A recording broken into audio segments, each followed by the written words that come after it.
What's good? What's good? Salute to the family. We back. We gonna build. We got some boxing to talk about. We got some narratives to shoot down. We gonna have some fun with this. Got Jermell Charlo, man, Errol Spence. I know y'all seen this stuff, but we didn't get to cover it. We was doing a lot of streaming last week, but I think Errol Spence finally got tired of Charlo doing all that damn talking.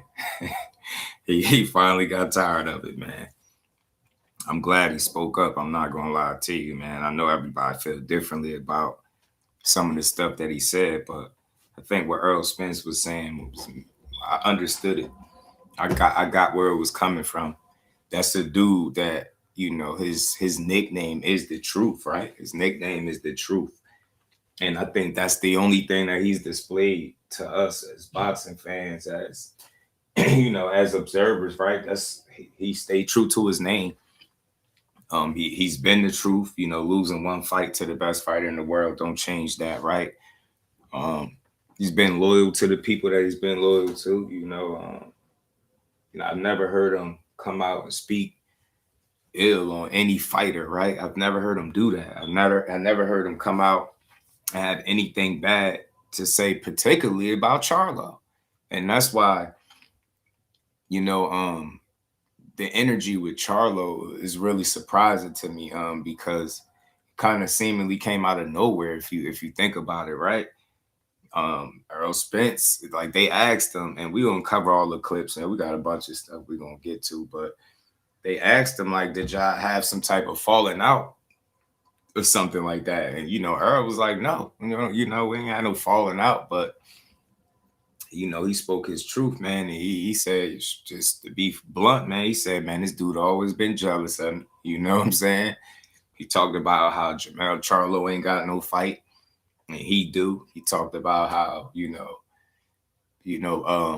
promoter's not wanting to be in the red because he can't really sell. You know what I'm saying? He can't even sell out in Houston, man. Earl Spence said a lot, man. He let his true feelings be known. And he checked Tim Zoo for trying to dap him up after talking so crazy to him, man. It's a lot going on in boxing. Benavidez being accused of PEDs and fighting dirty. We expected that. Tim Bradley got some suspicions about Jaime Munguia, as people had for so long. I mean, he did. Didn't he fail a test already? So it's no surprise there, but we're gonna get to everything, y'all. We're gonna talk about it. Shout out to my dog, Emmanuel. Was good with it. Marcus is in the building. Was good, family. How y'all feeling, man? Another good day to build on this boxing and give it its just due. But shout out to Errol Spence, man, because like I said, he's been one of the most consistent fighters, I mean, that we've had, right? He's been one of the most consistent by far. I mean, there's no question, right? As far as winning, competing, fighting the right fights, not turning down no smoke, not being difficult, not being a diva, right? He has some outside the ring, things going on, but we all got things going on in our personal lives. But when it comes to sport, I mean, he's always on top of it, always in shape, always going out there giving his best, man. And to see Charlo switch up on him like that is crazy. I don't think, I mean, I ain't gonna say people don't remember, but I'm not sure how much people remember, y'all. Like, this dude was, and I mean this respectfully, he was one of Earl Spence's biggest cheerleaders. Y'all remember how him and Crawford was going back and forth because of his support for Earl? We remember he was talking crazy about Crawford. Remember all that going back and forth that was going on? That was because of this dude. You get what I'm saying? And he was cheering for Errol Spence 1 minute. Errol Spence is, he did see that. He needed to thank Errol Spence. Remember, y'all, I don't know if y'all remember all the videos, bro, when he was like Crawford. Crawford, remember he was doing all, I don't know if y'all remember, man. He was like, he really needed to thank Errol Spence. Errol Spence for keeping him relevant because don't nobody know him. He can't say, remember he was talking crazy, but it was all of this about his support for Earl. He went from the biggest cheerleader. He was on record constantly saying Earl was going to beat Crawford. He was going to dominate him, stop him, do all types of stuff, right? He went from that to seeing him lose to now, like he went quiet. He gets beat up by Canelo. Then all of a sudden, he on a hiatus, so he feeling some type of way now. Is ain't no friends in boxing. Errol Spence is this, and yeah, remember the Errol Spence is stud? Like, come on, man, Errol Spence is stud. Like, come on, man. Remember all the rant he was going on? Yeah, I don't think people remember. Like, so I get where Earl is saying, like, how you go from all of that, how you go from that kind of support to picking against me, bro. You signed with the enemy, but look, the guy that they try to tear down for beating Errol Spence is the guy that's supporting Errol Spence fighting Tim Tszyu. Somebody please make it make sense, yeah? I'm confused. What's going on? Charlo went from his biggest supporter to like a guy that they talking about. He talking about fighting that. Like, this shit is crazy. And then I see y'all they keep connect every pair of friends that end up like saying they cool but end up in this back and forth. They compared to Keyshawn and Shakur. I'm gonna say this because it needs to be said. Context is everything. There is not one of these relationships within boxing with any of these guys saying they brothers or they cool that you could compare to what Keyshawn and Shakur got going.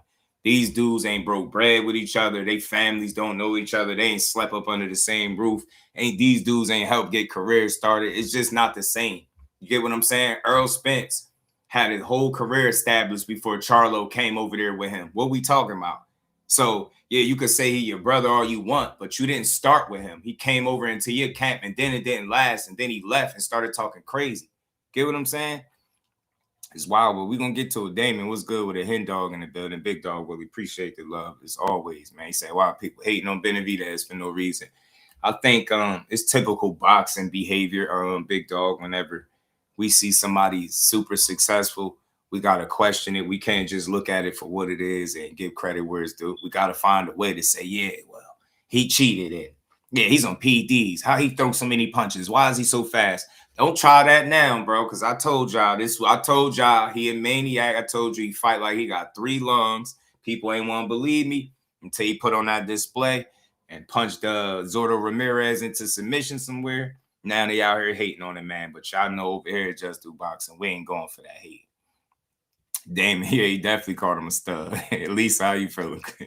Peace to the queen. Good to see you. Yeah, he definitely was stud, calling him a stud. Like, he loved Errol Spence, bro. He was like, I was like, damn, he going hard for Errol. Like, he made me feel like he don't think nobody could do nothing with him. But, he since then changed his tune. He picked against him. When he picked Tszyu to beat Errol, I was like, yeah, he ain't. Nah, he ain't rocking with Earl. They can't be rocking with each other.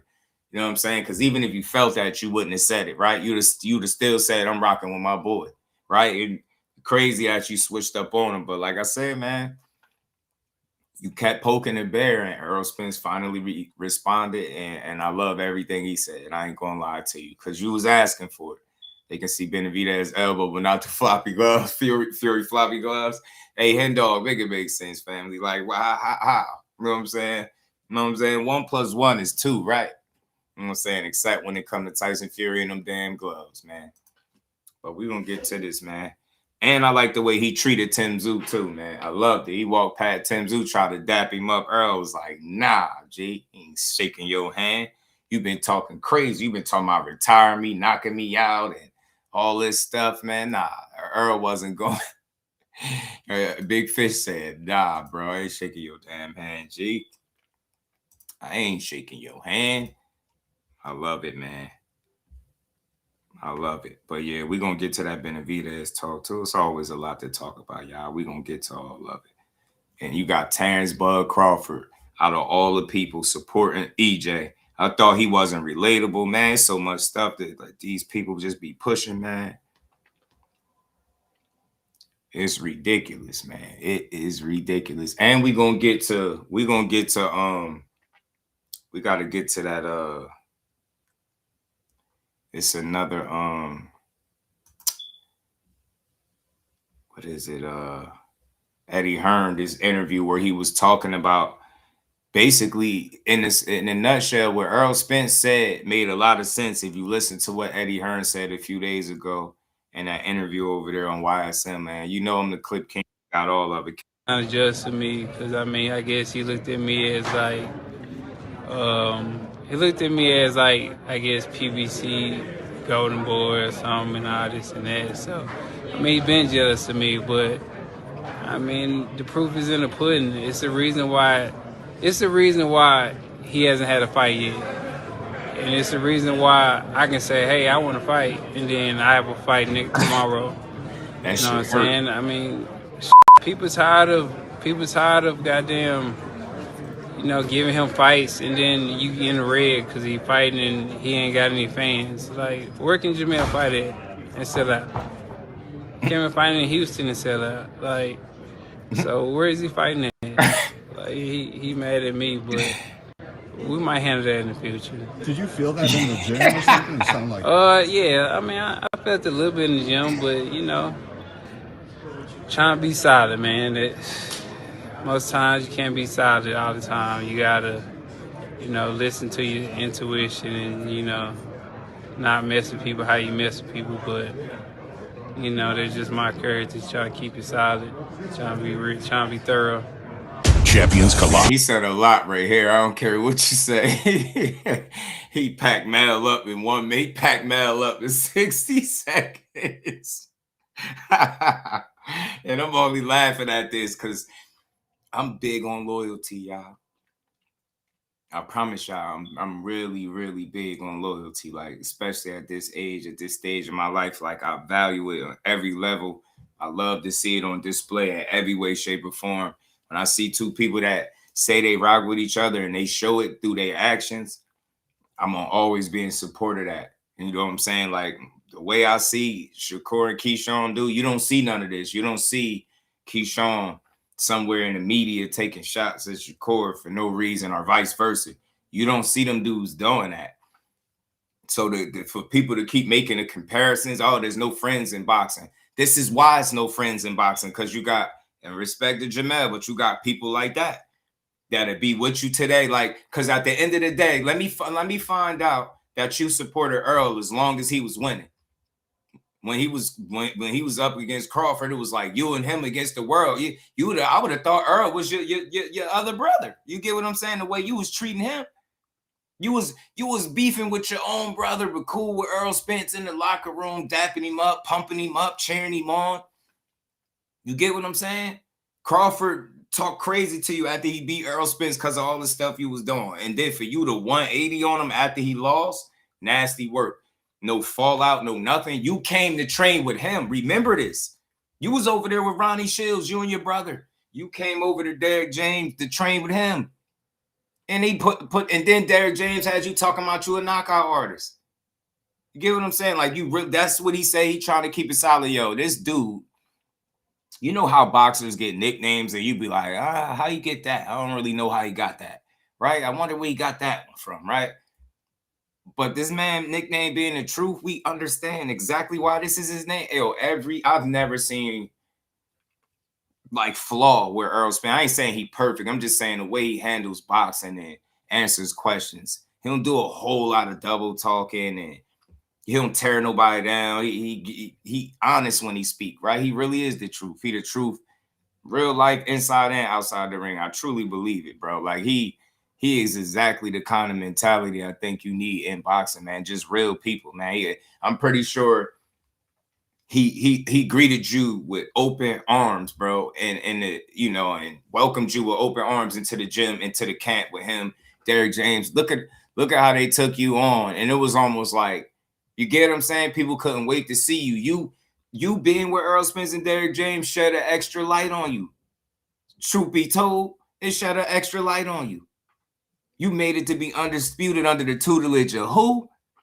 And then you go back and then you go diss the same guy that you was putting in the work with that had you wearing the rib protector. Yeah, we heard about the rib protector, Mal. Yeah, word got back that you used to rock that rib protector. Yeah, word got back he used to rock the rib protector, y'all.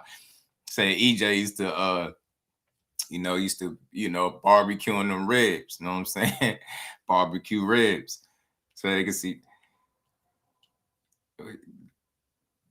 Got to the one when they asked him about his foot being out and 1 foot being in. I think we're going to cover all of it. We're going to try to make sure we cover all the clips with EJ. Ryan, what's good? Booze versus Fundora.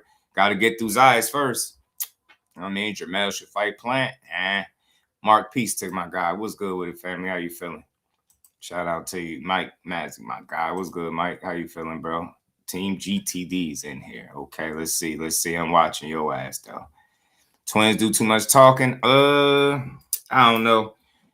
Jermell Charlo, I get it. You know, inactivity is a part of the sport. Unfortunately, it's a part of sports over, you know, in general, especially boxing. And he's a former undisputed champion, man. He put in a lot of work. You know what I'm saying? Before this stretch of inactivity, his bite matched his bark to you know what I'm saying, for the most part. Jermell did, and so did Jermall, until he started battling those demons outside the ring, and then that's when all the inactivity kind of, you know, took into effect with that guy. Told you. He said I never liked the Charlos. I do, but I can't vouch for personalities and stuff like that. But you know, I do think they was two of the best fighters in the game, man. They, you know, what they did was special. You know what I mean? Being twin brothers in the same division, both holding the title, being undefeated, beating ass, winning, making money. You know what I'm saying? Had people cheering for them.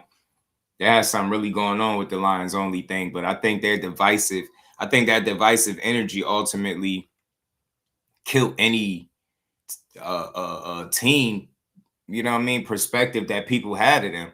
Like you had Jermell, not only he talking crazy about Spence, picking against him, he going with the out of state, the dude across the pond, right? It's wild.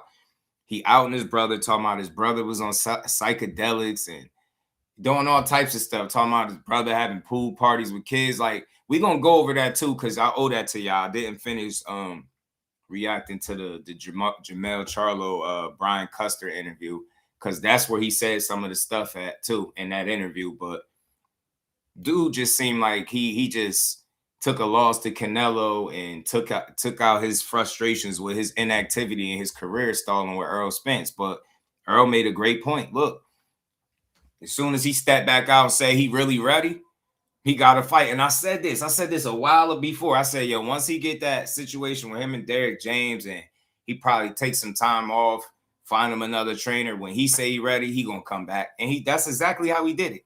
Went and found a trainer, Ronnie Shields, locked in. Boom, he popped back on the scene with an actual date. You see a press conference. Now it's becoming more real that we gonna see this dude back in the ring. And I hope people counted him out and counted him wrong. You know what I'm saying? Because this inactivity could work one of two ways. It could be some of the best thing that happened to him, or it could really be the end of the end, for the end of the line. Time to hang him up for Errol Spence. But I'm going to go the other way. I'm going to be optimistic with it. I'm going to say the time off, he needed it mentally, physically, emotionally, all of that. He needed his chance to let his body breathe, relax, enjoy yourself, take some time off, decompress. You know what I mean? Be a family man. And he's seen that he still had that itch, and he coming back to fight. That's what we need to see, man.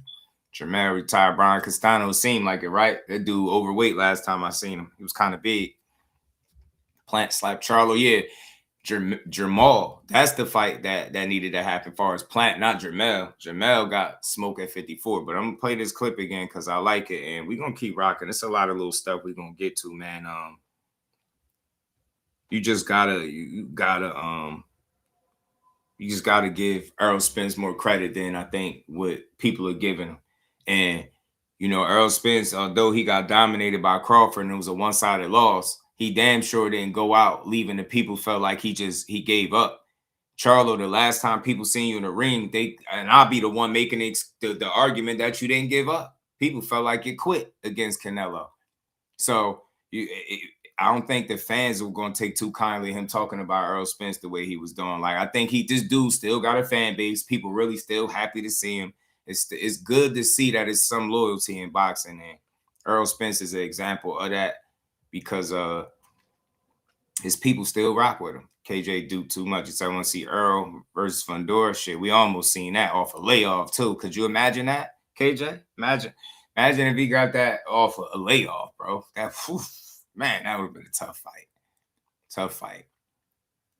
Yeah, I mean, look, the thing is, you know, they prize fighters, so they all fight for checks. But I think the way he's talking like the guy that he was before the Canelo fight, the undisputed champ. He's talking like that. People don't still look at him like that. Boxing is very fickle. People move on fast. They don't care that you held all the titles at 54. They like, what have you done lately? The last time we seen you in the ring, you was jumping up 2 weight classes and you laid down for a check. That's what people feel. That's what they think. But I wouldn't say that's what he did. I just feel like he was in over his head, bro. And I think he allowed Canelo to rock him to sleep a little bit. And I don't think he went his absolute hardest. So I think that was all on him. You know what I'm saying? That was all on him. Dan said, David, the face of boxing. I don't mind nobody saying that. We're going to get to David in a bit, but he going to get his just due for sure because all that hating they doing, I don't like it. It been kind of just to me because, I mean, I guess he looked at me as like, I guess, PBC Golden Boy or something and all this and that. So, I mean, he been jealous of me, but, I mean, the proof is in the pudding. It's the reason why he hasn't had a fight yet. And it's the reason why I can say, hey, I want to fight, and then I have a fight tomorrow. You know what I'm saying? I mean, people tired of goddamn, you know, giving him fights, and then you in the red because he fighting and he ain't got any fans. Like, where can Jermell fight at and sell out? He dead serious. Like, so where is he fighting at? Like, he mad at me, but we might handle that in the future. Did you feel that in the gym or something? You sound like yeah. I mean, I felt a little bit in the gym, but you know, trying to be solid, man. That most times you can't be solid all the time. You gotta, you know, listen to your intuition and, you know, not mess with people how you mess with people, but you know, that's just my character. Trying to keep it solid, trying to be trying to be thorough. Champions collide. And that's he's saying that because he's speaking about the love that he showed for Charlo, and it was real. He never came out and spoke ill about them. I know he knew things about them. He could have came out and started talking crazy. Look like you laid down against Canelo, right? He could have came out and started talking crazy. He could have jumped on the hate wagon, the hate train, and he didn't. And I love the fact that he's speaking up. Yo, this is what you get when you keep poking the bear. This man don't bother nobody. This is one of the few guys that went out there and did exactly what he said he was going to do and fell short in the last fight, which none of us fault him for. But he took his L and moved the hell on. He ain't sit around crying. He wasn't hating on nobody. Yo, Errol Spence got low. He lost and got little. And I mean that in a good way. Like, he's like, man, all right, cool. I lost. Let me go take some time with the family, man. With the Spence clan. You get me? At soccer game, being a soccer dad and whatnot. You get me out there taking trips. You know what I mean? Eating fruit in the water, in the pool. You know what I mean? We see Errol laid out on the beach. He getting massages and everything, man. Errol, I love to see that for a minute. He went and got low on us and started living life, yo. And then think about something. He took one loss and people continue to drag him like he didn't lose to the best fighter in the world. I don't get it. And I'm going to say this again, and I'm going to mean it. Tim Tszyu going to have to show me he going to beat Errol Spence. I got Errol. I don't care if I'm just wishful thinking. He going to have to show me. He ain't no Bud Crawford. You get me?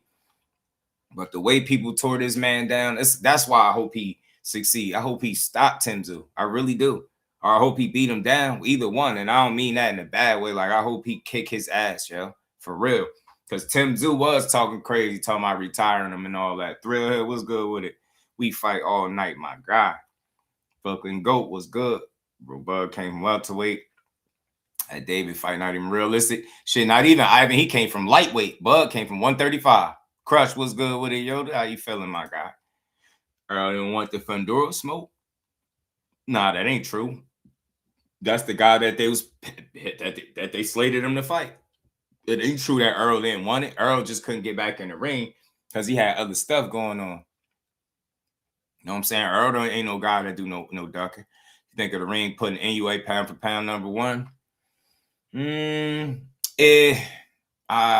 Recency bias, bro. Recency bias. Joseph was good with it, fam. Reef.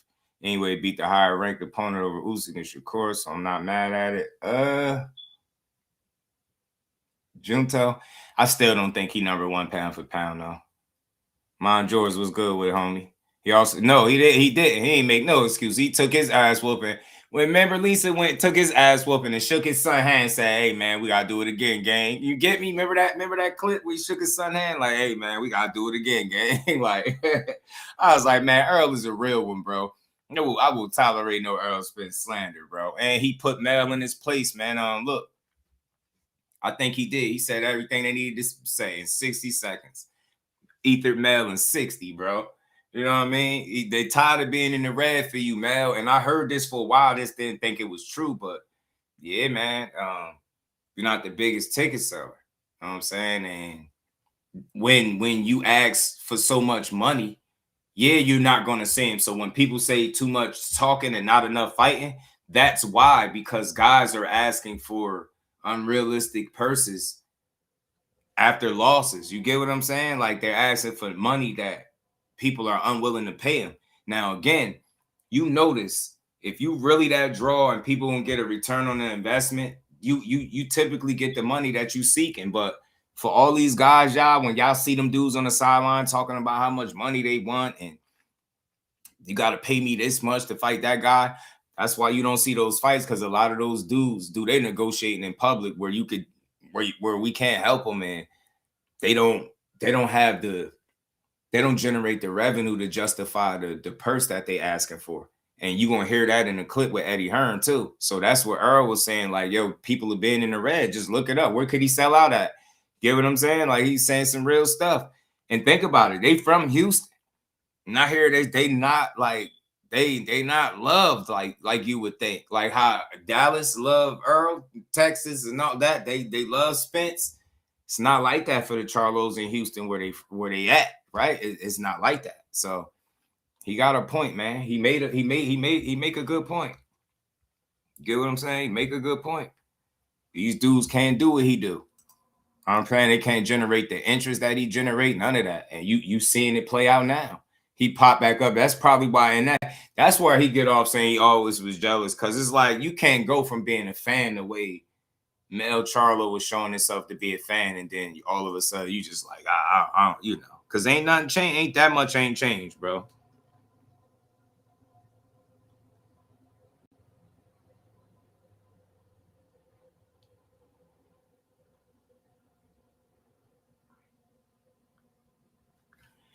I had another little angle of this, man, because he talked about this a little bit, man. Educate. Falling out or something?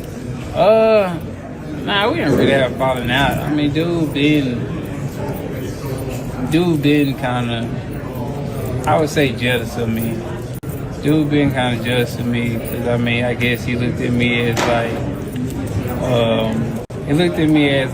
I guess PBC, Golden Boy or something and all this and that. So, I mean, he been jealous of me, but I mean, the proof is in the pudding. It's the reason why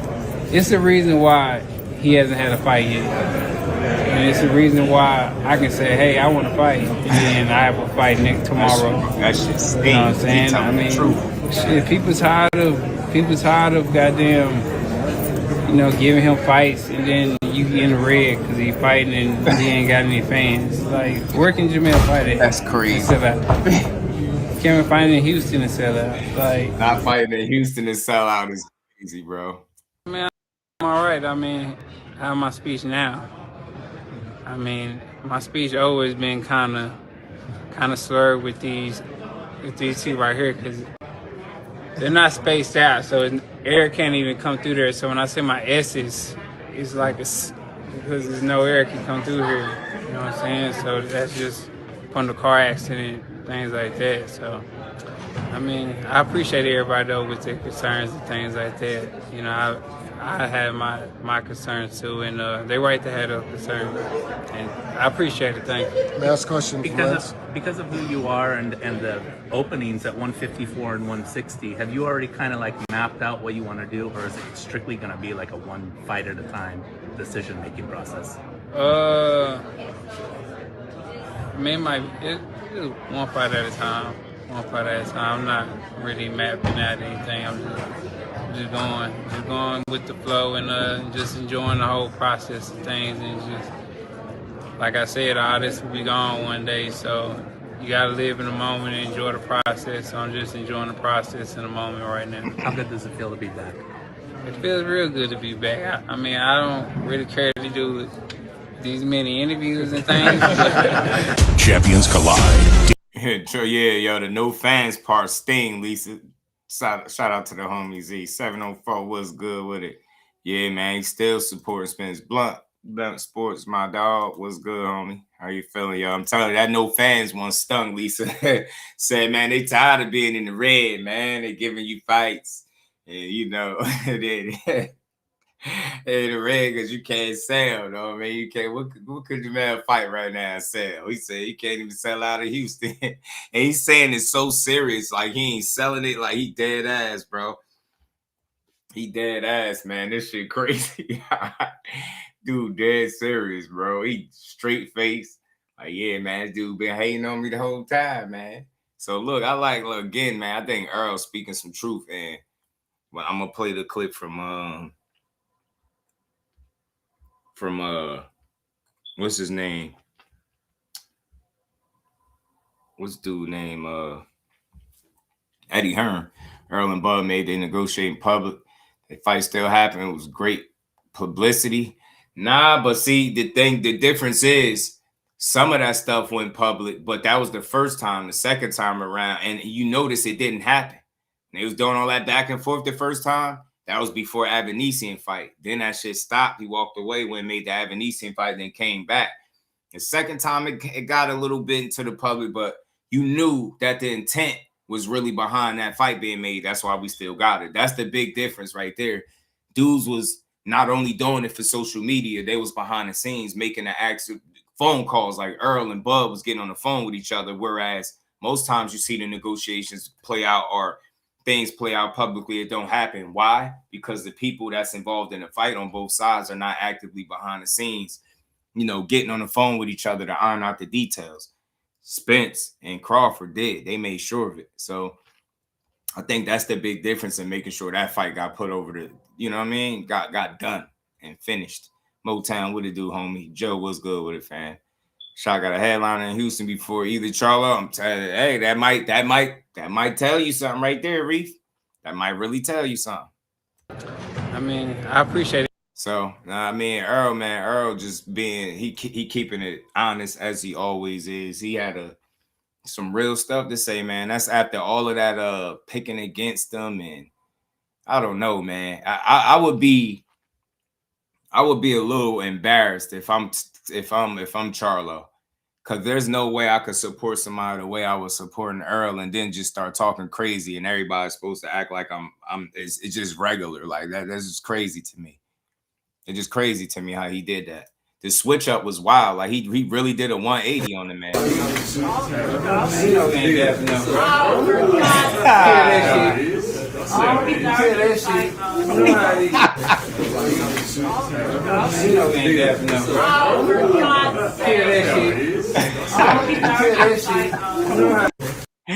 Hey man, is it me or do I just have fun out of the most simple shit sometimes in boxing, bro? He said, I ain't dapping you up. Kill that shit. That's how I be talking. You could kill that shit. Nah, bro, you would just talk about retiring me, how I'm gonna be finished, all that. Like you talking about ending me. And then you want to dap up and be cool. Hell nah. Errol Spence said, like I told him. After the fight, I'll shake his hand, give him a hug. Like he said, right now, I'm gonna punch his ass. You know what I'm saying? And he going to Australia to do it. He going to the down under, bro. If he beat you up in Australia, that's gonna be crazy. Cause don't forget, y'all, he beat Kell Brook up in his home, in his backyard. And he looking to do the same thing with Tim Tszyu, and I think he could do it, bro. Like he said, Tim Tszyu ain't the caliber of his dad and all that, man. You get me?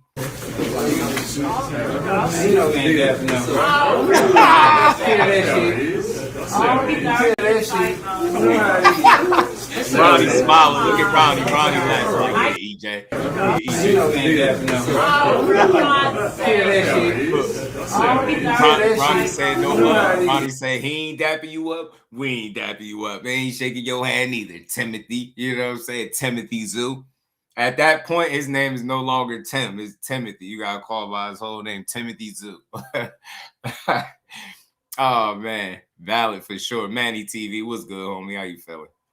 Say as much as the Charlos rap Texas, you think they sell out? Yeah. Tri-state, yeah, but from what I hear, it's not. They don't care about them like that out there.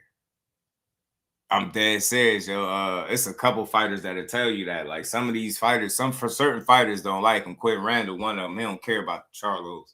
He'll let it be known. He don't give no damn about them. I'm telling you.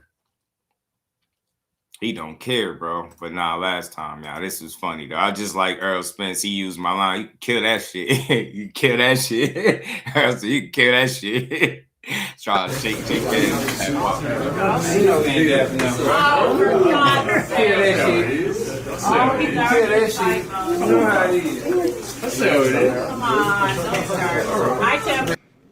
I tell, don't even start. You know how it is. Nah, don't start. Don't start trying to be friendly. Errol Spence got that damn Where's Waldo shirt on, bro. He ain't even chain checking. He got telling you, he humbled Tim right there. I'm telling you, that might have been a 10-8 round right there, man. I don't know. What's that? Is that a 10-9 round? First round 10-9 for EJ, leaving him hanging on the handshake. Yeah, he told him at the presser. He told him too at the presser. He wasn't beat. It's 10-8. Spence drew first blood, man. You heard him? Come on, don't start. You heard her? Show, what's good, homie? How you feeling? Liam and Leo, yeah, it is. They are a little late. They are. Yeah, Errol got that damn ducktail. Kill that shit. Kill that shit. You know how it is. That's how it is. It's not how it is. Said, don't start. Right, Tim. Shut up, boxing dad. What's good? Like, that's the thing, yo. The non-fighters be needing to shut the hell up. Don't tell the fighters how to handle business. You know what I'm saying? He ain't put no friendly I can't wait shit. to punch all of him. You know? Before it was sort of different, but now first time seeing him, it's a different feeling this time around, you know? Usually I'm nice and respectful, but fuck. We're ready to bang on. Look, you repeat what he said now. Usually he not so respectful. No, you weren't respectful enough because Errol wasn't beat, bro. He would have dapped you up if you was keeping it regular. You know what I mean? You out here threatening his career. Yeah, he got that damn rat tail boxing. Dad was good. He talking about retirement. He didn't want some dap. Yeah, you heard him say at the end, I'm never usually disrespectful when they got to fight. But, nah, bro, you respectful. I'm trying to tell y'all, look, he ain't say nothing wrong, by the way, because he just saying what fighters are saying. He's saying what most people, if they was fighting Spence next, gonna say. You know what I'm saying? But I like Errol energy. I do. I like it. No, I ain't dapping you up. Now I'm taking everything personal, man. Y'all been talking crazy about me. So he been talking a lot of shit. Errol was cursing and everything. I'm like, bro, don't even really be cursing like that. He don't even be cursing like that. He said, nah, I killed that shit, bro. I ain't trying. I don't want to hear nothing. I want to shake your hand. I ain't trying to dap up with you. None of that, man. You want to retire me, you going to have to do it, G. You get me?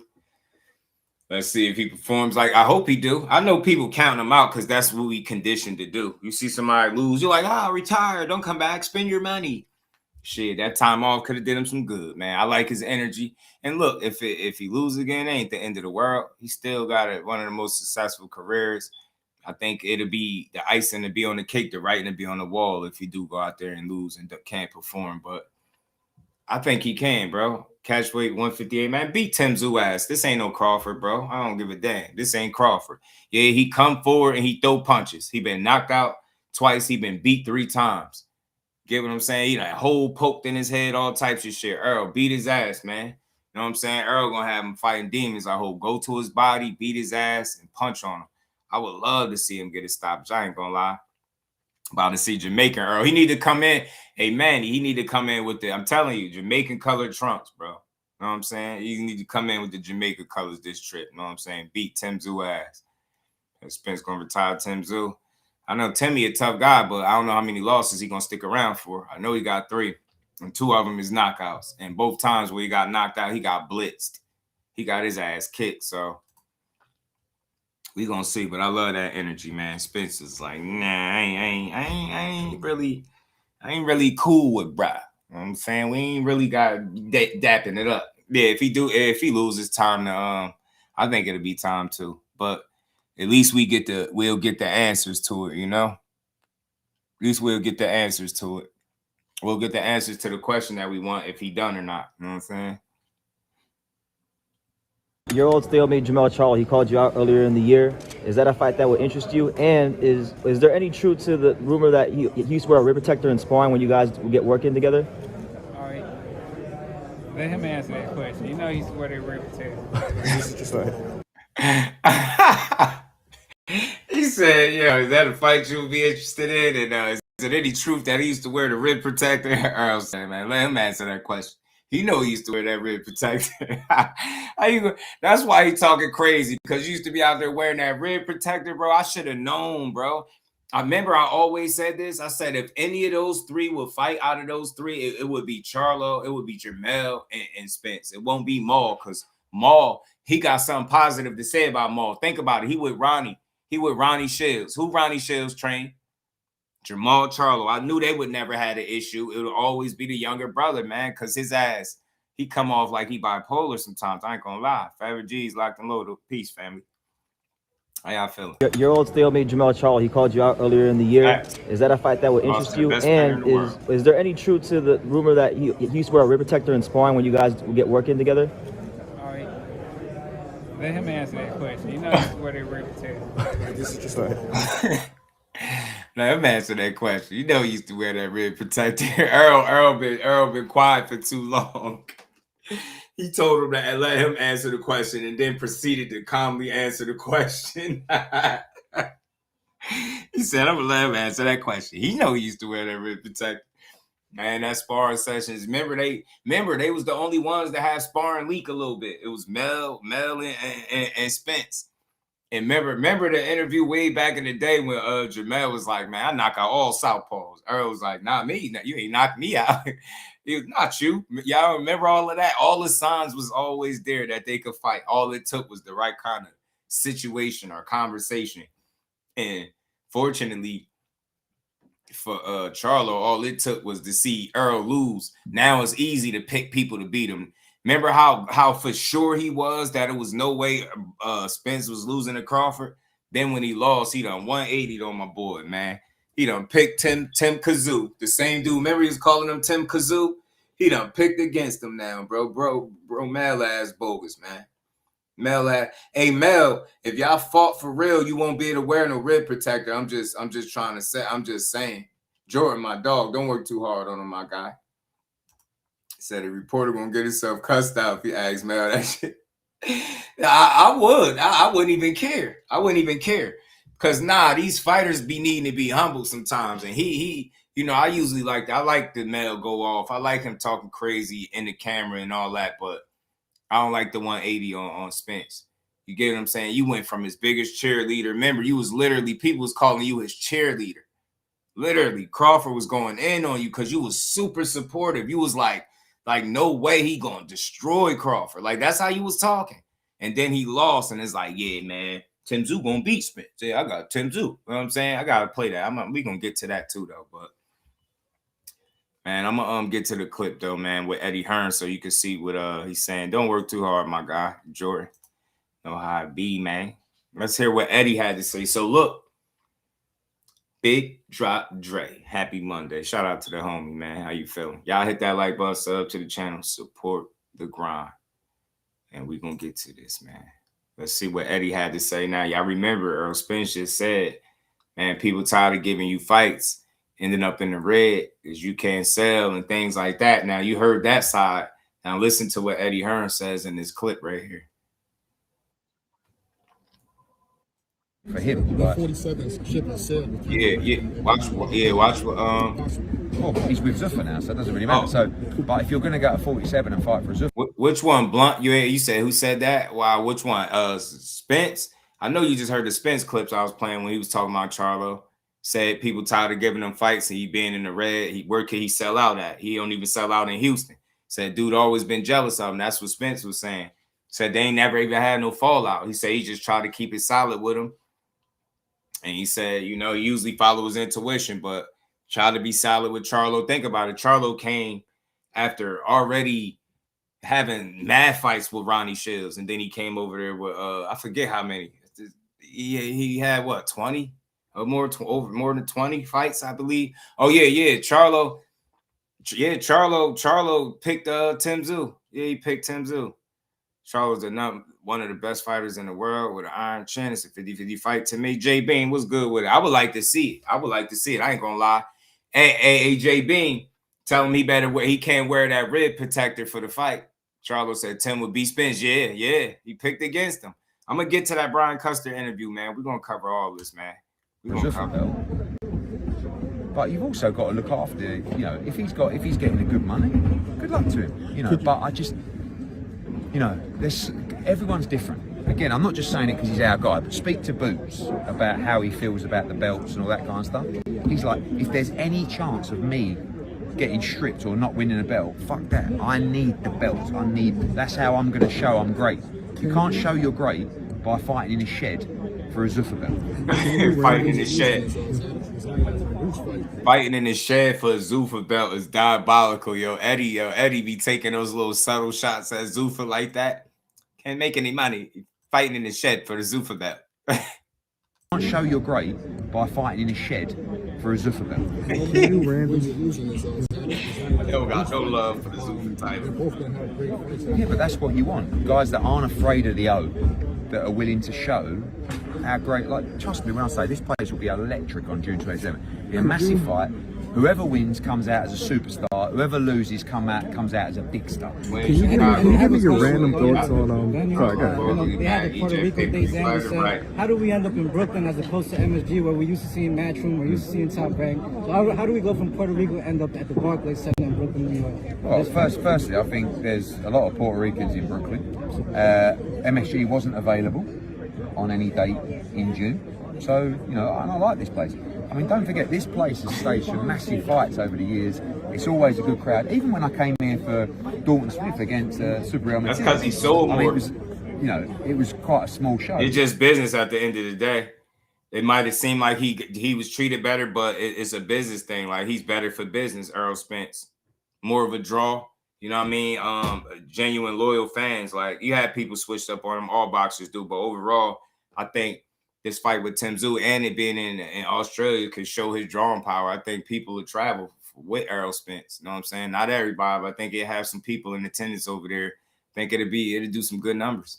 No, but there was still, I don't know, 4,000 or 5,000, and it was wild. Do you know what I mean? You imagine the whole place is full up, which it will be. So, yeah, look, I love MSG, I love Barclays Center, and I'm just pleased to be in New York because I think that's the right place. You're going to get a huge amount of Puerto Ricans coming to this fight. You're also going to get a huge amount traveling from Philadelphia, thousands upon thousands, and I think that would be great with the traveling fans. Do you kind of roll your eyes when you hear Jermell Charlo? AJ was with him the whole time. Kind of talking shit about Boots, saying, you know, I'd fight him, fuck him. You kind of roll your eyes like you don't really want to fight Boots. This is the problem, right? I'm sure Charlo would fight Boots, but he has in his mind a number that he should be getting for a fight like that, right? Is it too outlandish, you think? Yeah, it would be, yeah. I haven't even got to the number yet because I don't know it. But I had a call with him and we were talking. But before you even get to that number, he wants a warm-up fight first, right? Look. Now, what are you saying? Unless you pay him something stupid for the fight. Look. The problem is, when these guys are out of the ring for so long, people forget about them. Look, everything I just said. And their ability to draw. Oh my God, everything I just said. Charlo's not the guy he was 2 years ago when he fought Canelo Alvarez. Do you know what I mean? He's not the draw. He's still a draw, but not to the level of the money that he would want for that fight. Couple that with the fact that he's not a world champion, and it's, you know, you're sort of paying for his name, if you like, which is probably something we might have had to do if we didn't get a fight like this. But, you know, in answer, what would I rather make? Boots against Charlo or Boots against Xander Zayas for the Unified World Championship? It's a no-brainer. So I think Charlo, there's stuff to do with him. You got to get active. And look, man, what he's saying, I heard Charlo, and like I said, I think he spoke to that in the Brian Custer interview. But the thing is, if you listen to what Eddie is saying, if you listen to what Errol Spence is saying, if you add the math up, it makes sense. I just said it. With all that inactivity and coming off a fight where you jumped 2 weight classes and looked terrible in the eyes of the people, they thought you gave up. And then you had the nerve to be inactive after that, after just coming off a layoff before that with the injury, right? So you had one fight, you had a layoff and an injury, come back, one fight, another long layoff.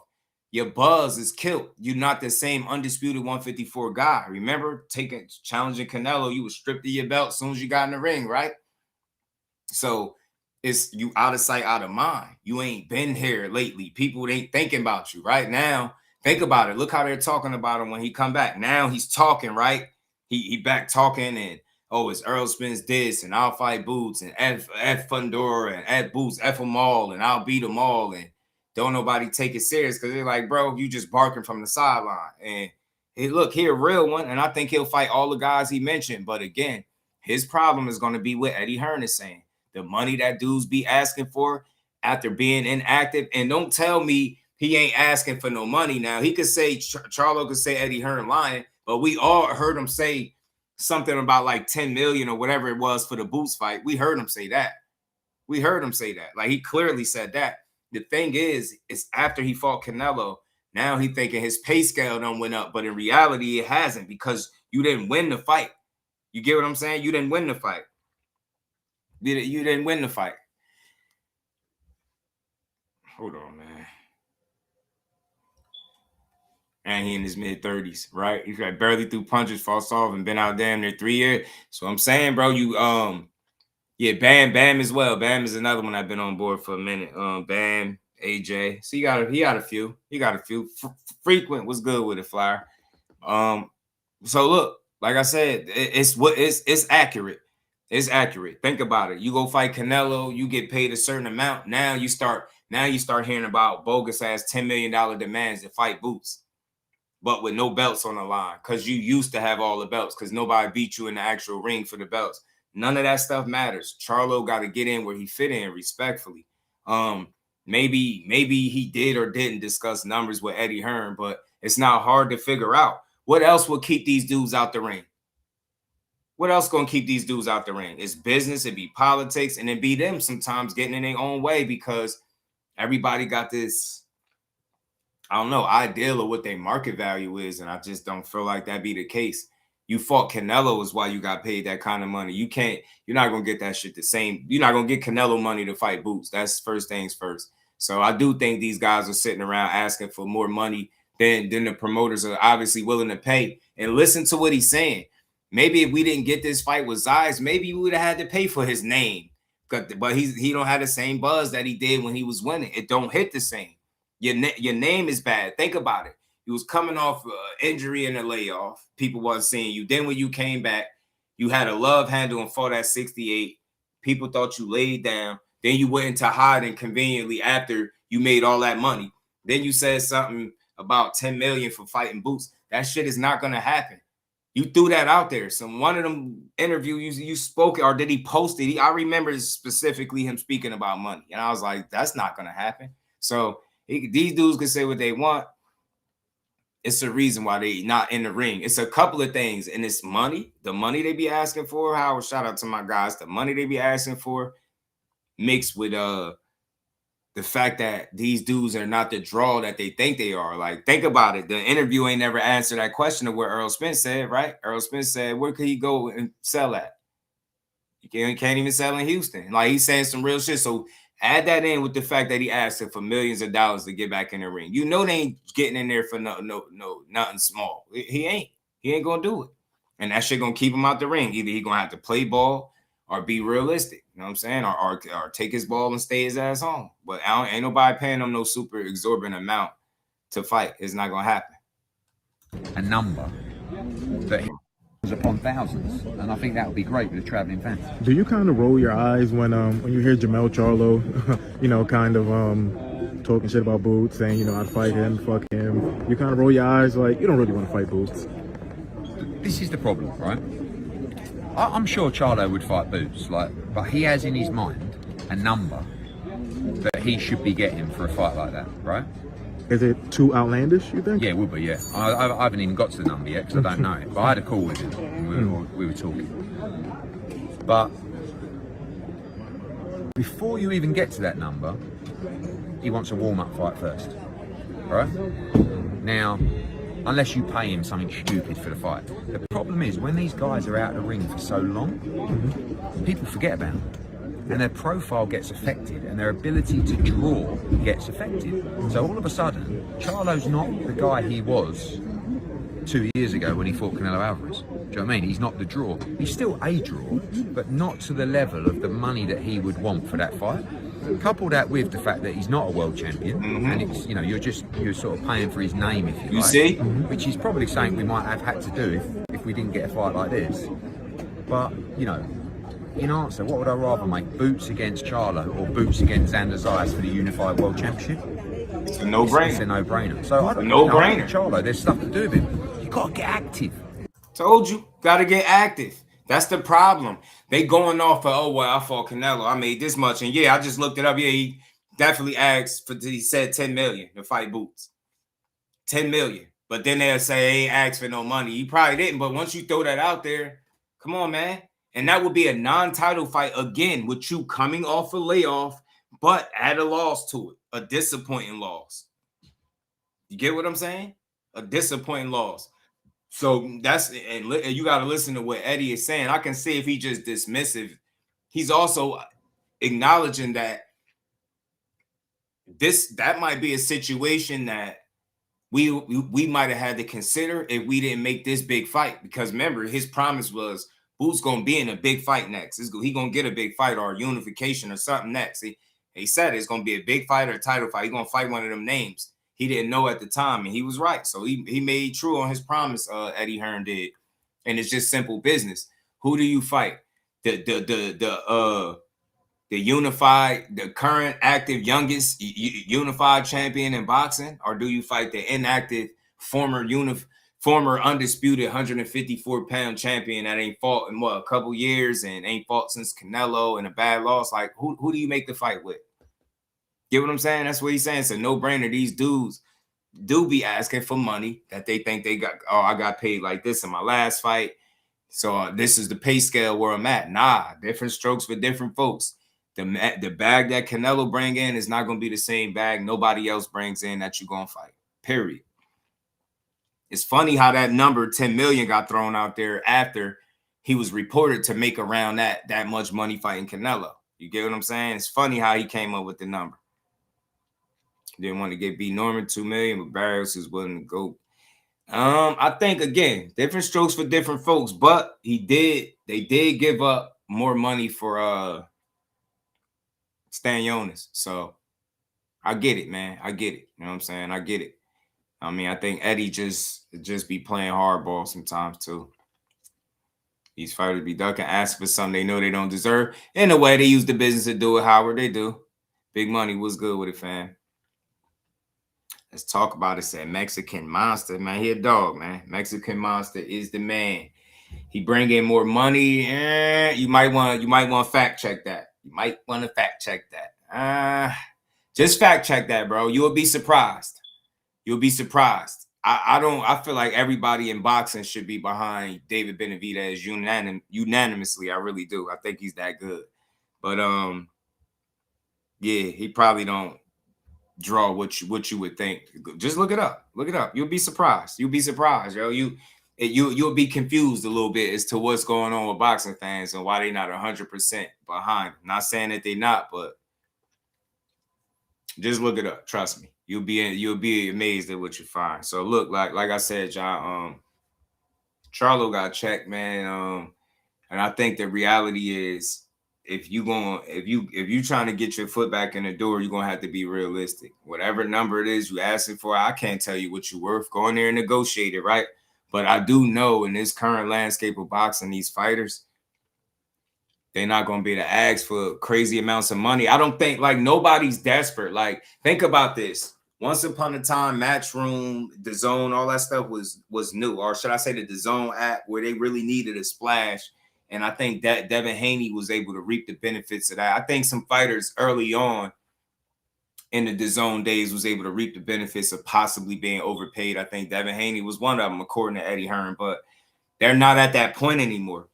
They've grown legs since then. They've been very successful, despite what people saying about them being on the app. People watch it, so they're not desperate. So all that, overpay me to fight a guy that I should fight anyway is not gonna happen. And I think if you look across the board, that's what's going on. Think about it. Look, PBC put their foot down. They wasn't about to give Devin Haney no guarantee that they feel like he wasn't worth the fight no Rolly.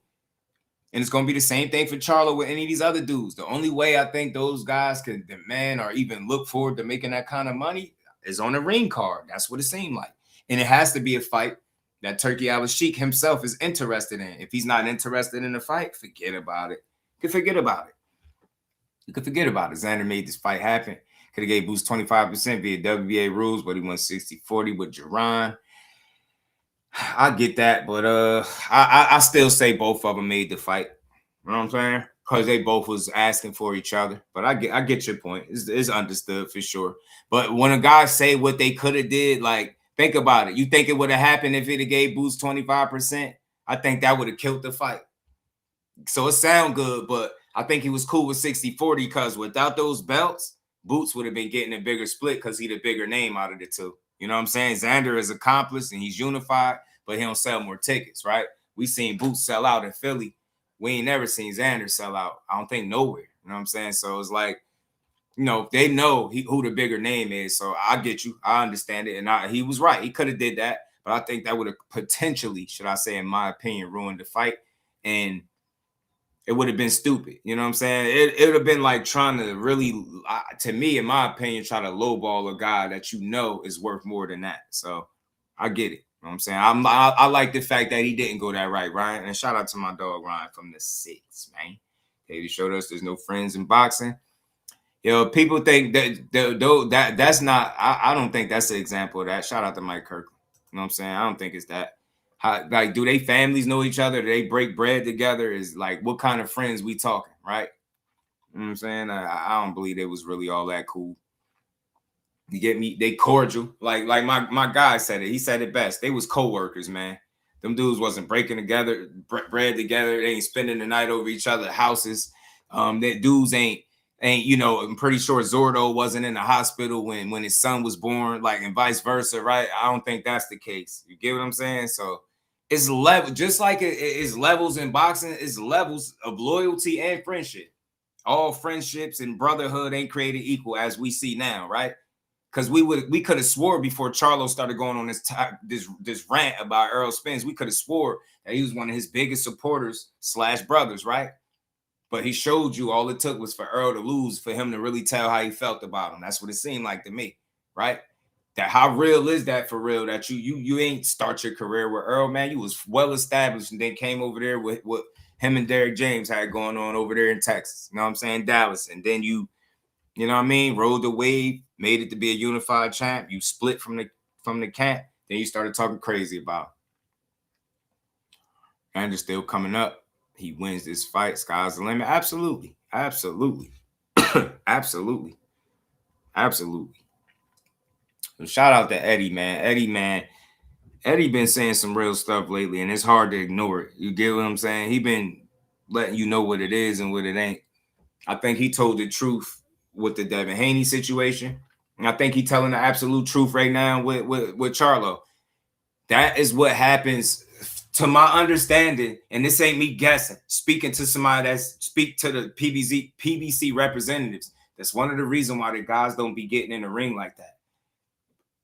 Inactivity, because guys get paid so much. You get paid that much, you're not gonna fight as often as everybody else. And when you're not willing to come off the number and you playing hardball, it's gonna be harder for you to get the fights. You get what I'm saying? With people not putting up the money for the fights that they was when Showtime was in the business, it's a reason why you're seeing PBC, like, far from a productive standpoint, production, however you want to look at it, you just don't see them putting on as many shows no more. It's not no coincidence to me, in my mind. And then every time they put on the show, it's a pay-per-view. What do y'all think is going on? Like we're watching it all play out. We're watching it. Remember they talked about that model that they had, that pay-per-view model being bad for boxing? Now look at it. Look how people complain. It just took a little while for people to catch on. It seemed like once upon a time that was sustainable, that model that they was going by and using. Nowadays, it don't seem like it. It seemed like, you know, now with Showtime out, yeah, y'all able to distribute and host, you know, y'all shows on Amazon Prime, but we ain't paying for them shits. And that's what you saying. We're not paying for these cards, and that's what you saying. They being forced to put up their own money. How else, or why else should I say, do you think every damn card that come out be a pay-per-view? Every one. People said this card shouldn't have been a pay-per-view because neither Zordo or Benavidez is a huge ticket seller. Just look it up. Look it up. Trust me, you'd probably be surprised. It's not what you think. Should everybody be supporting Benvidez? Absolutely they should, because he everything your favorite fighter is supposed to be. He really is, but it just goes to show you how boxing is. Hey, speaking facts, I just got here. Shout out to my dog, Mike Kirkland. I appreciate you, bro. Sir King Core beefing. Yeah, hey, babe, look, we gonna cook on everything. OZ Boxing, what's good, my guy? How you feeling? Where you been at, man?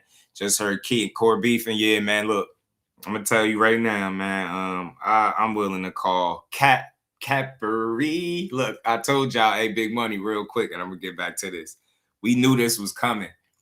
If it ever happens, then it happens. We'll talk about it. But I knew this was coming. Let me speak for myself. I knew this was coming because you got a lot of would-be friends or would-be brothers ending up in back and forth spats, fighting each other, and everybody keep comparing all these different relationships to the one with Core and Key. I think it's far different, but I seen this coming a mile away. I think people are just reporting false stories just to get a reaction out of the people.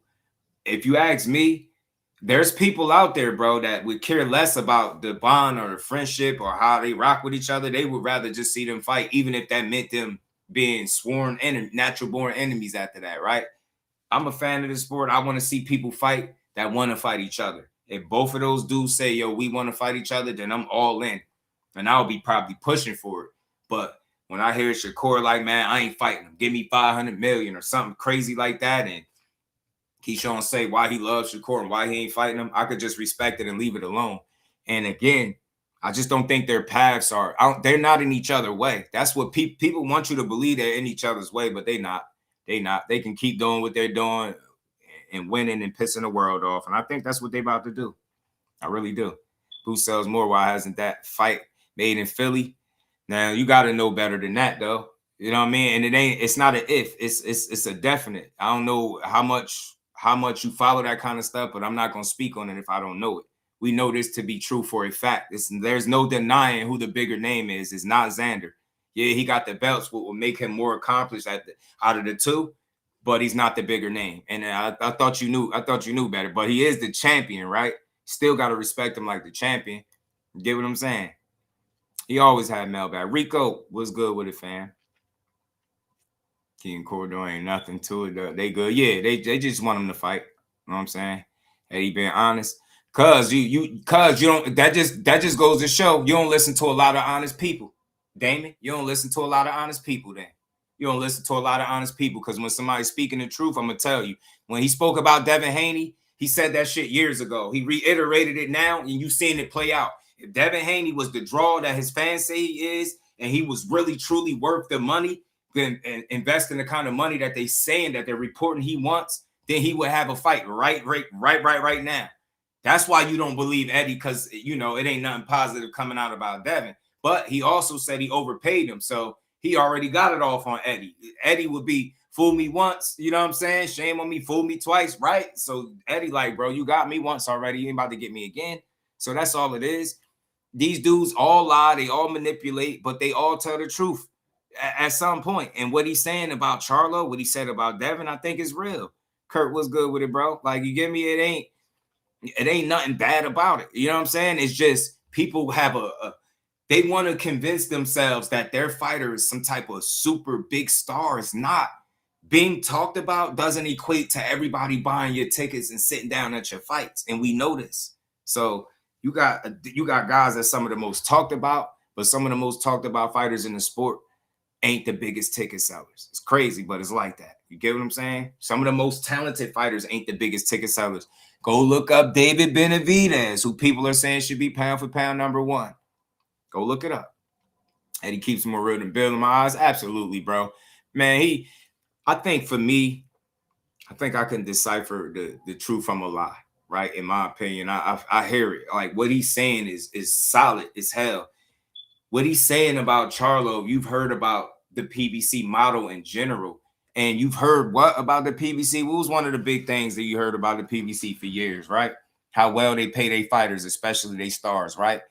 You remember that at one point in time, there was people were complaining about how Al Heyman overpays fighters and he pays his fighters too much. Where they getting all this money from? Remember they was doing all of that extra stuff, putting out the narratives about the PBC. But it was people was getting paid. But again, if you get millions of dollars before we even get to your opponent and the rest of the undercard, how often do you think you're going to be fighting? How often do you think you're going to be fighting? What else do y'all think is the reason why some of their biggest stars haven't fought recently?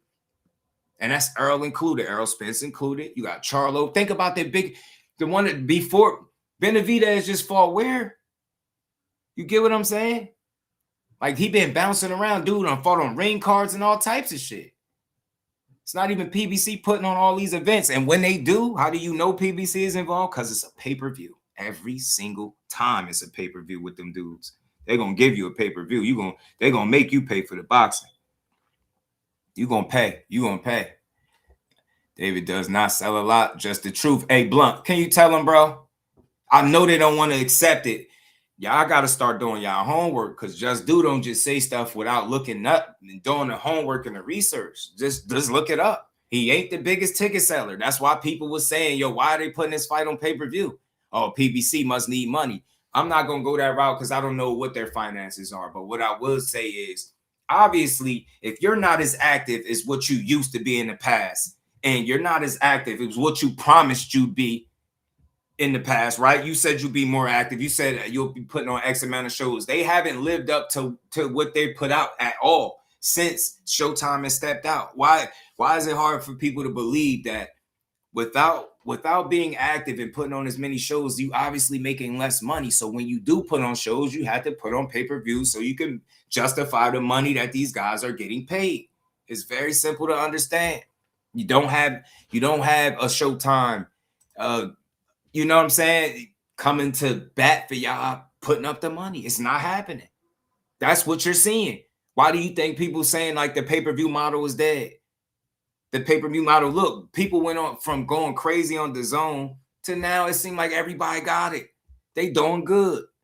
Get what I'm saying? Remember everybody was talking about how much money they was losing? Eddie Hearn is. He losing all his dad money. He's messing up the company. Man, DAZN still rocking. And people still got dumb shit to say. You get what I'm saying? I ain't going to say Eddie Hearn is everything he's saying is the truth, but it's just like any other promoter. You just got to decipher the truth from the lies sometimes, bro.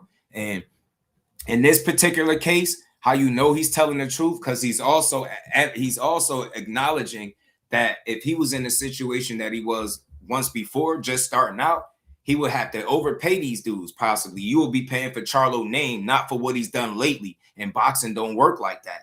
You get what I'm saying? Because sports is like, what have you done for me lately? Or we ain't seen you in a while. Or Charlo ain't shit. You think people care that he had all the belts at 54? They don't give a damn.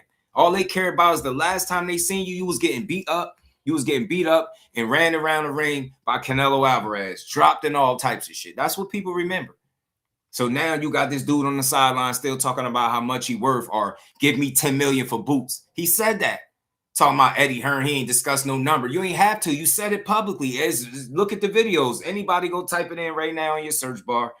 Did he ask for 10 million to fight boots? He did. I ain't gonna say he asked, but he put it out there. That came from Charlo himself. Put that shit out there. So he ain't gonna get that. Remember Virgil Ortiz manager was talking about 10 million for boots too. Y'all don't remember? Remember when Barrios was on camera, his manager, he didn't say a number, but he said, man, he put his hand up to the camera. Hey, man, we're gonna need that money to fight boots. That's what's going on. People know if I'm gonna allow this Philly, this phenom from Philly to make a mixtape on me, I need to get paid properly. You think people ain't see what Boots did to Stanionis? You think Charlo didn't see what he did to Stanionis? You get what I'm saying? You think Virgil and his people ain't see what he did to Stanionis, and I was the dude they were supposed to fight?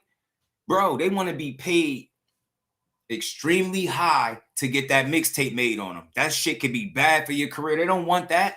Stanionis had a baby on the way. Bro was getting his ass beat so bad. He sat in that corner, and they looked at him. He was like, nah, no more. I'm good. I'm good. I'm good. Like, he said, I'm good. Yo, 6 rounds in. He was like, nah, I'm good. Mixtape over. 6 rounds in, yeah. And the mixtape done. Telling you, bro, that's everybody. They know it. They know playing with Boots could be really bad for you. I'm telling you. And they want to get paid. They want to be compensated. Shout out to my brother, Mike Kirkland, putting that color in the chat. Always appreciate your honest opinion about boxing, man. I appreciate the continued support, man. Y'all be like my brother, Mike Kirkland. Hit that super chat, hit the Cash App, hit the like button, sub to the channel. We talking about everything. We talking real boxing over here with no slander and no false narratives, man. Where, you know, there's one of the few places you come to where you ain't gonna get lied to for 3-4 hours. You feel me? Just right, you're not a big seller. I think there's only a few big sellers. It is, Max Evan. It is.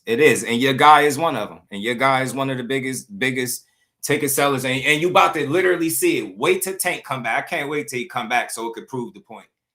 He's a viral ticket selling, needle pushing like kind of individual. It just is what it is. The fact that people ain't seen him and there was so much controversy surrounding his name, it's going to work in his favor. See, the difference is, and then Tank figured out something a long time ago. I just use him for example because we talking about selling. He is one of the guys, and we all know that. There's no denying it. He figured out something a lot of these other guys ain't figure out. And I said it years ago, even before having a channel. I said, yo, this dude, he understand not to, how could I say, spread himself thin, overexert himself, like overexpose himself to you. He know how to promote his fight, get in a training camp, post some videos up. You get what I'm saying? Beat ass, and then go about his business and disappear. He know how to keep you wanting to see him, right? Without doing too much. A lot of these guys, they do the talking way more than he do. They don't get the knockouts and the results he get. They don't sell the tickets like he do, but they do all of that talking. See, he know how to go get low, and you won't even see him. Then he'll just post a random ass video that'll go viral and people do videos on. I'm telling you, he different. He a different kind of dude, but he caught on to that a long time ago. Less is more is basically what I'm saying. I'm saying all that to say that's what Tank Ben figured out. Less is more. Nah, I don't got to keep overextending myself to the people. I don't have to constantly be in the eyes of the people and they going to still rock with me. You get what I'm saying? You keep them wanting more. He know how to do that. He's mastered that. Okay. He's mastered that. Keep it, knowing how to keep people wanting more. Shout out to my dog, Kyle Cool. Blessings, family. How you feeling? You know what I'm saying? So that's what a lot of these guys need to learn to do. You know what I'm saying? That's what they need to learn to do. Ran around the ring. Yeah, my bad, Lisa. I was in the zone. He got, that's how people was talking. They was like, man, Charlo ran, he laid down. You know what I'm saying? Yeah, everybody hit that like button, man. Thurman said same shit and settled for 2 mil against Fundora. Almost got kicked. But you see what I'm saying, J Bean? But when it's Boots, they like, yeah, 10 million sound about right. Yeah, man, everybody hit the like button, man. No hate watching. I know if you over here, you rocking with the truth and you rocking with a real one. The like button, support the build. We got a lot more we gonna get to, man. We just warming up. Where we at? We over an hour in, first hour in. I'm gonna drop the link in a minute, man, because people want to talk about this David Benavidez situation and all this. Oh, he was elbowing. Man, he was beating ass. David Benavidez crafted a belt specifically for Zordo Ramirez's ass, and it fit like a charm. He went in there and beat Earth, Fire, hell, what is it? Hell, Fire, and Brimstone out his ass. Earth, Wind, and Fire, man. He beat the hell out that man. Beat the hell out of him. That's what he did. We're going to get to that too, but I want to make sure I ain't missing that. Now, I got to get to Mel real quick, though. We got to get to that and cover it. I like how Tank goes incognito mode. That's what I'm saying. Hey, bro, he learned something a long time ago, Blunt, and I think that makes him unique. I think that keeps people's interest relatively high and wanting to see him. You get what I'm saying? Like he's a stiff, even though you've seen him 31 times, you've seen 28 knockouts, you've seen him beat everybody, win every fight but one. You constantly seen, but he's still a mystery to people. We know what he is, but you get what I'm saying? He still comes off as a mystery because he'll get low, he'll get out of sight, out of mind. He'll just random Instagram posts. You know how he do. You know what I'm saying? Random tweets, and then he might delete it. He know what he doing, bro. Less is more, and that shit works for him. And watch, when he come back, there's not going to be no way to argue if he's selling or not. Watch how it be. Look at when Tank, when it be about to be the start of round one, just look at the crowd. And then look at most of these other guys that people be calling stars. Look at their fights and look at his. It's not the same, bro. Tank's fights almost be looking like, I don't know. I don't want to say the wrong thing, but it be packed, bro. You don't be seeing an empty seat, bro. They be in there. You know what I'm saying? They be in there. But I'll tell you this. Tank fans be everywhere. I went to a Shakur. I forget which Shakur fight I was watching. I think it was Artem. I think it was him versus Artem when I was there. Bro, you had Tank fans going nuts in the stands. When they were saying that Shakur didn't stop Artem, and Artem was, using his feet, and they wanted Shakur to throw more punch, boy, they was going crazy in the crowd. Boy, he better not ever say Tank Davis' name again. They was going crazy in the crowd. I'm like, damn, you would have thought Core was losing. Never mind not getting a knockout, bro. They was like, you better not never say Tank name. You can't with Tank. They was going crazy, man. I'm telling you, that dude got some loyal fans. He got some fans that travel, bro. Auntie Scofraw say they need more than 10 million to fight Abdullah. Nasty work. Yeah, I'm tired of him too, man. As long as it's a dangerous fight, I'm on board. You know what's funny though? Big money. All these fights dangerous, bro. All of them dangerous. But I know what you meant, though. I know what you meant. But look, let's get to this though. I don't want to over talk. Let me pull this up. Let me pull this up with Charlo and Custer, man. My bad for I meant to cover this sooner. Yeah, I remember I had cut it short, so we gonna get to it. We gonna get to it, man. This is where a lot of the stuff from. It's like he said some stuff about Earl. I think he referred to Eddie in this particular one as well. Like, this is what Eddie was saying. He got a number in his mind. These dudes be having a number that they don't be wanting to back off. And these promoters are not desperate. They're not in a situation where they have to overpay. And these fighters are not the fighters that they was when they was making some of the most money. They just not in the same position. And they don't realize that. They don't get it. These dudes be acting foolish, bro. Dudes be acting foolish, man. Seriously, man.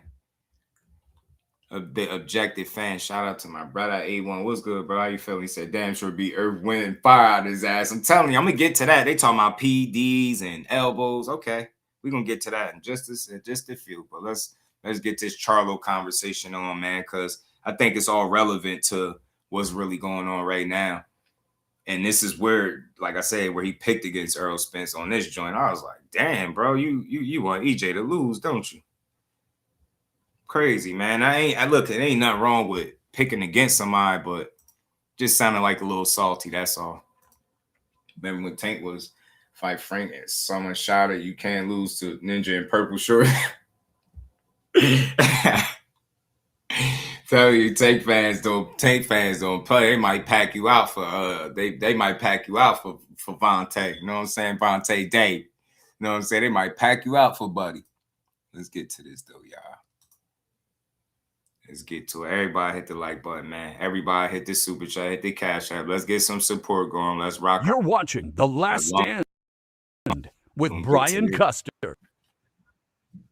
I'm Brian Custer. We bring you to get life together, get life right. Make sure you go out there and invest in yourself, invest in your family, not invest in your stop it future. too much, y'all. We're gonna just try to let this rock. Approaching 36, hungry as ever. I feel stronger. I feel like I'm at that point in my life where I I got a lot to prove, especially with how my own kinfolks are acting, and I just be like, you know what, ain't no stopping me when I get like this. So I might as well just take off, jump back in, and let's go for a throttle.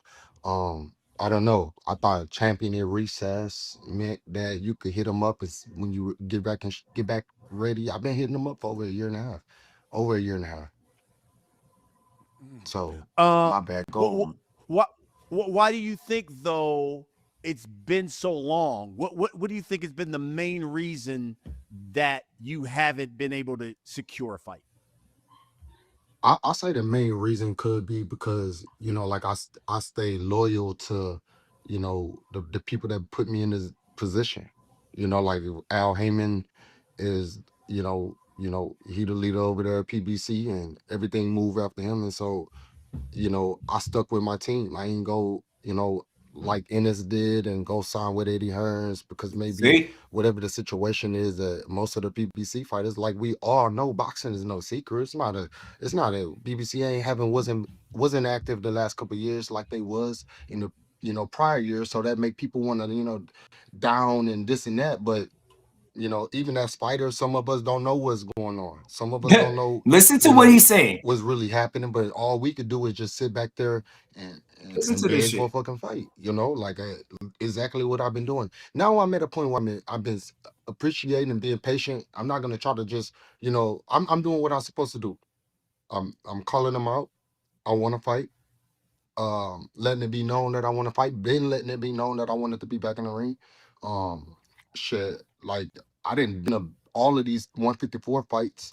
And real quick, I try not to stop. Like I said, too much. Big shout out to my brother Mike Kirkland again, showing love to the channel as always, supporting the grind, man. Follow his lead, y'all, for being a patient content creator, because I couldn't do what you do. I think that's why I got all this great now, Mike. That was the sacrifice for the patience, man. Say, hey, Just, you want this patience, man? We gotta get your hair, man. We gotta put this silver up in your joint. You know what I'm saying?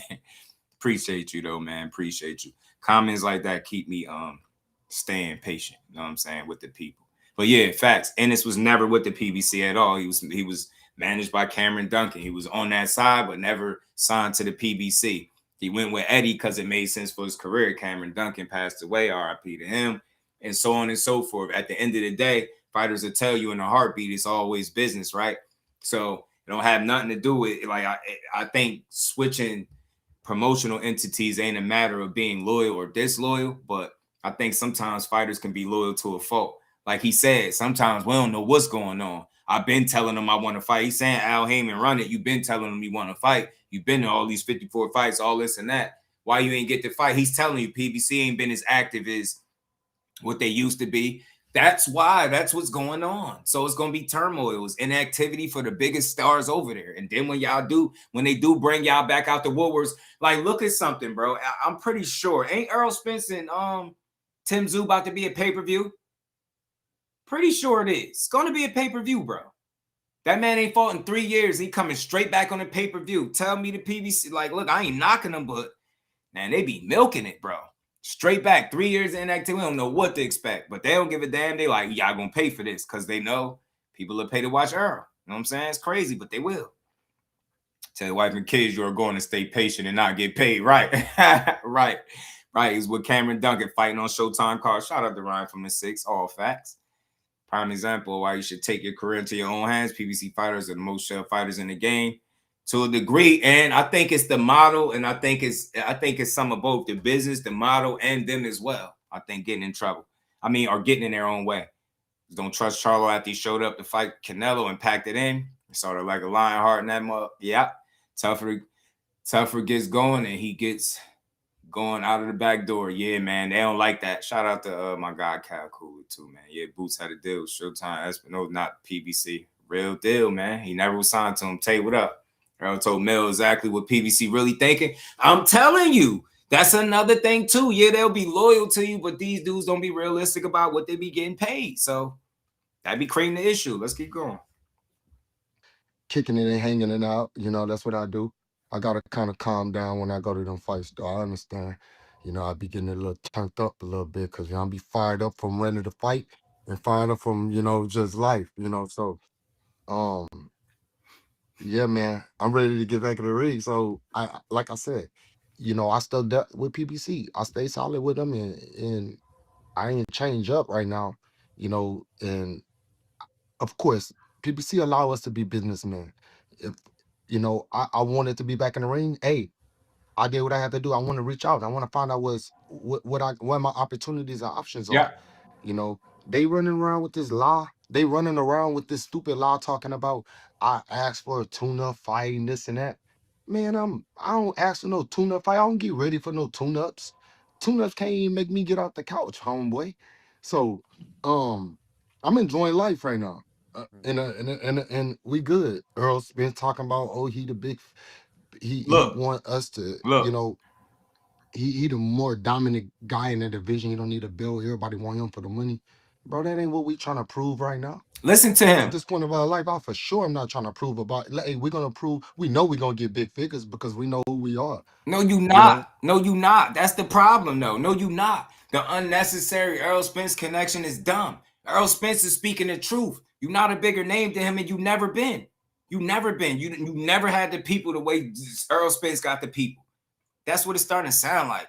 Well, we ain't out to prove that. Well, you ain't Errol Spence. Would you speak for yourself?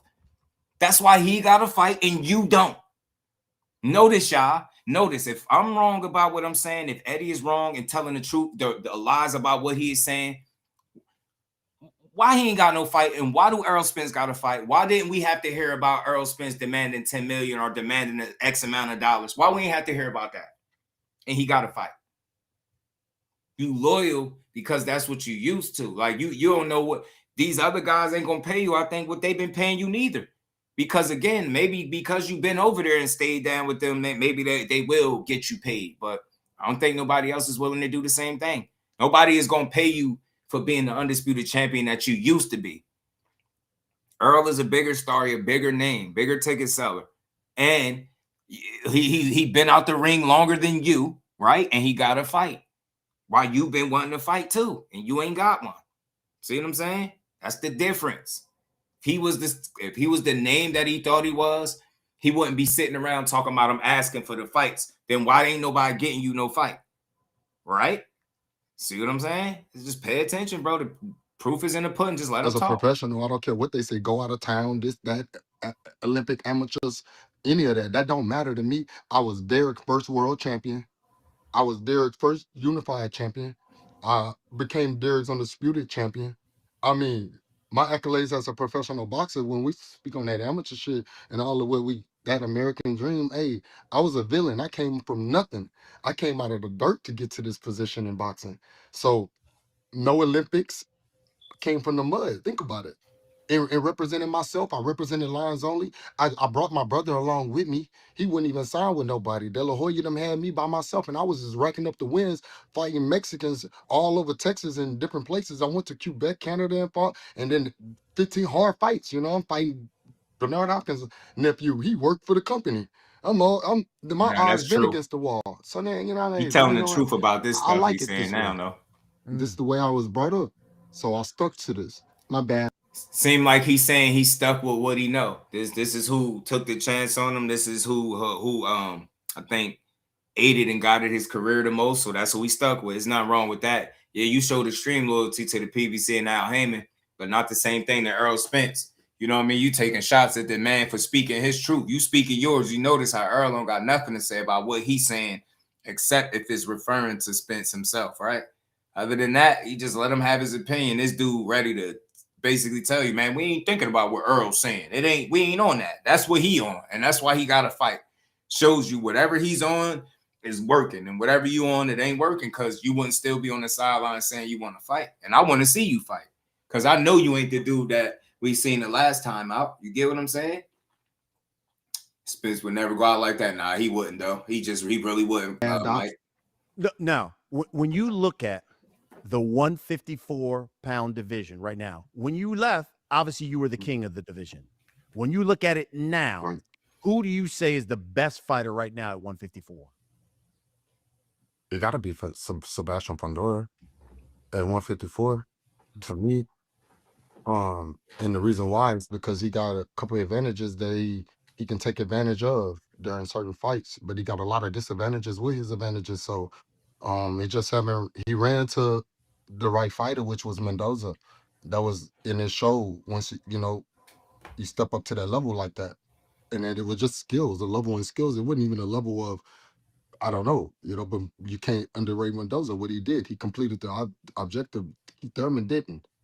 All that hooping and hollering and talking and yapping and bye and playing flutes and shit. That shit ain't work. That motherfucking shit didn't work. That motherfucking shit just got his ass motherfucking, he was too fucking focused on that shit. But anyways, hey, well wishes to Keith Thurman. Hopefully he move on and start doing Now look, real quick, just to play devil's advocate, it's easy to point the finger and say what he did. He was too focused on playing flutes.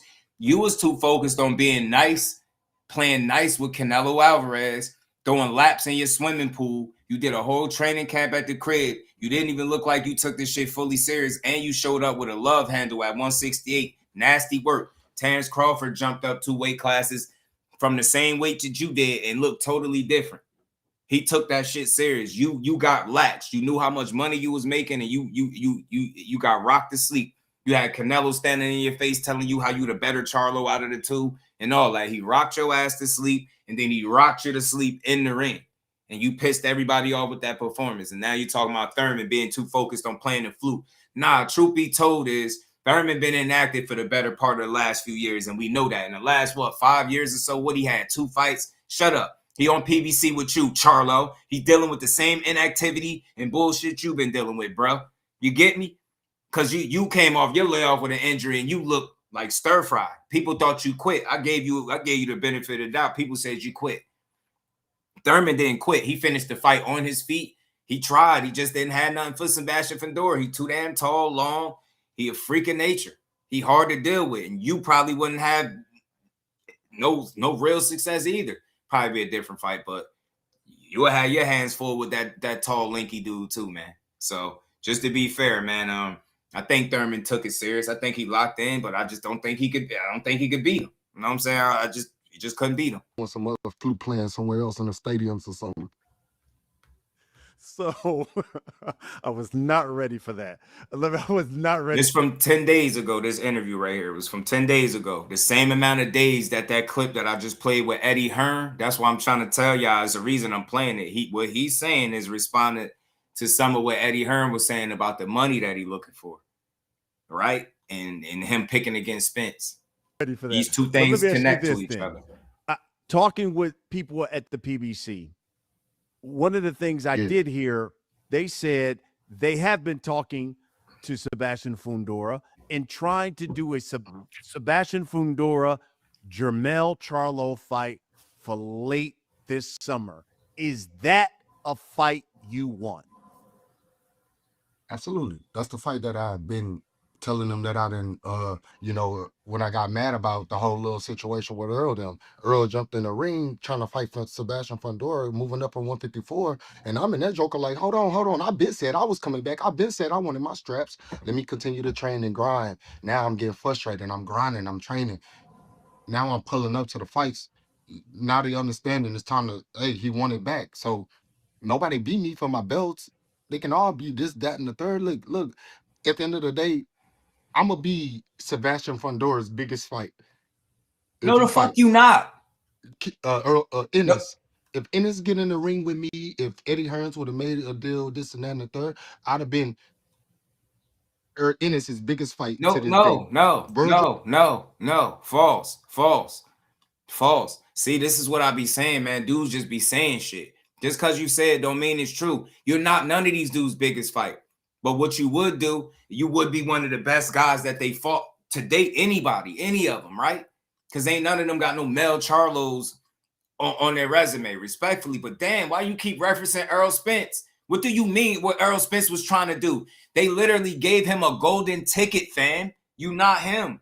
They rock. I would hate to say it, but it seemed like they rock with him more. I don't know. And it's just business. It's like, yo, he sell more tickets. That's why they was looking to push that fight, even with him coming off a 2-year layoff or two years and some change. Now it's 3, and he still got a big fight with Tim Tszyu. They don't care, putting him right back on pay-per-view. And watch they make their money. They ain't going to even care. People going to show up for Spence. Watch. He keep referencing you not everybody's biggest fight. You got to stop thinking that. You got beat by Canelo. They barely respect you as the undisputed champion that you was. I respect you as that, but the people don't give a damn. They not like Just Do. They don't care. They like, bro got beat up by Canelo and went into hiding. You got paid and didn't fight for years. That's what they feel like. And did a whole bunch of talking on the sideline and then managed to go from being Errol Spence's biggest cheerleader and supporter to now one of the guys that we want to really see him fight now because of the way you talk about him. That's what's happening all that time. I told you, when you give people too much idle time, you really see what they're about. Shout out to my brother Mike Kirkland again in the super chat supporting the grind. Listen, if you in here, hit the like button, support the channel. Like my good brother, True Just. Respect the Thurman for not pulling the Charlo. Absolutely, man. He fought. He gave it everything. OT was good, my guy. He gave it everything. So all that, you everybody's biggest fight, kill that noise. No, you not. Maybe if you were the undisputed champion and you were fighting Ennis and all these people, maybe that would be the biggest fight. But because, you know, the belts add a little bit of extra to it. You know what I'm saying? Maybe you'll be considered.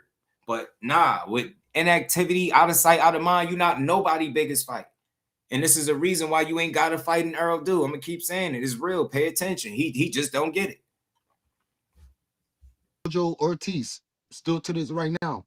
So at 154, who could beat me? None of them. None of them. But none of them calling me out. They understand that risk that you gotta take. I'm way more hungrier than than I ever been, and they know that I'm not gonna talk about what I've done, how I knock them out. I'm not gonna talk about how I beat them up or because we're gonna focus because I was just as good as my last fight, right? So I'm gonna just stick to that, and we'll move on from there.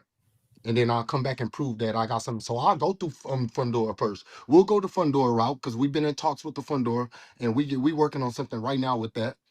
And I'm working on it with PBC them. And then as well as we've been in talks with the winner of Tim Tszyu and Errol Spence. And they both verbally, all of them three guys have agreed to fight me.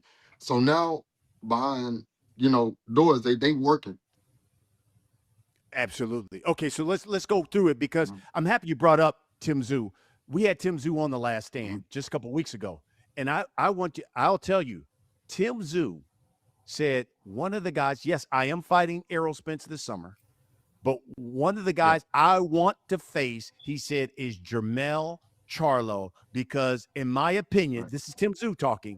I think Jermell Charlo is still the king of the division. He never lost his belt in the ring. And I want to face the best. So I want to face Spence. And then after that, I want to face Jermell Charlo. I know at one point there was some talks of maybe a couple of years back, maybe you and Tim Tszyu. Is that still a fight you want, you and Tim Tszyu? Yeah, we'll see what. And you see who ended up with the fight. You talked about Fundora, but you see who was in the driver's seat. And if they probably had all their ducks in a row, trainer and all that legal stuff worked out, he probably would have had that fight too. Now he back and he got the Tim Tszyu fight first. Get what I'm saying? Like, again, man, Errol is Errol. Now, just we can't say, and we said he can't get fights. We can't say what? I don't know what you mean.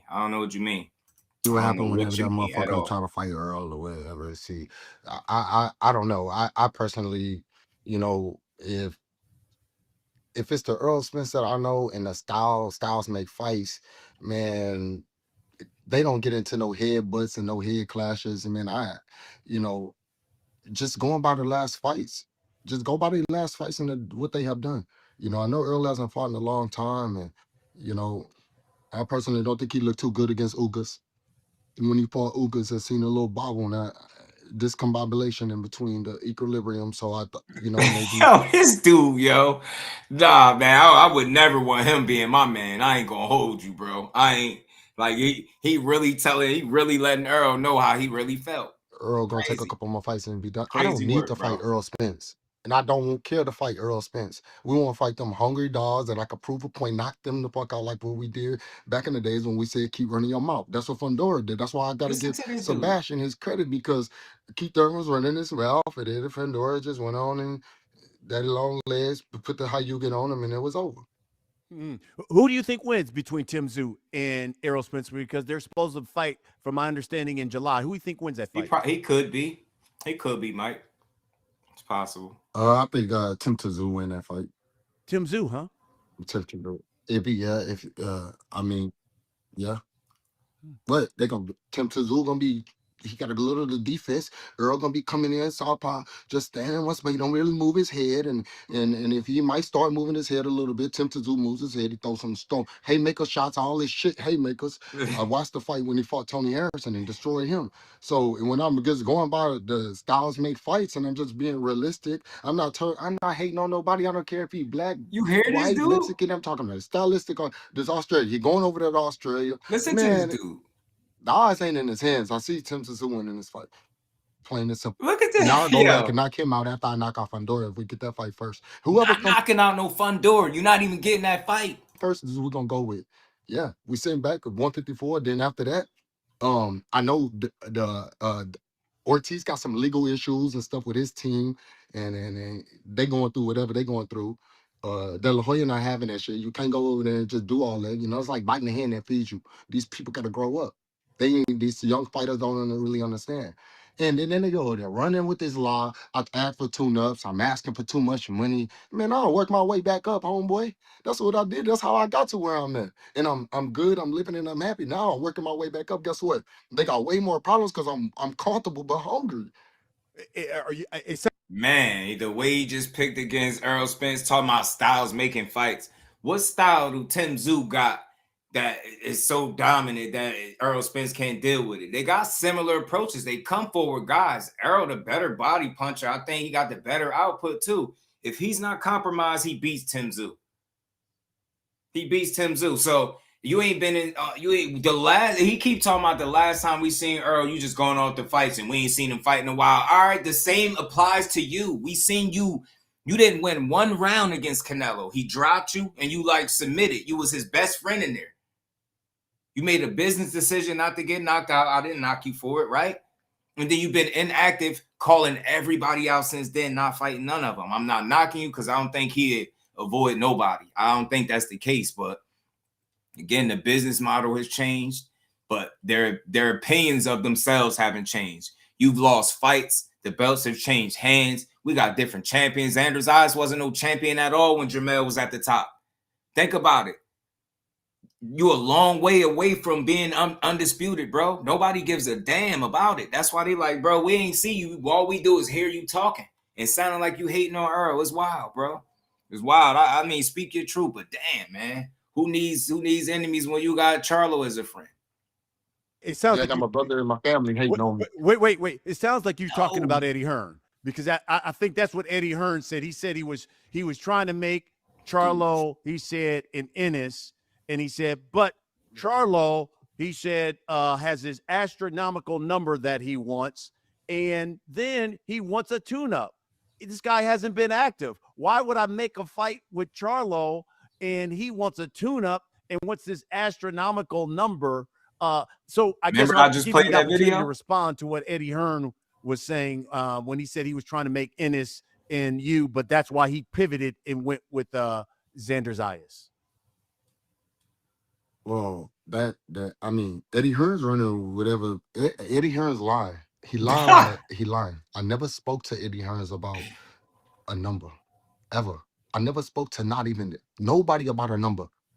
And of course, I'm not gonna go in there and get for nothing less. I'm not no little broke motherfucker. I mean, you know what I bring to the table. Like I said, I'll be their biggest fight. But at the end of the see, that's the problem right there. If you think you're everybody's biggest fight, you don't think that's going to come with a certain price point? If he think he's everybody's biggest fight, that's not the case. It's just really not. It don't go like that. Did you hear what Errol Spence said? Dudes is tired of being in the red because you ain't selling no tickets like that. You ain't selling no fights. You're not selling out. How are you people biggest fight? Are you going to be people's best competition or biggest fight? Those are not the same thing. Those are not the same thing. I don't know, man. Again, bro.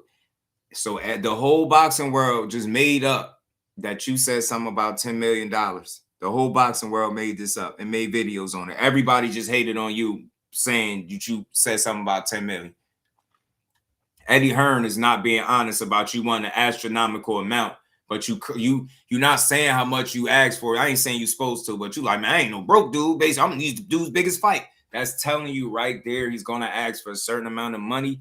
And from what it sounds like from Eddie Hearn, he's not willing to pay it. Why pay him an astronomical amount when he's been out of sight, out of mind, inactive, coming off a loss? So who's really, he think he's Boots' biggest fight coming off the inactivity and the loss? They don't even believe in you no more. For real, because boxing is fickle. He said, which fight would you make? Would you rather make the Charlo fight or the Xander Zayas fight and a current unified champion? Get what I'm saying? It's a no-brainer, bro. It's a no-brainer. I don't think Eddie was just lying, man. I don't think he said he spoke to him and he asked for exactly an amount, but he said he in his mind, he got a number. That's what he want. He not going off that number. And Eddie Hearn knows whatever that number is, we ain't about to pay it to you. Simple, man. No, you could not believe Eddie. I believe the results, bro. It's not about believing Eddie. I believe reality and the results. The fact of the matter is he's not everybody's biggest fight. So he letting me know that mentally he don't even have a grasp on where he's at market-wise. Like, you're not everybody's biggest fight. You probably gonna go demand a certain amount of money based on the fact that you fought Canelo and used to be undisputed, and that shit not gonna work. If it did, then he wouldn't be currently having to have a conversation about money and why he don't got fights. Notice Errol Spence had 3 years out and he did an interview. It was a damn press conference, not a sit down with Brian Custer talking about how much money I'm not getting. Notice this. If he's the star that he say he is, he's getting what he asked for. No questions asked. He's not Errol Spence. Errol Spence didn't have this type of problem. And a lot of Errol Spence inactivity was due to him taking time off, losing, legal stuff, finding another coach. He had a number of different things going on. Him being Charlo's situation, not the same. With no championship, bro. You get what I'm saying? Inactivity and the loss, Kyle. Moving back down to 54 after fighting at 68. Nobody would pick him to beat Boots for real. End of the day, I didn't talk to them about no number or no tune-up. That they losing their mind to think I'm gonna go ask for a tune-up. You know what I'm saying? So it's like I'm thinking to myself, they want to go with that just so they could try to like quiet or like push my name down to on a certain level of a list, because of course Zaya the guy fucking 2 belts. That risk is different. Go ahead and check them straps. We don't know Zaya though. Who the fuck is Zaya? We don't know that motherfucker. We don't know. We know that we'll sell out the stadium in this, and of course the belts. No, we don't know that.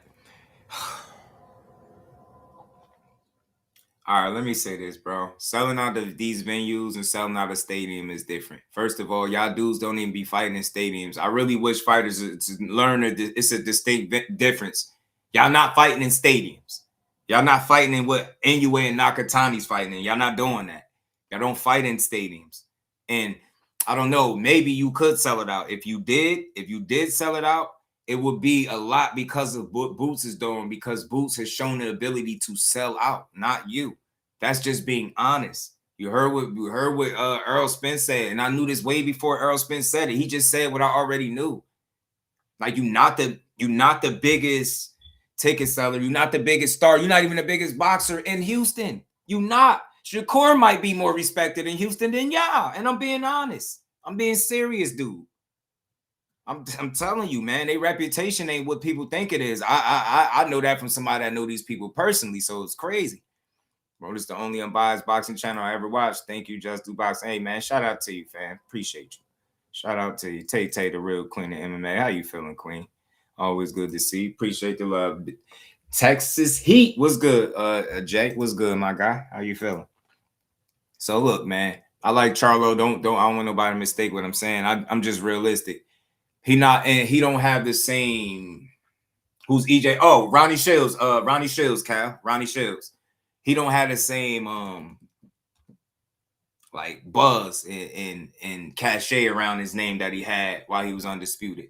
And relinquishing one of your belts to fight Canelo and then losing the rest of them one by one didn't do you any favors. Then going into hibernation, inactivity, boxing, purgatory, it definitely didn't help. So it sounds like you're doing a lot of barking from the sidelines, asking for fights that it seemed like to me, Errol Spence got first dibs on whatever fight you thought you wanted. Whether you was talking about Fundora, they had Errol Spence in the ring with the golden ticket smiling at everybody. You talked about fighting Tim Kazoo. Now they got Errol Spence scheduled to fight Tim Tszyu. I think you need to pay attention. You're not a bigger star than him. I ain't gonna say you ain't a star, but you ain't the star that Errol Spence is. If you was, you would have had one of them fights. Period. Let's keep rolling, y'all. It's gonna bring him a little bit more Shout out to you. I playing appreciate you, power. Tay. But Shout out to the crew. hey, I don't know what side of the road Eddie was thinking on. You know what I'm saying? I'm cool with that though. I'm understandable. I didn't talk to Eddie about no money. Eddie ain't done. Eddie want to do a deal.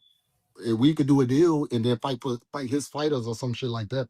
But that's all we got to. No deal being done with Jermell Charlo outside of what I've been doing. I told Eddie straight up, you got to we won't go back and talk to our people that we negotiate with. I don't care about none of that problematic promotional issues that y'all use as politics to keep everybody flowing.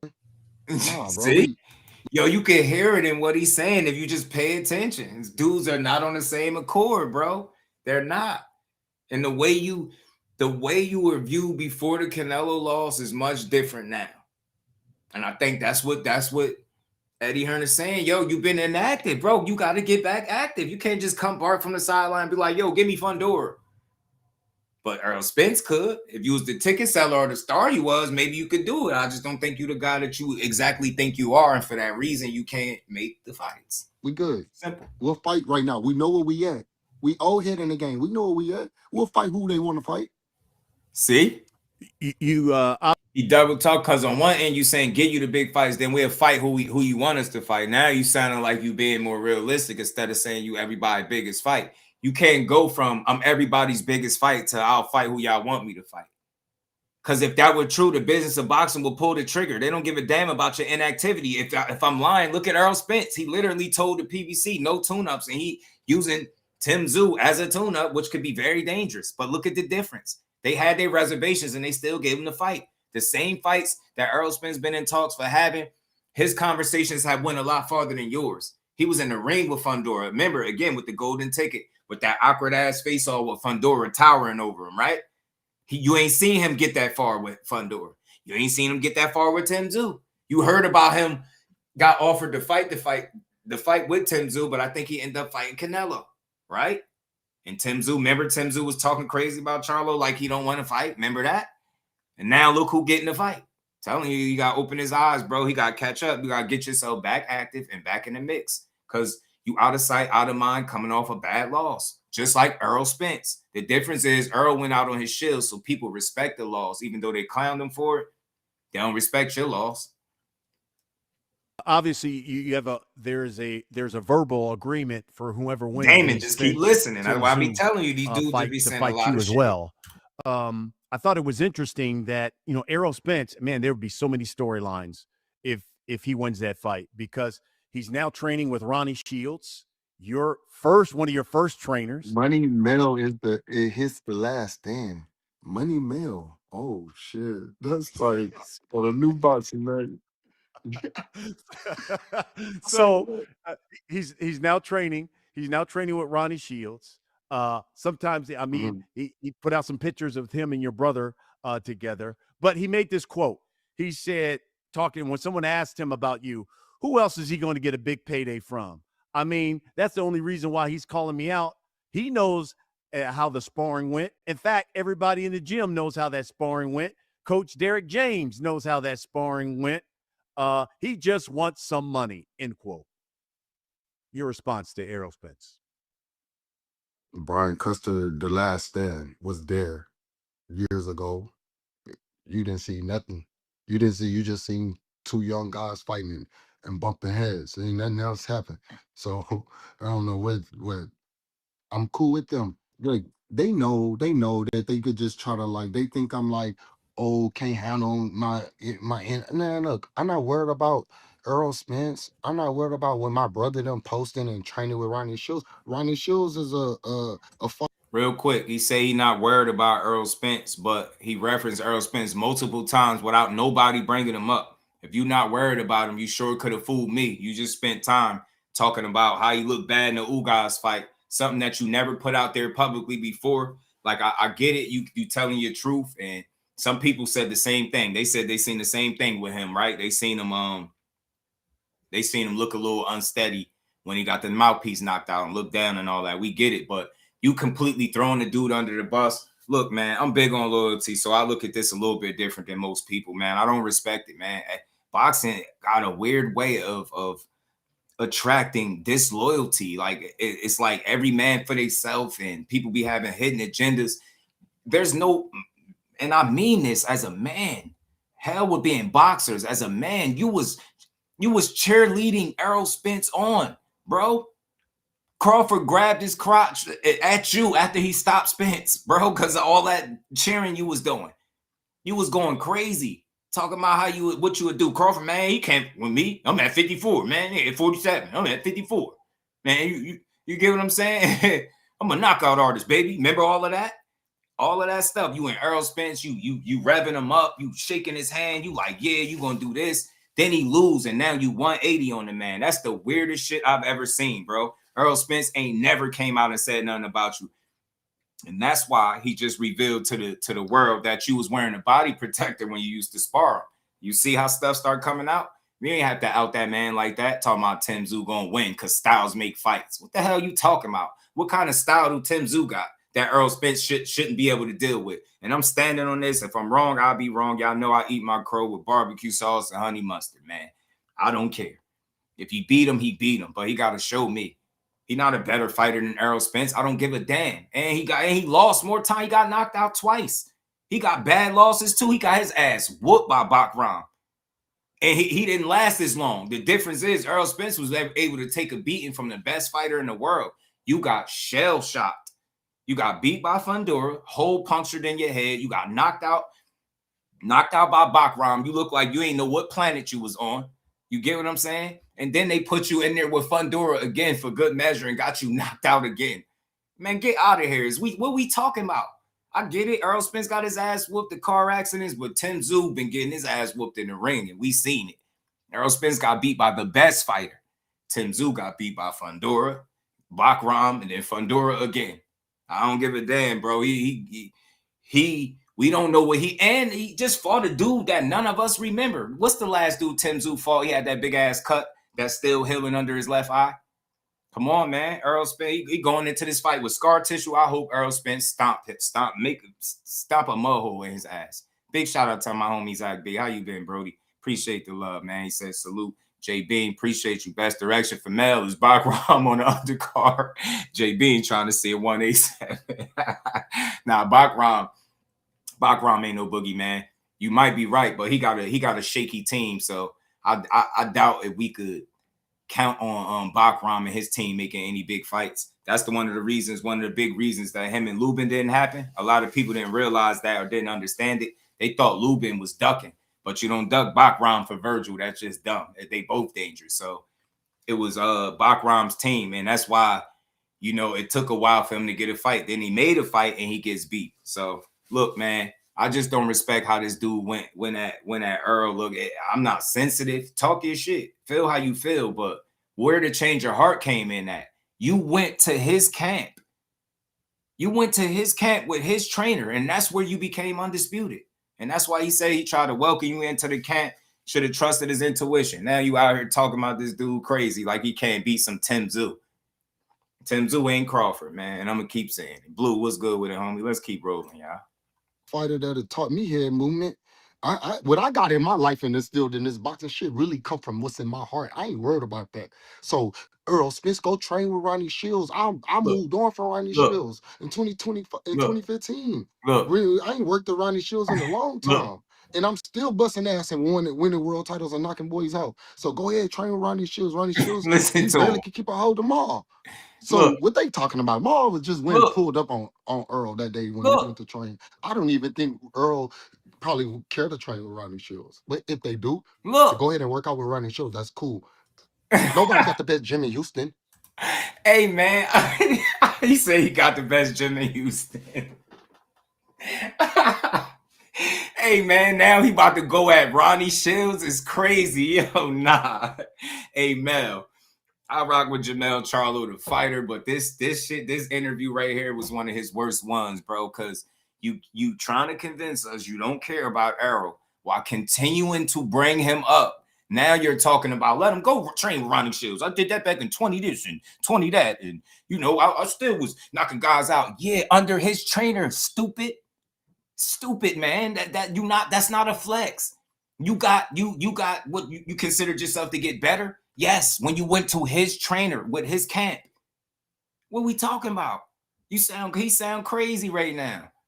I don't work with Ronnie Shields. I don't really think Earl really care to work with Ronnie Shields. Well, why is he working with him if he don't care to?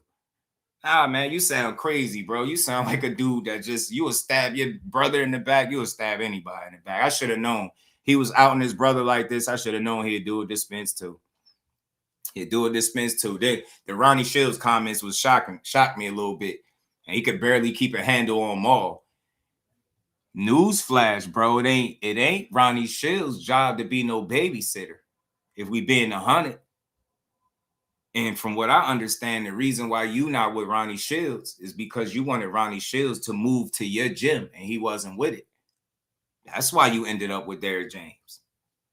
That's what I heard. And I hear that from somebody that know y'all. So you get me? Like, I just hear a lot of disloyalty. It sound crazy. Like, you've been not working with Ronnie. Now we don't need to hear how he barely got a handle on Maul. That been a problem. Maul ain't just turning to this guy. He been that dude. I don't know. I don't like what he's saying here, bro. You throwing shots at everything and everybody, bro. About saying, yeah, but I don't really care about what Errol Spence doing, man. I ain't really thinking about him. If you want to work with Ronnie Shields, let him go do that. He sound mad as hell. Tall glass of hate with extra sugar. Man, hitting on everybody. I'm telling you, Jermell said it all when he said he was Derrick James' first champion. He's mad because EJ blew past him in every way. I'm so disappointed, man, but I'm not surprised. Judah, my dog, was good with it. Judah Vision in the building. He do it. What he say? He do it to his brother. Y'all be do it to Spence. You feel me? Big Mason, what it do? I just don't like it. And then look, I like Mel. Y'all know me. I don't do no slander. I still ain't going down talk him as a fighter. He's a hell of a fighter, but his character is showing for real in this, and your true colors are showing. Like, how much did you really rock with Errol Spence if all it took was him to law? Because think about it. What changed between the night that he was in Errol Spence's locker room cheering him on and all that? He was doing interviews telling him, take a little less money and go fight Errol Spence. Remember, he a stud. Remember all that? Somebody brought that up earlier. Errol Spence is stud. Like, remember he was doing all of that? He was bugging. Like, now he can't. Crawford, remember all the interview? He was bugging on Crawford. Like, all of that for Errol Spence, though. Like, he really got into a whole back and forth. And Crawford had to say how he don't like Mel. He liked Maul, but he don't like Mel. Where is Jermell Charlo training with Ronnie Shields? Where's Errol Spence training? Ronnie Shields. You get what I'm saying? They always be cool with Maul, but the people be having problems with Mel. I see this all the time with them. No boxer barely is cool with both of them. It'd be one or the other or just Maul. I'm telling you. They always got a problem with Maul. Yo, Mel. They always say he be tripping. I'm telling you, Mel be bugging, man. He be snapping on everything and everybody, bro. Said no wonder Maul turned to drugs and drinking. Mel was my brother. I would catch. Yo, he not done, y'all. That's why I reviewed this. Remember, I was reacting to this when it first came out, but I ain't finished doing it. So we going over it again because it's relevant to the conversation. He responded to the video I played earlier by Eddie Hearn talking about how much money he want. If y'all already didn't do the search, look it up. He was talking about 10 million to fight Boots. A lot of people were saying that. I ain't gonna say a lot, but a few fighters said that. Definitely two right off the top, him and Virgil. Jermell ran from Bud. Chase was good. I don't think he ran. Like, look, all these dudes will fight. The problem is the money that guys want to fight certain challenges. They're not going to get it.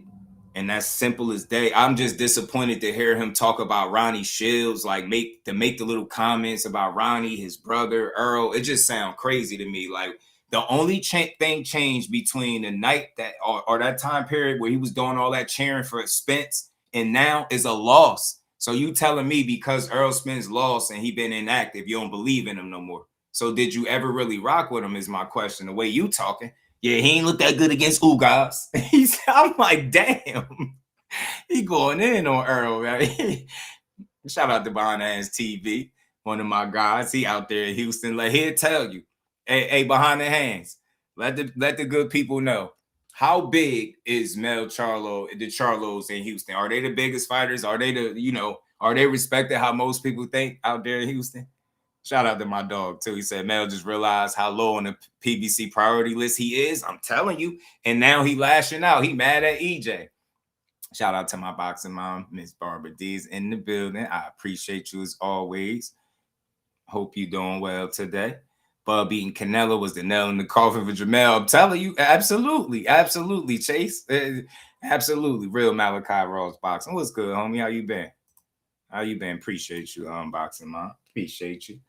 We gonna keep building. I want to see Errol whoop Jermell ass now. Me too. He said, man, we probably can handle that after. Listen, we definitely need to see Errol Spence win against Tim Tszyu.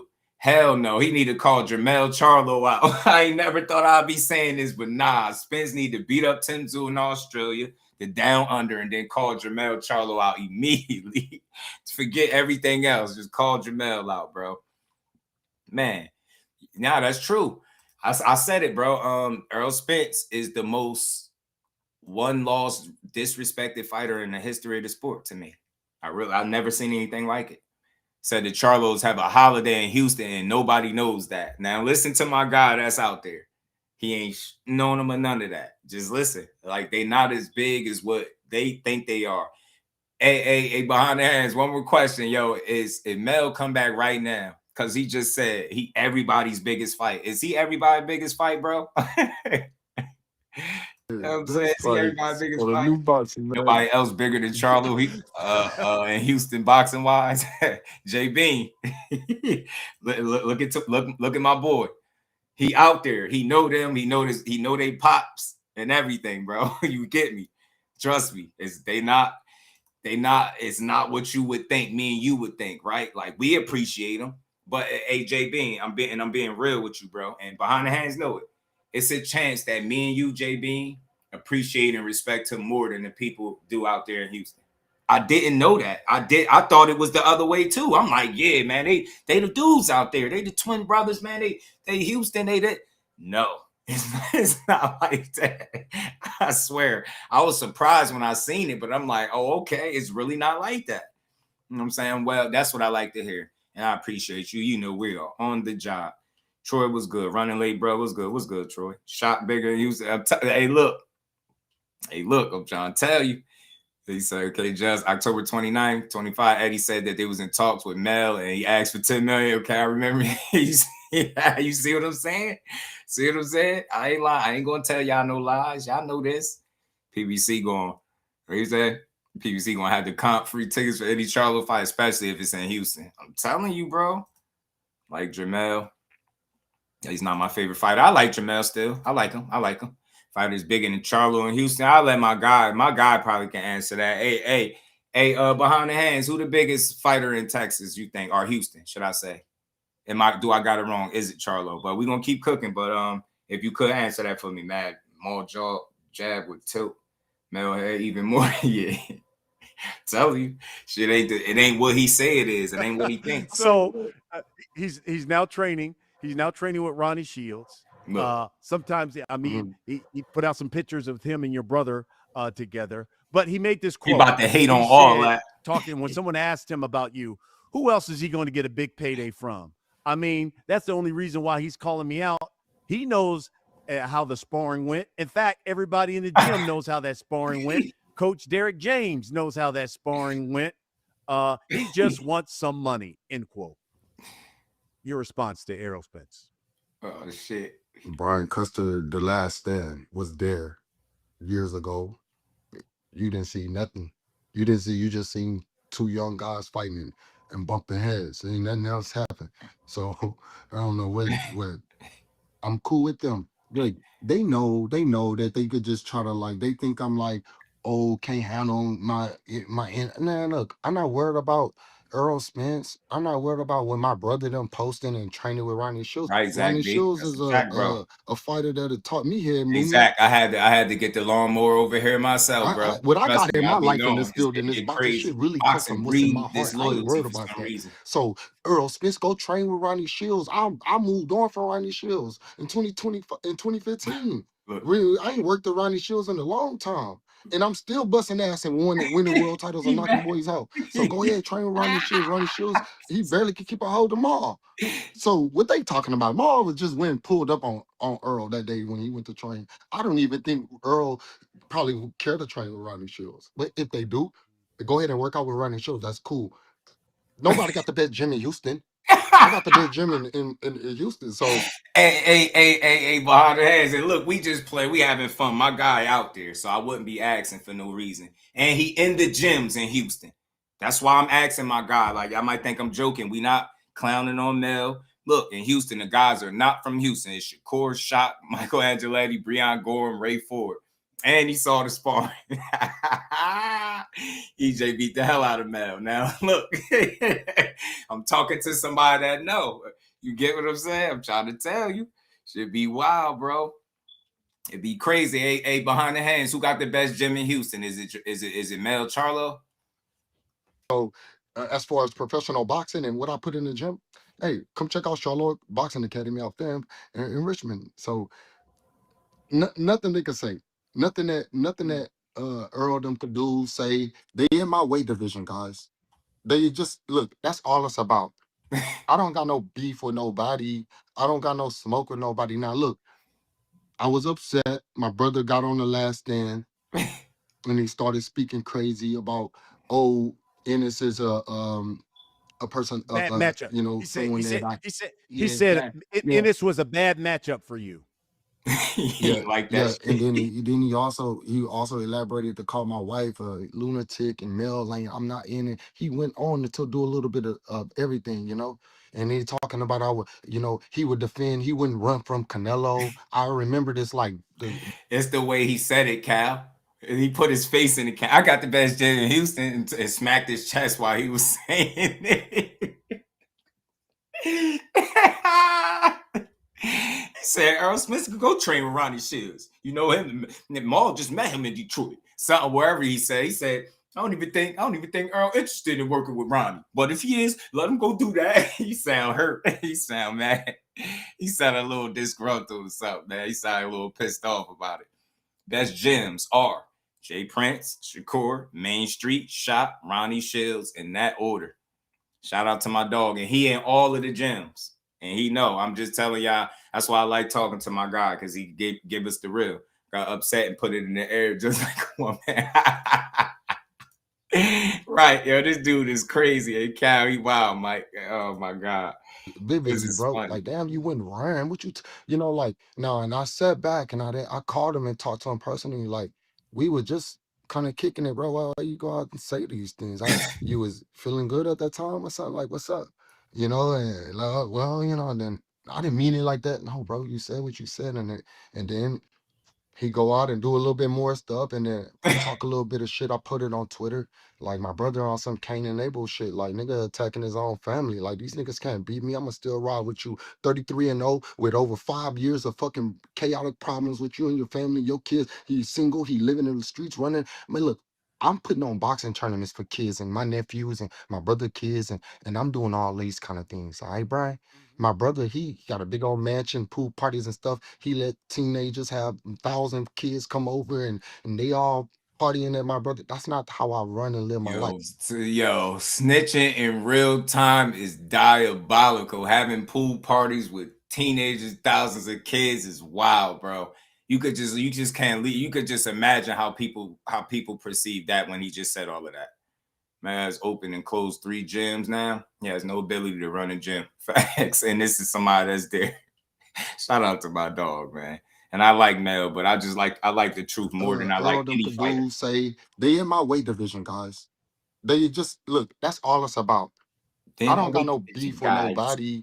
I don't got no smoke with nobody. Now look, I was upset. My brother got on the last stand and he started speaking crazy about, oh, Ennis is a person, Bad matchup. you know, He said. someone He said. that I, He said. yeah, He said. yeah. Ennis was a bad matchup for I knew you. that was gonna piss him off. Yeah, yeah, and then he also elaborated to call my wife a lunatic and Mel Lane. I'm not in it. He went on to do a little bit of everything, you know. But he just said how Tim Tszyu was gonna beat Errol Spence because styles make fights. And he talking about our, you know, he would defend. He wouldn't run from Canelo. I remember this like vividly, bro. Like, damn, you went and ran. What you know, like, no. And I sat back and I called him and talked to him Facts, personally. Like, A1. You get what we I'm were saying, just bro? kind of kicking it, bro. Why you go out and say these things?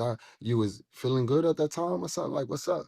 You know, and like, well, you know, Mel, I didn't wow, mean it bro. like that. No, bro, you Let said this what you man know said, none of your and business. then he go out and do a little bit more stuff, and then I talk a little bit of shit. I put it on Twitter, like my brother on some Cain and Abel shit, like nigga attacking his own family. Like these niggas can't beat me. I'ma still ride with you. Dre, what's 33 good, and 0 homie? with over 5 years of He fucking bigger, chaotic period. problems Yeah, with you and your family, your kids. Dre, He's he bigger, single. He period. living in the Earl streets is. running. I mean, look.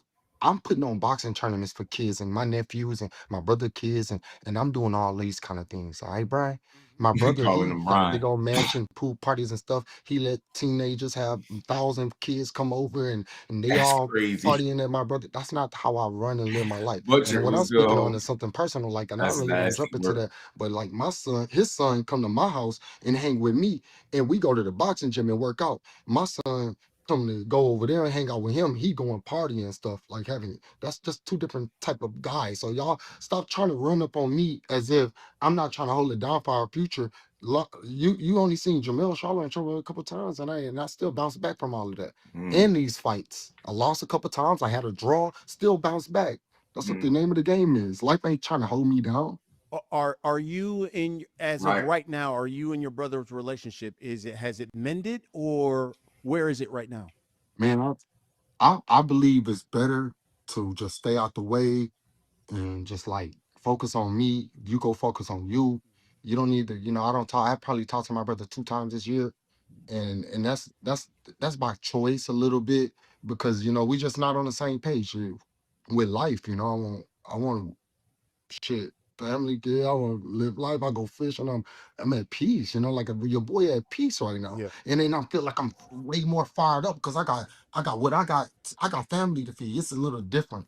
He living got 20 homeboys at the crib every day. I don't got no homeboys and like that. You can't come. Like my life is just a little different. Got it. So I it's ain't like gonna you're gonna lie, have. bro. I think, and it's just my opinion based on just watching and observing boxers over the years. I like what Mel is talking about right there. I just hate that his brother is getting outed in the process, but I do like the structure. That's what Mel talking about: family, motivation, kids, wife, home, like fishing, doing stuff with the get like family, like that structure. I think can take you a long way in a lonely ass sport like boxing. I really believe that. And I think they might be just at two totally different points in life, but it's like that. But I don't know, man. It just sounds like I just hate to hear brothers not rock with each other, man. I got my own struggles in that area too, but I ain't about to go public with nothing. You gotta be careful, yeah. Fact. And who you tell your business Don't to. hang with your brother. You kick it with your brother. Take him out to eat. You about to take out about 15 other guys that come around. And I've done that a couple of times and kicked it with them in the city. So it's like I've done that, but I'm not interested in that right Do now. you think, Mel? And this is a serious question. Do you believe that you guys, and I'm talking about you and your brother, get painted with the same brush? And the reason why I ask this is because I remember in the past when I would ask, like, why, ask the PBC, why isn't the Charlos in the ring? And the response I would get was, can't trust them. I don't know if they're drinking too much, if they're going to show up on weight, if they're going to do what they're supposed to do. That was one of the reasons why, obviously, your brother got taken off the Rescindes card, and he was supposed to fight on the Uncle Rick Benavidez was card. good. Rick, how you And now feeling? Munguia is fighting That's for a him. fact. But do you think you got lumped into that as well, that they put you both together when they say can't trust them? I think, maybe they've been drinking too much. They got too many personal problems. And you kind of got put in the same boat as your brother. And that's one of the reasons why you haven't been in the ring. Yeah, like I don't have any mental health issues. Yeah, I'm fun. Yeah. But when it's time to put the cup down, we're gonna put the cup down and go crazy. That ain't got nothing to do with nothing when it comes down to this boxing. When I drink and have fun and have my good times, I know when I control myself and handle myself well. Even like the last time at the fights, years, they paint us with the same brush. Absolutely. And that's kind of why I kind of steer myself in my own division. 154, I ain't going nowhere. I'm right here. Ain't no way you could look through me through this shirt and tell you I could take this shit off and be like, Brian, like don't ask me about being in shape and don't ask me about training. You know what I'm saying? Because I'm like where I want to be. I'm ready. He You know flexing what I'm on saying? And Brian. I don't going out there and posting all these videos. My fans getting tired of just seeing me posting videos. So I hopped on the last stand with you because ain't no point. A lines only. Hey gang, we on our way. We been marching up their neck. We just gotta come in and we gotta drop in like America from the plains. You did. We gotta come in and take over the whole strait of 154. Mel That's how just we doing talking it. at this point. So we ain't let nobody else make it through this straight of 154 without at least saying we're gonna acknowledge Jermell Charlo. You come to Jermell Charlo territory. So at least acknowledge Jermell Charlo before y'all go out and let Errol Spence jump in the ring. Pandora was like way over his head and bigger than him at that day. And he was coming from 147, never fought at 54. And y'all over here talking about fight. No, this guy has fought. I moved up in weight divisions to go fight Canelo. Absolutely. We did what we had to do. Money Mill went and did what he had to do. Now Money Mill said, let's go back to our weight division. I said that at the same night in the ring with Jim Gray them. And I told them straight up, I'm going back to 154. Obviously, I filled in for Maul, right? Yep. Maul feeling Medina feeling it. So y'all painting me with the same brush. I'm in shape, I'm training, I'm working. You know what I mean? Come pull up on me and see if I'm grinding. That's right now we sticking with our game plan. We're gonna rock it out with PBC, see what's going on. Thank God, with Zufas and all of them, and they ain't gonna come this way. You know what I'm saying? They understand they not gonna come this way. And I'm hoping that we all as one in boxing could fight and work together, dog. This has just been a problem for years and years and years. And I defended the sanctioning bodies. I paid every sanction fee, like I said before. I mean, come on now. They never really had a problem with me other than, one of the PBC guys get all mad at me and stuff. I don't know. He's stuck on some past shit. I talked to him. You should have seen that at the fight set. That's what really ticked me off. Remember his name? Let me ask you. He definitely be all over the place. You could tell he been having some shit on his mind for a while, but I don't think you gotta out everybody. You know what I'm saying? That Charlo versus Charlo was so big. At this point, the way he carrying it, like, bro, we rather see you fight him than out him in his business. Hope he's serious about the Fundora fight. The problem is, bro, Damon, it's not all up to him. It ain't the fight that he got to be serious about. He got to be serious about how much he expect to get paid for one of these fights off a layoff. That's what I think the problem is, and that's why I think Errol Spence got to fight and he don't. You talked about the Canelo fight. Let me ask you this, because we never had the opportunity to talk about it. What happened? What happened in the Canelo fight for Jermell? Man, I trained my ass off for that fight. I mentally trained for that fight. Probably not. I don't think so. You had a love handle. I don't care what you say. You probably trained your ass off in your mind, but I think you could have did better. You came into the ring with a love handle. You didn't look like you was in the best shape. Fully on the mental side, man, I just felt like I was prepared for it. I kind of knew about the fight before everybody. I broke my hand with the Tazoo fight, went through a whole training camp with that. I felt like I just never stopped training. I took one little vacation and went straight back into training camp. So I trained almost that whole year, and I don't know, came to the fight night, and I just my team wasn't all on the same page. It was a lot to do with my team and how we supposed to go into a world championship title, undisputed versus undisputed fight. Like I would have never left my coach would have never left my side. And it was like coaches ain't working together, team ain't working together. Nobody was working together. Everybody was all about, oh shit, this big bag. Let's get to who gonna get, man. Don't get kicked off a camp. Let's do, like you can see ass kisses and yes mans and people. Then you got backstabbers. It was all kind of a lot going on at one time. But look, I made it. That's done. That's dead. That's over with. Man, you just basically blamed your camp for why you lost to Canelo. So it wasn't the fact that you got rocked to sleep, that you knew you was getting a lot of money, that you did camp at the crib, doing laps in your own swimming pool, came into the ring with a love handle. None of that was the case. Maybe the fact that you came off a layoff, an injury, jumped 2 weight classes, fought Canelo. None of that was the problem. It was just your team. Got it. It's just the team, y'all. That's what he said. Canelo knew like himself, like he said, I was a great champion and I'm still a great champion. I was undisputed champion and I'm gonna move on to do bigger and better things. I'm past that. I don't dwell in the past. I'm way better than that. So I know my skills in the ring. My highlights could tell you that. That wasn't the same male. I'm big as hell, was bloated. I don't fight with all that weight on me trying to stay up in their weight category. Canelo probably was 192 when we fought. I make no excuses. In his front yard. I got on my motherfucking bike, started punching and moving, did what I have to do. I move around the ring, I punch. That's what I naturally do.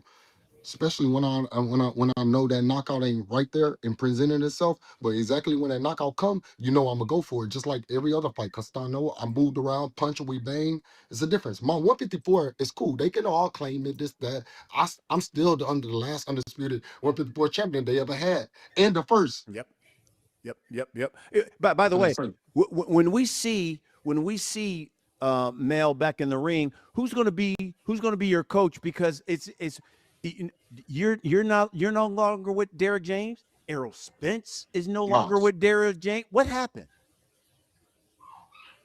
Well, I mean, Derrick James, he started getting a little bit more fighters and a little bit more hype, and I feel like our communication changed. We wasn't the same. Derrick James a cool kid and all that, laid back and all that, but he wanted his way. Like you as a coach, y'all coaches work for the fighter. Of course, you want everything to be your fighter's way, but if a fighter really is a cold fighter and he a champion, he respects you as a coach and a leader, but he also makes his decisions on what's best for him.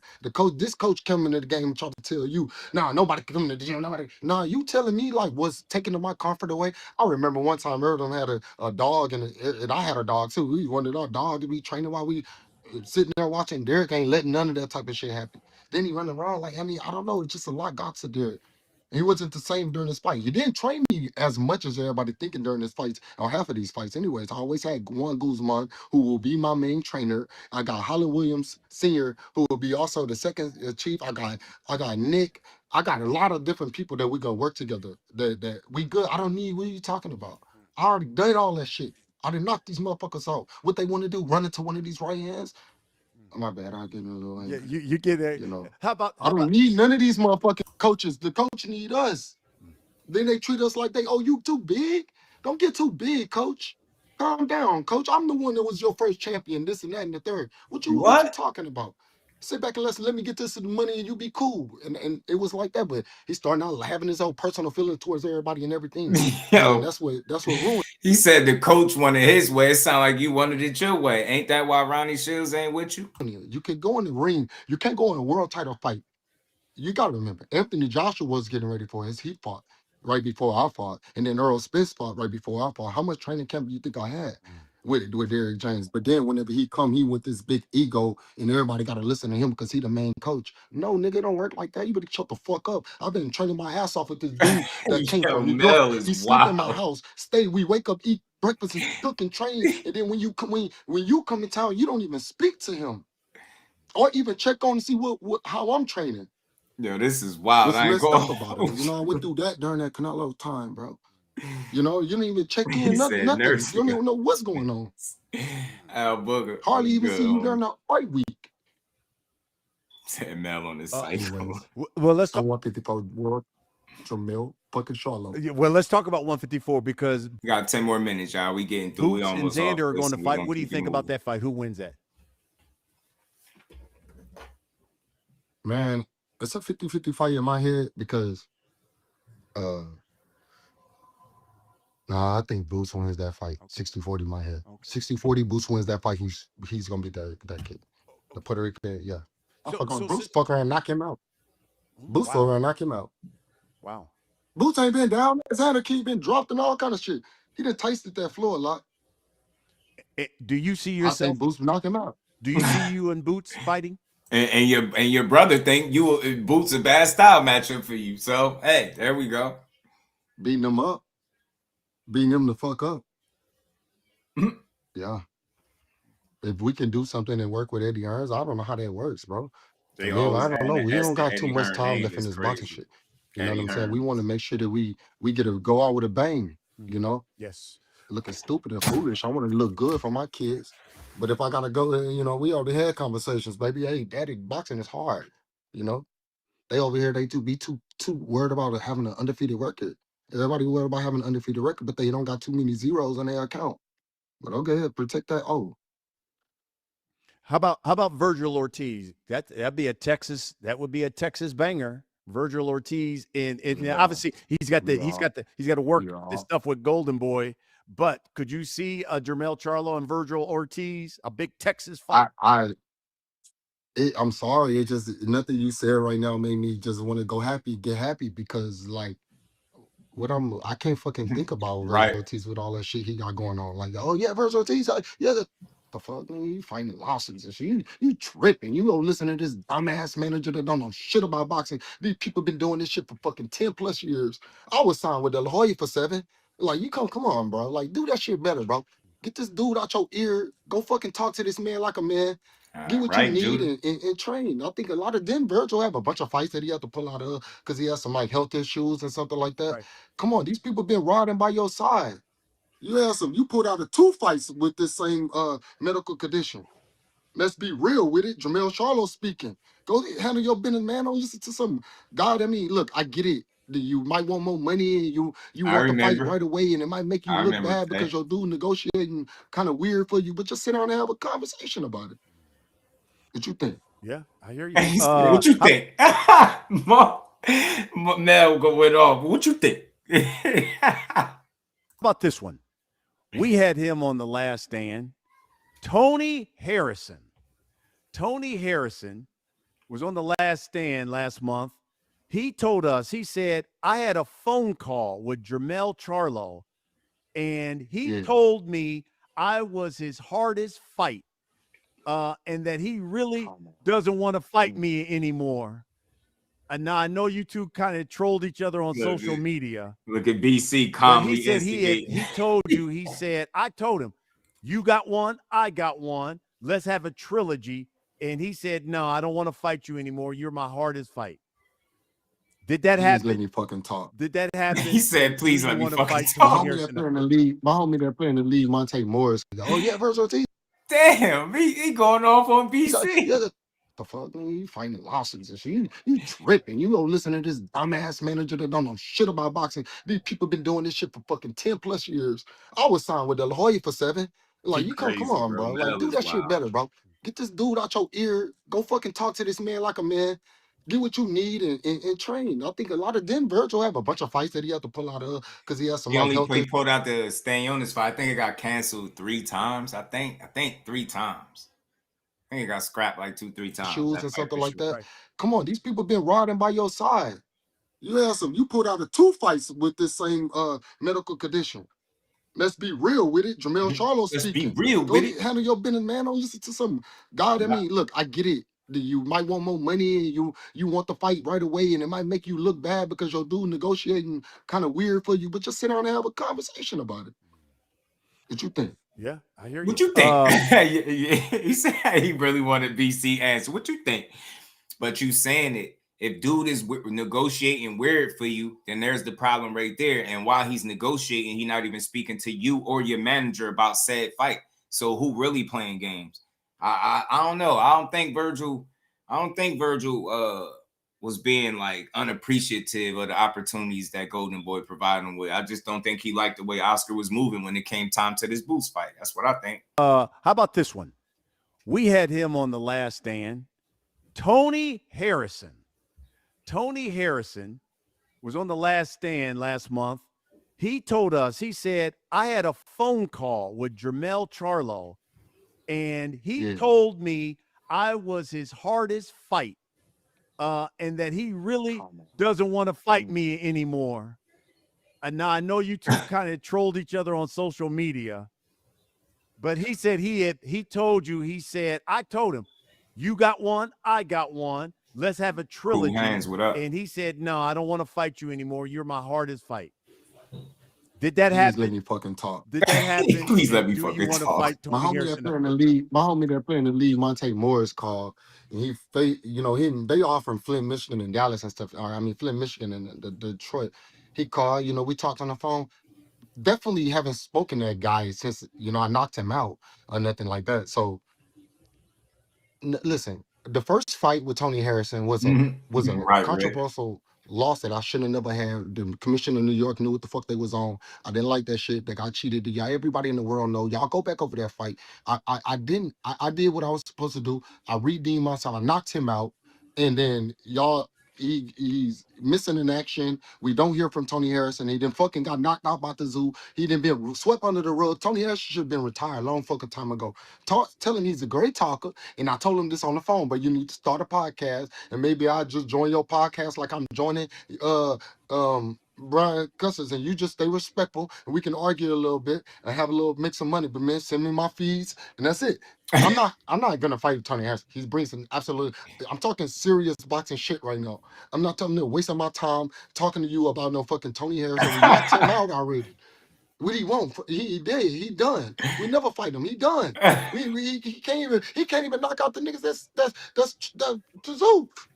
Come on. He need to be trying to go find them again.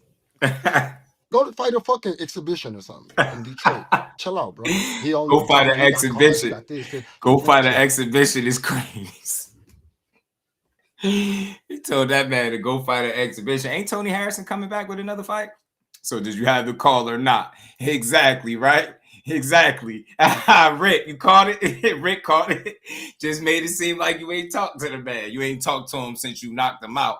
But then you told him I could do a whole podcast. That sounded like a conversation to me, or did you just make that up on the fly? Chill, bro. Don't count my pockets, bro. Stay back. You all of these dumbasses over here talking about, oh, he need. I don't need no money, motherfucker. I'm hungry and I want to fight. I got something to prove, and I got kids that's watching. What do you think? What do you think about Zuffa And boxing? a twin brother that's hating on me. What do you think about Zuffa boxing? The Zoo. All I know right now is they're just giving fighters a lot of money. They over here talk. You got half of the world talking. Oh, we got to pay these fighters less, and we got to pay these fighters this, and then we got to pay these fighters that. You got one fighter. We got one company talking about shit. First off, I thought Zuffa only could wear their own uniform, they own this. I thought Conor Benz, is it Conor Benz or Zuffa? Yes. The fight that I just seen Conor Benz had here, shit. I didn't see Zuffa. It didn't look like it was Zuffa fight. So if that looked like real boxing to me. At the end of the day, we try to get the real boxing. Now, the belts and all that shit, yeah. We take them trophies too. You know, we don't want it. Well, we sending some money. What y'all sending some money? Zuffa, you hear me? Y'all sending some money? Because at the end of the day, that was a nice crowd. We just had a great fight, and then he can't even knock out the niggas. That's Zoo. Come on, he need to be trying to go find them again. Go to fight a fucking exhibition or something in Detroit. Chill out, bro. He only talking about he got cars, he got this. Man, chill, bro. Don't count my pockets. Jermell Charlo all of these dumbasses over here talking about, oh, he need. I don't need no money, motherfucker. I'm hungry and I want to fight. I got something to prove, and I got kids that's watching. What do you think? What do you think about Zuffa And boxing? a twin brother that's hating on me. What do you think about Zuffa boxing? You about to go off on Zuffa. All I know right now is they're just giving fighters a lot of money. They over here talk. You got half of the world talking. Oh, we got to pay these fighters less, and we got to pay these fighters this, and then we got to pay these fighters that. You got one fighter. We got one company talking about shit. First off, I thought Zuffa only could wear their own uniform, they own this. I thought Conor Benz, is it Conor Benz? Go fight a damn exhibition. The fight that I just seen Conor Benz had here, shit. I didn't see Zuffa. It didn't look like it was Zuffa fight. So if that looked like real boxing to me, at the end of the day, we try to get the real boxing. Now, the belts and all that shit, yeah. We take them trophies too. You know, we don't want it. Well, we sending some money. What y'all sending some money? Zuffa, you hear me? Y'all sending some money? Because at the end of the day, that was a nice crowd.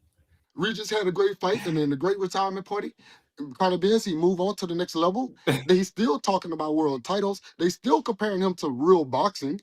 I mean, I ain't hating on nobody. I love PPC. We gonna work and operate as long as they rocking with me and we rocking together. But some shit that happened the other weekend happened where I go to a fight and some PPC guy just started acting a fool. Y'all gotta fucking fire him because he fucking with the prize. He ain't the fucking prize. Yeah, they know what I'm talking about. That was wrong for that guy. I was chilling. We got to pay these fighters that. You got one fighter. Nobody know what he's talking about. Shit. First off, I thought Zuffa only could wear their own uniform, they own this. I thought Conor Benz, is it Conor Benz or Zuffa?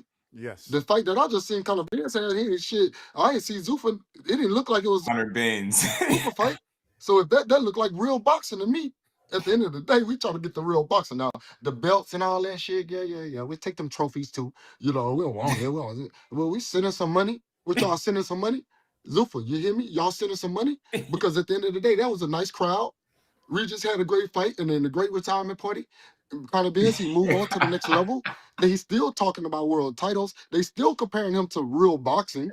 I mean, I ain't hating on nobody. I love PBC. We gonna work and operate. As long as they rocking with me, You we love rocking together. PBC, but you But talking some about shit that Zuffa. happened the other weekend happened where I go to a fight and some PBC guy just started acting a fool. Y'all gotta fucking fire him because he fucking with the prize. He ain't the fucking prize. Maul Yeah, calling for you know what people it is. jobs and everything. He says, I got some PBC fool acting a fool, hyping the fights. Y'all gotta fire him. he fucking with the What prize. I'm talking about. That was wrong for that guy. I was chilling and I was good, having a good time. But these people, they get beside themselves. They want to do more than what they supposed to. I think he talking about the dude that was asking him questions when he started saying F everybody. He was saying F Boots, F Xander. He was saying F everybody. He'll beat everybody up. I think that's what he was talking about. But I think he was tipsy. Zufas, you hear me? Zufas, what's up? You hear me? But y'all gonna send some money. Eddie Hearns, Connor Benz, Zufas, everything with an S, bro. Brian Custards. Errol Spence's, like, god damn, Jermell was shot out, bro. So I was telling that dude in this here, hey, the old passes, I love the Nike. thing, we good. These Adidas Life is cool. good, I hope you well. We're gonna, but I knocked these motherfuckers out. And I was pointing at the ring, and I'm like, look, I'm trying to get in the ring. I'm like over here trying to get in the ring and shit. And then this dude just, I knocked you out, though.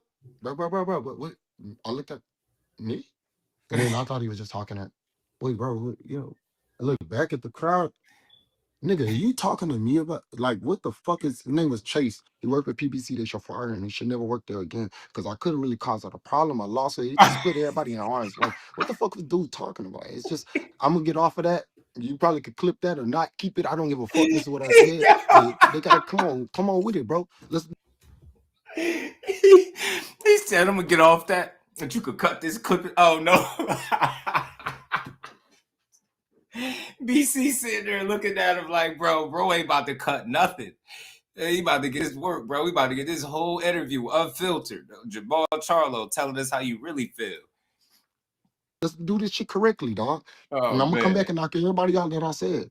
I like it.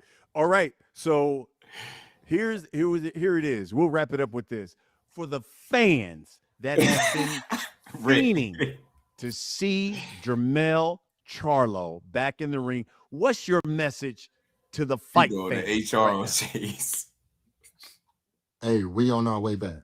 Listen, all I can say, I can't beg nobody. I don't beg nobody. We on our way back. Lines only. Y'all want to see Charlo, all right? And I pray that y'all see Charlo, twin Charlo, Jermell, because I'm coming on banging. I don't got none of these issues. My life is good. I'm finna grind. I grind and I'm on my grind 24/7. And we waiting. And I'm patient. And we're gonna make sure we get the right fight. And that's gonna bring just the ones that love it to the game. Let's go. That's it. That's all I gotta tell them. To Sebastian Fundora, from my understanding, I know the PBC is trying to work to get that fight. Jermell Charlo to Sebastian Fundora at the end of the summer. What's your message to Sebastian Fundora? I don't got no message to him yet. We got no messages for these fighters. I sent all these messages out, all right? I already sent out a lot of messages. We're going to go in and try to negotiate, and we're going to have to do a little operation, but we got it. Operation within this music shit. I did nothing personal. Just we're going to do some operation in the back office. Yeah. Okay, so then he's a great fighter, bro. He's a great fighter. I'm ready to put on the show. I'm ready to come back and redeem myself and show what I got. I ain't sitting in there finna let you. Yeah, okay, we'll talk about it. Ain't no message to him. Money Mel is on his way back. Money Mel on his way back. I like it. Money Mel. And you want to be great? Let's go be great. You want to be great? Let's go be great. I'm gonna give him a name. They thought I would be the main event, but we'll go there. There you have it. The former undisputed champion of the world at super welterweight, Jermell Charlo, says, as of right now, trying to work out this deal with Sebastian Fundora and come back at the end of August. We'll see what happens. Folks, that's what we do here on The Last Stand. We bring you the biggest names in the sport, like Jermell Charlo. Thanks for watching, everybody. We'll see you again next week. That's right. Shout out to BC and Brian Custer, man. That was always a good interview. You know it was going to be a good one. He said a lot of different stuff. Mel went nuclear on everybody, but said I'm finna grind. And I'm on my grind. Yeah, I'm telling you that, Mel just be going, bro. He just be saying shit, man. Or he don't need no money, hilarious. Like, that's the thing, right? Like, I've always heard he did well with his money. You know what I'm saying? But everybody wants money. I don't think he hurting for no money, but I think he been out long enough. Maybe he ready to like prove himself again. You know what I'm saying? Get back where he once was at. The only way you can do that is by fighting the right fights. You got to get in there and fight the people. You know what I'm saying? Make the fights, be more realistic. I think what Eddie Hearn been saying lately about the business and certain fighters, I think he been spot on. I don't think he lying and none of that. I think these guys got an unrealistic idea where their market value is based on what they was at the absolute top of their game, at the height of his career. I think it's safe to say for all of us that Jermell Charlo, based on, the last situation and the inactivity, he ain't at the height, the peak of his career right now. So like he mentioned, he kind of got to get in where he fit in. He said he'll fight who they want him to fight, work his way up. But that's what you're going to have to do. But see, when you say work your way up, what does that mean? Because it almost sounds like that as a tune-up involved. But at the same token, he's saying he don't need a tune-up. He don't fight tune-ups. I ain't never heard him talk like that. It was Errol Spence was the guy talking about no tune-ups. Like, he just now coming out saying that. Errol been on that. You know what I mean? Not no tune-ups and stuff like that. But we'll see. I think that first things first, be realistic about what you can demand in the position that you in. I think if you're just looking at the way PBC has been, this shit is different. He said it himself. He said they ain't been as active and simple. They ain't putting on the shows like that. So as a reality, when they do, it's a pay-per-view event. That's usually what happens. And that's what we get. That's what they've been doing. And real quick, I think this is the tweet I wanted to talk about real for a second. I'm calling everybody Zoofus from now on. Hey, man, something else. Terrence Crawford always catching these strays, right? They talk a lot about him, but it's funny how this dude said, good seeing you back out there. Get to it. I'll be there supporting. The same guy that kicked his ass, he could talk crazy to Errol Spence. He don't even got to respect him, but he choosing to support him, and that's the guy that we'll tear down for beating the guy that he beat. Like, he ain't do his job. This will make Terrence Crawford relatable and genuine to me. It was only business between them dudes. They fought. When he seen Errol said he asked about his kids and all that type of stuff. I like it, man. I like the fact that Terrence Crawford support his own people. You know what I'm saying? And you would think he could be the one picking Tim Tszyu, right? Saying, Styles made fights. I beat Errol Spence ass. He done. Like what Mel doing, but he ain't doing it. He rooting for him. Like, so Mel was supposed to be the brother. Sure, the same trainer, training camp, sparring rounds, all this type of stuff, right? All this different stuff.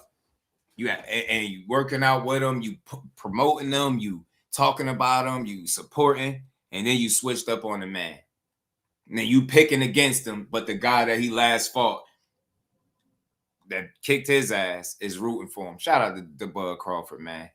Build it back. He got the gift of gab, and he can fight. He just need a dance partner. Yeah, he just got to come back to the table realistic. And I'm not saying that that's not the case, but from what it sounds like, these dudes want more money than people are willing to pay them at this current juncture. That's what it seemed like. Bub then said that he was a fan of Earl. Yeah, but that I know. That ain't the point I'm making. My point I'm making is Charlo was a guy that you would be expecting to say this. That was the brother in the camp with the same trainers, rocking out with him, man, supporting, and he advocating for how he was going to destroy Crawford. And he just threw Errol Spence under the bus and some more shit. And here go Terrence Crawford rocking with Errol, man. I like him. Mel wanted to go to Derrick James because he trained EJ. That's a fact. So to throw him under the bus like that, I just said is nasty work. I don't like it, but it is what it is. Charlo got to get back in the mix. EJ got him a date. You get what I'm saying? He got a date. It's Mel that don't got his. So,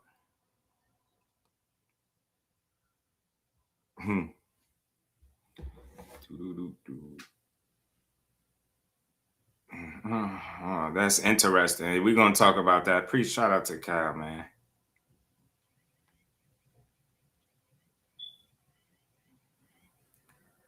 We talk about it all. Let's keep rolling now. We got some more to talk about. So look, we got Errol Spence back, Mel trying to get back. And I just want to highlight real quick the both of the fights that they was talking about him getting.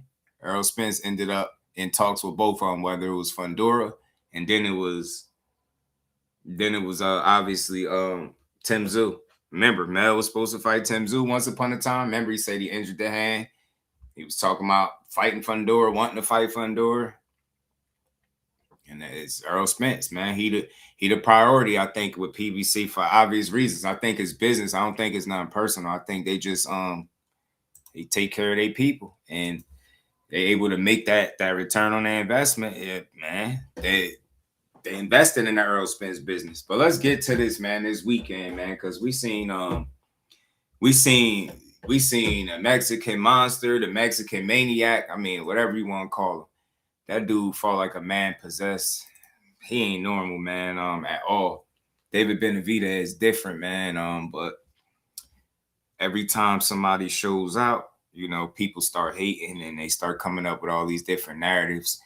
And I seen some people questioning, you know, how is he able to keep going up and still be fast? And he looked like he hitting hard and all of this stuff. And look, man, I think people got to take into account this dude was overweight and obese once upon a time, and he worked extremely hard to get himself down in boxing shape.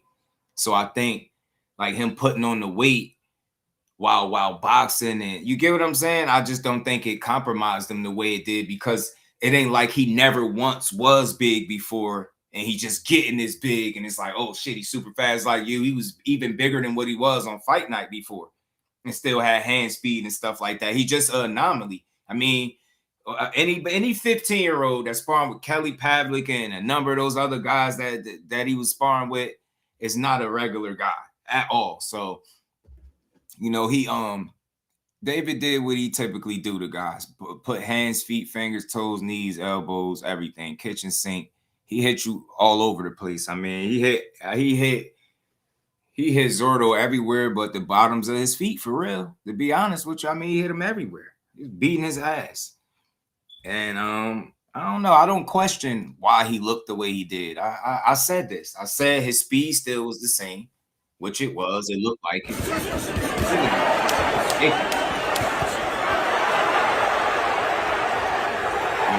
Ridiculous. Man, that's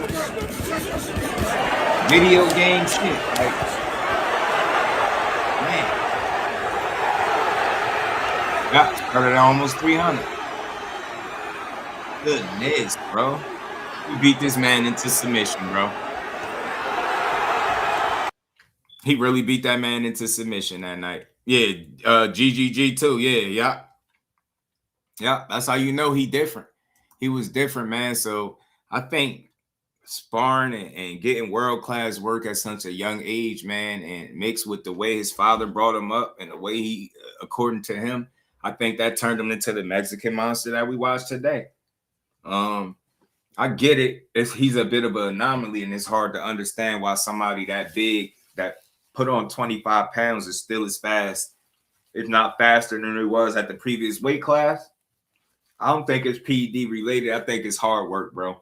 I think he was heavy as hell at one point, which helped him deal with the fact that putting on weight and still maintaining speed and being effective and stuff like that. That's what I think. That's what I feel like. I see that with David Benavidez. I'm not about to put no jackets on him. I hear people like, oh, well, he was dirty and, you know, he threw elbows and he was elbowing, and I ain't trying to hear that. Yeah, maybe an elbow did hit him, maybe it didn't, but man, he make no mistake, he beat ass in there that night. That's what happened. You know, elbow or not, he was getting his ass beat. He was gonna get stopped.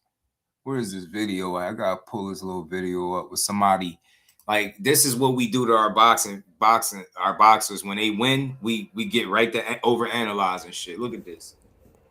Come on, man. Look at this shit. Look at this shit, man. Look at this. You're not going to sit up here and tell me those elbows wasn't intentional. Look. Come on, man. Come on. He brought that shit across his eye. Bang. Then brought it back. Then brought that shit back. Look, this not intentional. Bang, bang. Come on, bro. Come on, bro. Look. Bang. Wang, wang, bang. Whooping his ass. Get the fuck out He of in here, there man. whooping buddy ass, bro. Them elbows was crazy. Nah, the exaggeration is crazy. Yeah, I seen the elbow Crazy. with him pulling his arm back. Crazy work, man. But it's hard to say if it Shaking was my so fucking intentional. And why I say that, I know it could look like what you want it to look right there. You could come up with any narrative you want with that little clip. But to me, what I see is he was getting his ass beat either way. We looking for a reason to try to take credit. I don't care about no fucking elbow. He got his ass beat. Belt to ass. Ain't that what we talking about? BTA? Hey, nah, hell no. We not about to complain. Didn't y'all say what was Benvidez going to do moving up 25 pounds with the bigger guy? Zordo could punch. Zordo got almost 50 fights. Zordo got the belt ingrained in his ass and sent right to the hospital with shades. Yeah, elbow might have caught him, but you see where the eye at. I ain't see the elbow catch him on the eye where the eye was at, where the eye got closed. What about the nose? His nose looked like it was broke. Eye fucked up. I guess that was all elbows. Nah, stop it. Look, man, it's a physical fight. These two dudes is dogs.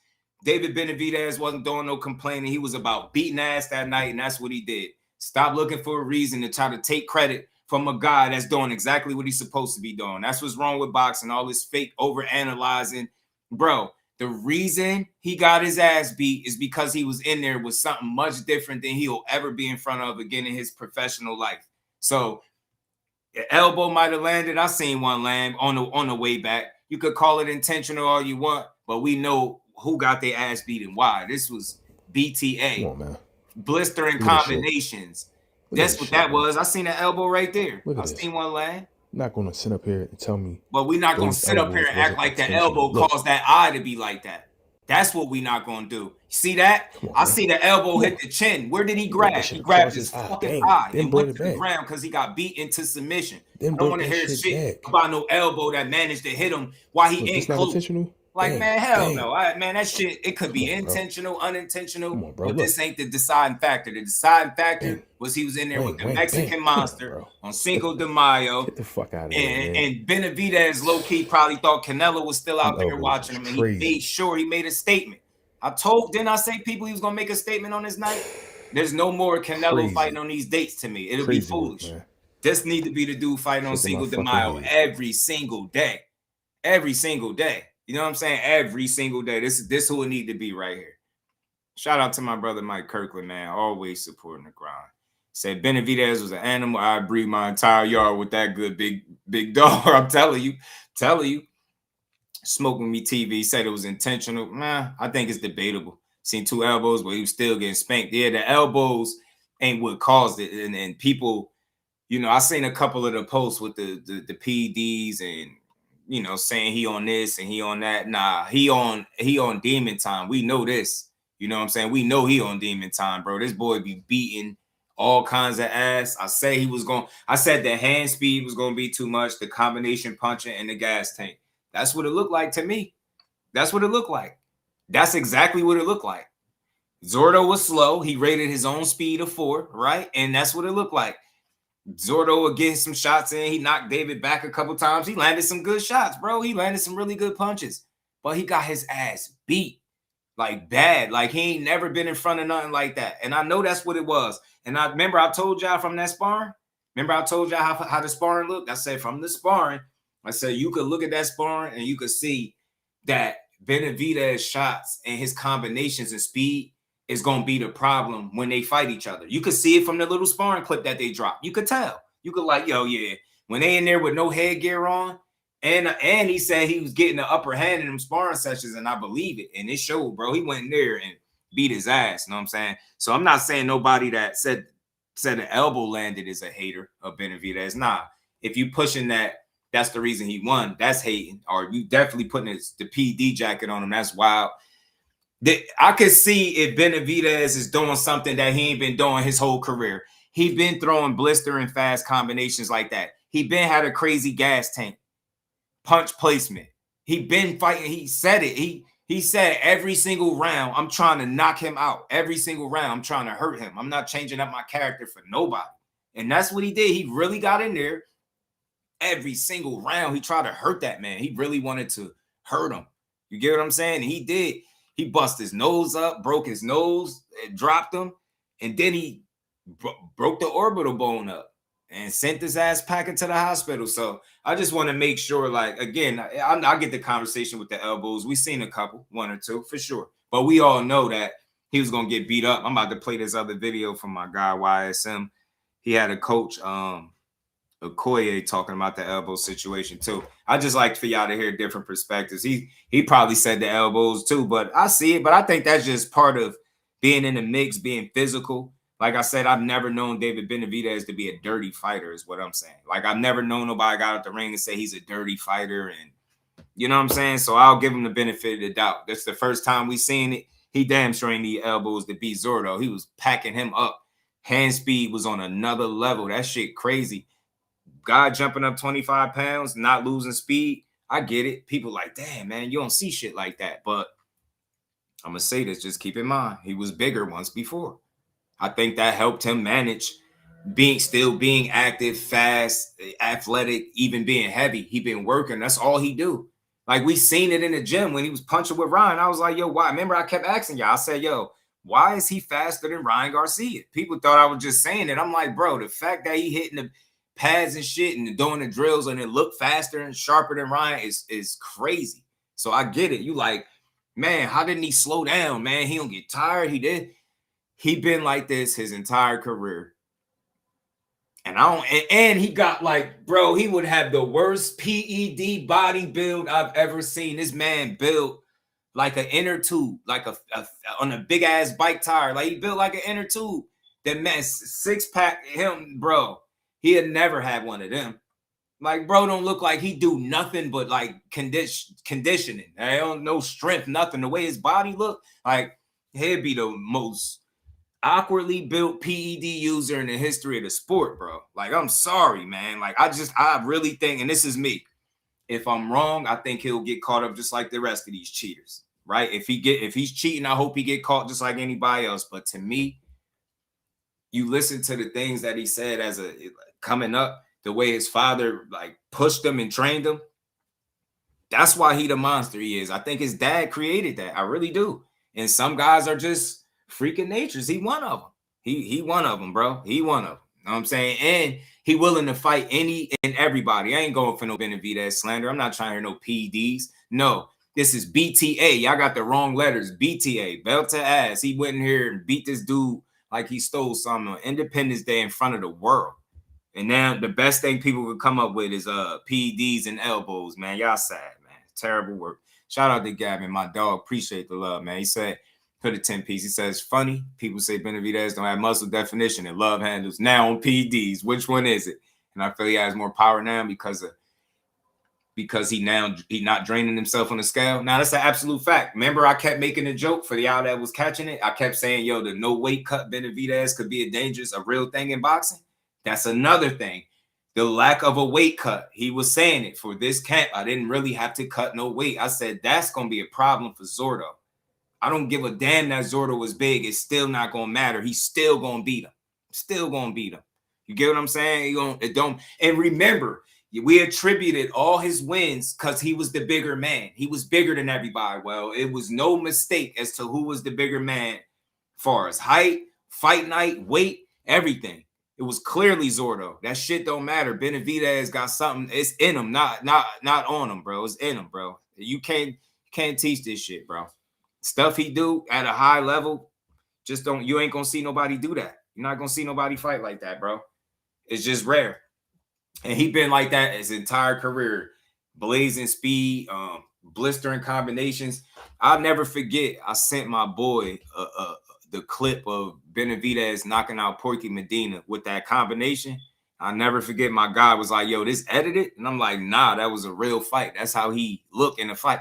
Like that. Think about it. I'm sending clips of him to somebody and they thinking it's edited. That's how crazy it looked to some people. Like, this dude is a creative player, bro.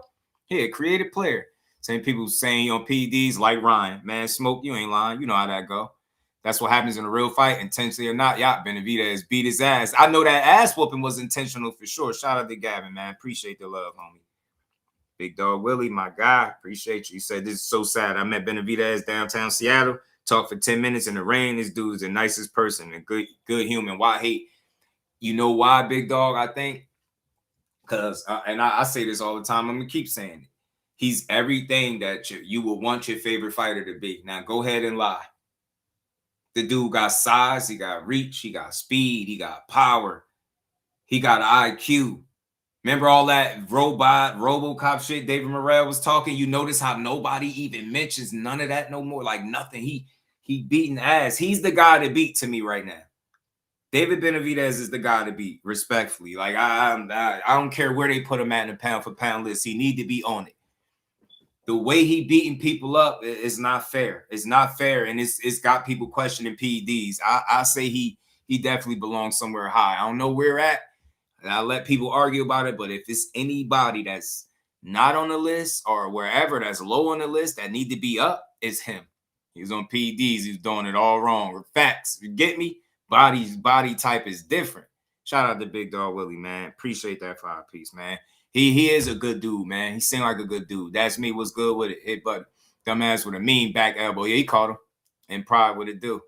He caught him with a back elbow for sure. But he caught him with way more pieces and combinations than anything. Look at this shit, yo. I knew it. This shit looked very reminiscent of the sparring. Like him covering up. He was doing the same thing when Benavidez was ripping them combinations in sparring. And he said something. He said he knew from the sparring what combinations that Zordo didn't like, man. He did his homework for real. Forgot one. I this was talking to one of y'all, and y'all mentioned that to me. Him knowing what combinations he didn't like in sparring. This goes to show, you know how people be saying sparring don't matter. I think it's to a degree, man. It do. You know what I'm saying? I think in this case, he knew what he was up against, and he prepared for that. Zordo thought he knew what he was up against, and he thought he prepared for that. And we seen that he wasn't prepared for Benavidez because, again, I don't think it's nobody that none of these dudes ever going to run into that fight Benavidez that's ever going to fight another guy where they could say that's he like David. He a one of one. And I think that's what I would rather highlight that before I would try to throw a PED jacket on him just because he been doing the same shit he been doing all his career. He don't look no different than what he normally look. He told y'all he's putting in the work. He told y'all no weight cut.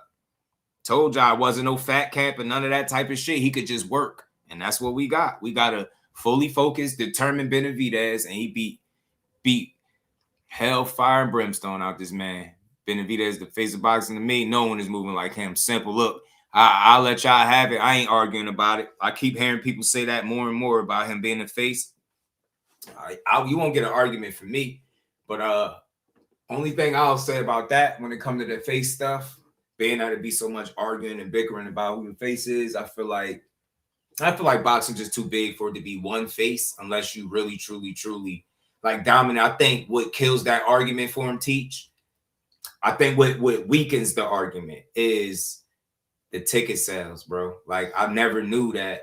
I didn't know that he wasn't one of them ones. I thought naturally like he was a big ticket seller. And you do some homework and you find out that it ain't what you think it is. Now, I'm not holding it against him. But, you know, think about some of the people that they've called the face of the sport. That's an area, that's a box that they check off. And maybe that's an area where he'll eventually check off. Because I just couldn't understand one reason why you wouldn't support Benavidez. I don't get it. It don't make sense. There's nothing about him that like he showed you how human he was. Like the man had, you know, he was playing around with his nose a little bit, right? Lost his belts because of that. Lost his belts on the scale. Remember, we seen the interview. He was sitting in the crowd. He was drunk. Since all of that, he's totally cleaned up his act. And the only thing he's doing is demanding the big fights with the best in the world. And he beating them. You get what I'm saying? He beating these dudes. So, look, I don't have no problem with people calling him the face. I feel like he everything your favorite fighter should be. Speed, power, athleticism. He got size, talent, resume, wins, knockouts. Get me? And he knocked out the bigger dude. So I think all that notion about the only reason he was winning is because he was bigger than everybody, I think we could put that to bed. I think that narrative just died on Cinco de Mayo weekend when he punched Zordo orbital bone in his head. He gonna beat Ja too. I'm not gonna sit up here. Ja Batai is not beating elbows wasn't intentional. In my opinion, I don't think so. Come on, man. Come on. He brought that shit across his eye. Bang. Then brought it back. Then brought that shit back. Look, this not intentional? Absolutely, bang, man. bang. No argument, man. He the guy, but that's just something I noticed. You know what I'm saying? And anybody else we call the face of boxing, that's an area they check. You know what I mean? But there's been certain areas where other guys haven't checked and he checking, right? Like he's fighting the actual fights. He's chasing the legacy, the people. He getting the belts, right? The accolades. He doing it all. So I think that last box eventually it got to be checked. Like I don't see how you can't support a guy that is giving you action. I've never seen a boring fight from him. Never. He won't allow a fight to be boring. He fight too hard. It's none of his fights will ever be boring. Fate was good. Speed and combos is otherworldly. Only fight I want him and Beaver. Yeah, I like that fight too. Fuck out I of think here, he'd man. beat him too, yo. Right now, David Benavidez is the guy to beat in boxing. Crazy. The big guys is Benavidez, to me. Crazy work, man. He the most dominant to me out of the guys that's, you know, the big boys. Dominant, impressive, consistent, calling for the fights, winning the fights. He talking the talk, he walking the walk. I just that ticket situation surprised me. I didn't think it was like that. I'm like, damn, that's crazy. Because when I seen somebody ask, why is this fight on pay-per-view? It's not worth it. Neither of these guys sell. I go looking up some things and you could see what they were talking about. I'm like, oh, all right, I get it. But last video on this, and then we're gonna move on to something else. Yeah, he won with the man of Koei News Boxing. What's good, Dave? What's good? I'm chilling, man. Slow motion. Good to be seen, man. For sure. All right, your man David Benavidez brutally stops Gilberto Ramirez. Great fight in the 6th round. Yeah. His first bout at cruiserweight in years. Yeah. What's your thoughts? I thought it was a great performance, and like it put him at the top of the game when it comes to like he has the Mexican crown at this point. He owns Cinco de Mayo. It's his. It's no longer Canelo. That was a passing of the torch right there. You think? Yeah, for sure. I think Canelo now, to make it clear, Canelo got to fight him. If you don't fight him, it's his. He owned it. He just pissed on his tree, you know what I mean, claimed it, you know what I mean? That's how I look at it anyway. The excitement and the electricity was there, you know what I mean? Canelo has been giving us good fights, but it's his name that's been carrying those fights at this point in the game, right?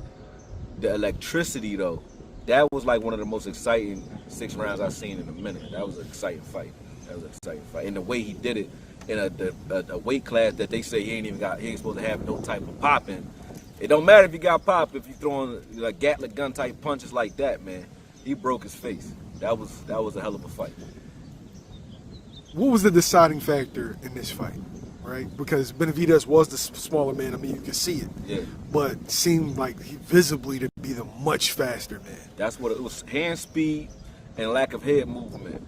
So if you're not moving your head and a guy throws 2 punches, like he's catching the first 2, but he throwing 5, 6, 7 shots at one time and throwing them in such a way where once he breaks his guard, he there for clean shots over and over again. And for a while, he was trying to deal with him.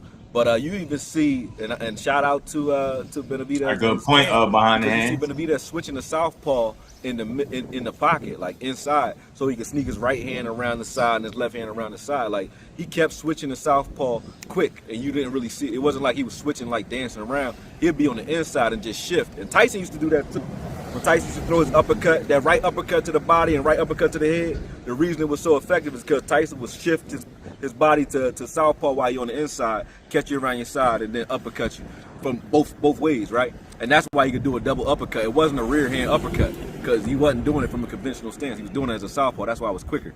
And Benavidez did that. Like one of the lefts that he threw a right hand, and then he just stayed like that. And then he hit him with a straight left. The I agree, shit, bro. right? That was because he shifted the southpaw right in the middle of the combination. And he kept doing that. Even off the elbow that everybody talking about, Benavidez stepped all the way through with the right hand and then came across to try to clear the right hand of Ramirez, and when he came across to try to clear that right hand, he elbowed him, I think, inadvertently with that. But at the same time, for me, it was like, I thought it was a master performance because of that. But what went wrong was he didn't move his head at all.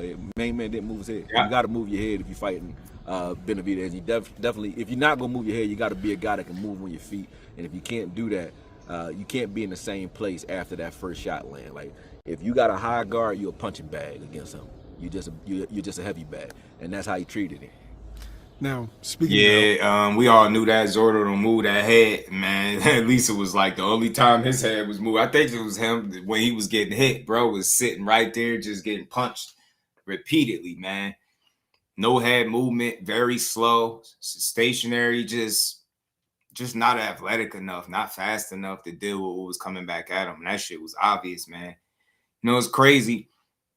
Moving back down might not be the best thing for him, but I respect it because he's still willing to take challenges. And he called out Canelo. He really willing to fight Bivol, better be Jao Patai. I think this dude will fight anybody. And it's clear, and I think he'll beat him. I think Ja gonna get beat too. I really do. I just think David, like, if you look at Ja Opatai, man, as dangerous and as aggressive and much of a dog as he is, because he is that. And he ain't no easy win or no for sure win for anybody. I want to give him his proper respect. But when you look at him, like, I don't feel like he's an anomaly in the way that Benavidez is. That shit that he do is rare, right? Speed, power, combination punching, punch placement, all that shit, the gas tank, all of that to go with his ability to fight so hard, right? But I believe their mental is similar. I believe both of these dudes are dogs. But I swear I don't see Ja Patai beating Benavidez. He's the guy to beat to me for the big guys. It's David. Most consistent, most dominant, just most impressive, most improved, best resume moving forward. Like, he doing everything. He doing everything right, bro. Everything right. Mon George was good with it. He sparred that man for 200 rounds, so that was a given. Me, in my opinion, I don't trust none of them dudes. They probably taught Ryan how to juice. Nah, I mean, I'm not gonna do that. Look, everybody that spars somebody don't win. Now, there's plenty of guys that spar in the past and don't have the kind of success Benavidez had, but I do think the sparring attributed to the kind of success that he had and why he was having it, because I think he understood what was in front of him. And unlike, you know, Benavidez, Zordo just didn't realize what was in front of him. At least he wasn't prepared. And hell no, I'm not connecting him to Ryan. Now, I get it. Ryan walked out with him and all that. But nah, Benavidez has been this consistent his whole career. Like, his performance is not something that he wasn't capable of doing, right? What we seen, you know, this past Saturday was something that we've been seeing from him. Dominance, combination punching, blazing speed, good power, right? Relentlessness, pressure, dog attitude. Like, he really that. So, nah, I could understand people questioning how was he able to do it moving up 25 pounds. I could understand the question, but I can't understand the jacket being placed on him with no evidence whatsoever. There's been no type of PEDs connected to his name until some of these weird ass fans start talking about it. So I can't do that to him. You know what I'm saying? If he like that, he'll get caught just like the rest of the cheaters. But I think he's surely one of the hardest workers out there. And he had a pops that got him right and pushed him in the right areas, and he created this Mexican monster. Elbow, that's all people are talking about. They slowed the video down. Was the elbow the deciding factor in the stoppage? If you look at the hemorrhage on side of Buddy's head before the elbow, right? He already was, before that, he was already busting him up. Yeah, his nose Anybody was broke. who said the elbow was an issue or a deciding factor, the only way that could have been a factor is if it happened and the guys had the momentum. If he had the momentum, then yeah, if he got elbowed and that changed the tide of the fight, then you could say that. Or if it happened in the first round and now the fight he never got into the fight because of it, that's different. But it was already after he was getting his ass whooped. Like, he got destroyed in the fourth round, got dropped. And that was from the body and the fact he busted his nose up. And then in the sixth round when he finished him, that combination without the elbow was already mean, bro. And I don't think the elbow was like needed. It wasn't necessary. You know what I'm saying? He was hurting him anyway. The elbow might have helped, but even the side of his head that he was touching, after the fight. He ain't touched the left side of his face. He I got said the elbow same here. thing. His head over here. This is where he was holding his head over here, where his eye was messed That up. eye. And that's where he was getting hit with clean, regular shots. So Bro was holding that eye for a minute on that ground, y'all. He was rubbing that eye and holding it. I'm like, yeah, that eye done. His eye was completely shut, like closed. It looked crazy. I know his eye felt like it was about 15 pounds, 15, 20 pounds. Punched that man eyeball into a grapefruit. Sometimes elbows get thrown, whether intentionally or not. This is boxing, bro. You don't play boxing. This is what it is. You're going to get elbow. You're going to get punched in the nuts. You're going to get hit in the back of the head. It's going to happen. Now, a malicious fighter going to keep doing it. You know what I'm saying? Whereas somebody else, you know, it might happen every once in a while. And if it does, it happens in sparring sometimes. We say, oh, that's what we doing. Remember, Tyson Fury got elbowed in sparring and got cut, right? He got elbowed in sparring. So, right here, Okoye is right. You know what I'm saying? He's speaking the truth. That's why I played this. I knew he was going to have a solid take on this, man. The elbow wasn't the deciding factor. Did he land him? Yeah. I think it's a little bit of questioning whether it was intentional or not. The reason why I'm going to lean toward it not being that and more in the heat of the battle, because we know David to be a clean fighter. He gonna beat you just because he better than you. He don't got to do no slick underhanded shit, in my opinion, to win no fight. That's just me. Somebody else might say, nah, just I seen him do it on purpose. All right, no argument there. But just for me, what I feel, nah, he ain't a dirty fighter. I feel like they was in the trenches. He was in the mix. He was in the oven. Now, I mean, he was in that kitchen working, man. And it got hot in there, and the elbow landed.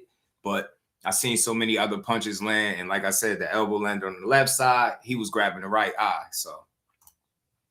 And then we check that, and it get back to normal, right? But everybody in boxing, whoever box or train a fighter, knows that's part of the game. So you get caught with an elbow, as long as it's not like I see you throwing intentional elbows, I don't really got a problem with that, because I teach, like, if you clearing a shot, some guys will throw a shot and then they come back across. So that center line, that like where you at right now, if this your center, if you throw a shot here, right, or you throw a left hand here, either way, your head is on this side, don't come back across there. You go under it, or you got to come back across with your hand. So I thought he was coming back across to kind of clear the right hand, and when he was doing that to throw that shot, he wound up elbowing because he was close. But he was just trying to, I think he was trying to just parry whatever was coming across. He's scraping across the man to try to look for that right hand. And when he was doing that to throw his right hand, he just inadvertently elbowed him. That's what it looked like he was doing. It don't look like he was trying to elbow him. He kept his guard high so he could scrape and parry whatever was coming across that line instead of bringing his head back across and throwing his right hand.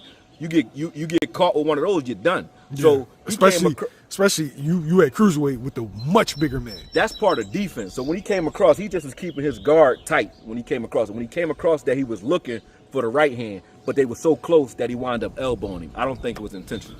I don't. And if it was, it wasn't necessary to win the fight. He was winning it anyway. Facts. So did he get elbowed? We don't got to start elbow gate. He got elbowed. Right, but it wasn't intentional in my opinion, and it wasn't necessary because it didn't change the tide of the fight. He was going to lose by TKO or knockout anyway. Yeah. He wasn't finishing that fight. Zoom. He wasn't finishing that fight. No way. All right. I think he'll beat Bevel too. Maybe Bevel could make it interesting with the movement, but I think Benavidez, man, when he in front of you, man, the combination punching is just so rare. It's just nobody like that. And he ferocious with it, man. That dude be really trying to punch through you, man. He said he was trying to hurt, Zordo every round. He was gonna try to knock him out, and that's what he did. He really fought that way. You know what I'm saying? Yeah. Jao Pataya get hit enough. He showed a really good defense against Brandon Glanton, but Brandon Glanton has really, really slow feet. He might have had slower feet than Zordo. So Jao Pataya is a dog. Let me say that. Yeah, but Benavidez, to me, is more proven, and I believe in what he is more than what Ja is. I like Ja, but I think, again, out of the two, Benavidez is the anomaly out of the two. He do something that's rare. And I think that's why he beating these guys. It's hard to prepare for him. I think he one of the hardest guys to prepare for, because you just don't have nobody that fight like that. And you got, he throw combinations and he got a punch count of a smaller guy. You get what I'm saying? He doing this shit at cruiserweight now. Man, yo, I think he'll beat Ja. I really do. My dog was good with a Nitro in the building, man. Benavidez dropped Zordo and hurt him multiple times before that. Zoo was getting stopped regardless. Zordo, yeah, he was. Canelo been fighting face first his entire career. Has he been slept? Hell no. Canelo? Hell no. I don't think he will either. I think he might retire without being knocked out. I do think if he would have got in there with Benavidez, I think that would be the guy to stop him, though. I do, man. So, yeah, you fight a man he knows very well. You're getting the best of sparring. You think the fight going to go? More than not. But look, again, that's not the end-all, be-all. There's people that had the better work in the sparring but don't win the actual fight when they fight. It's not a given that you guaranteed to win a fight because of sparring. Get what I'm saying? But I get the point, though. I get the point. You know what I'm saying? He knew what to prepare for. He's seen the looks and stuff like that. I get it, but I think he was just a better fighter anyway. You know what I'm saying? And I just think Zordo was always going to have a tough night against Benavidez. Just the way he fight. The way the rounds went told me what I needed to know. I don't even think he was losing under the rounds. Like, he was just, that shit just brutal. He would be kicking ass. Let's keep rolling, though, y'all.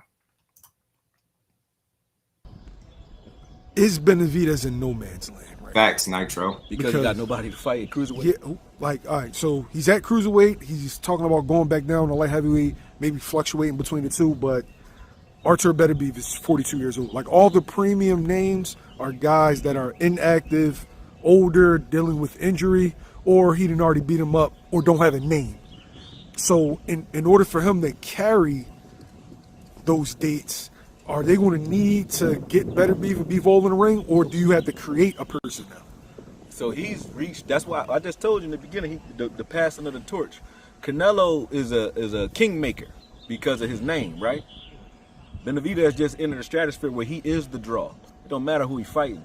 So it might not be as big as a fight with Bivol or Better BF, but he can make a big fight and carry a pay-per-view just by being on the card. You know what I'm saying? So I don't think he's in no man's land because he just put on a performance that make you want to see him no matter what. So if he stay active, yeah, you might get a fight here and there that people say, all right, this guy, you know, like Yard might not be up to snuff on your level, but people want to see him in there. You know what I'm saying? They want to see him fight. So just stay busy, and those other fights are going to come. And because that money is there now, if people are crazy enough to do it, people are going to start trying to create guys at that weight. Just like everybody started flooding the 68 when Canelo was there because they want to get paid. People can start creating guys. You're going to see a lot of guys from 68 jumping up to light heavy. You're going to see a lot of guys from cruiserweight trying to shrink down to light heavy to fight him because that's where the money is at. So he is his own black hole right now. The universe is coming to him. He ain't got to go to nobody. He don't need a counterpart. He don't need a dance partner. He is it. You know what I'm saying? He the draw by himself. So just like Canelo was, Roy Jones was at one point, Floyd was at one point. You know what I mean? Crawford had his. Do you think it was the performance?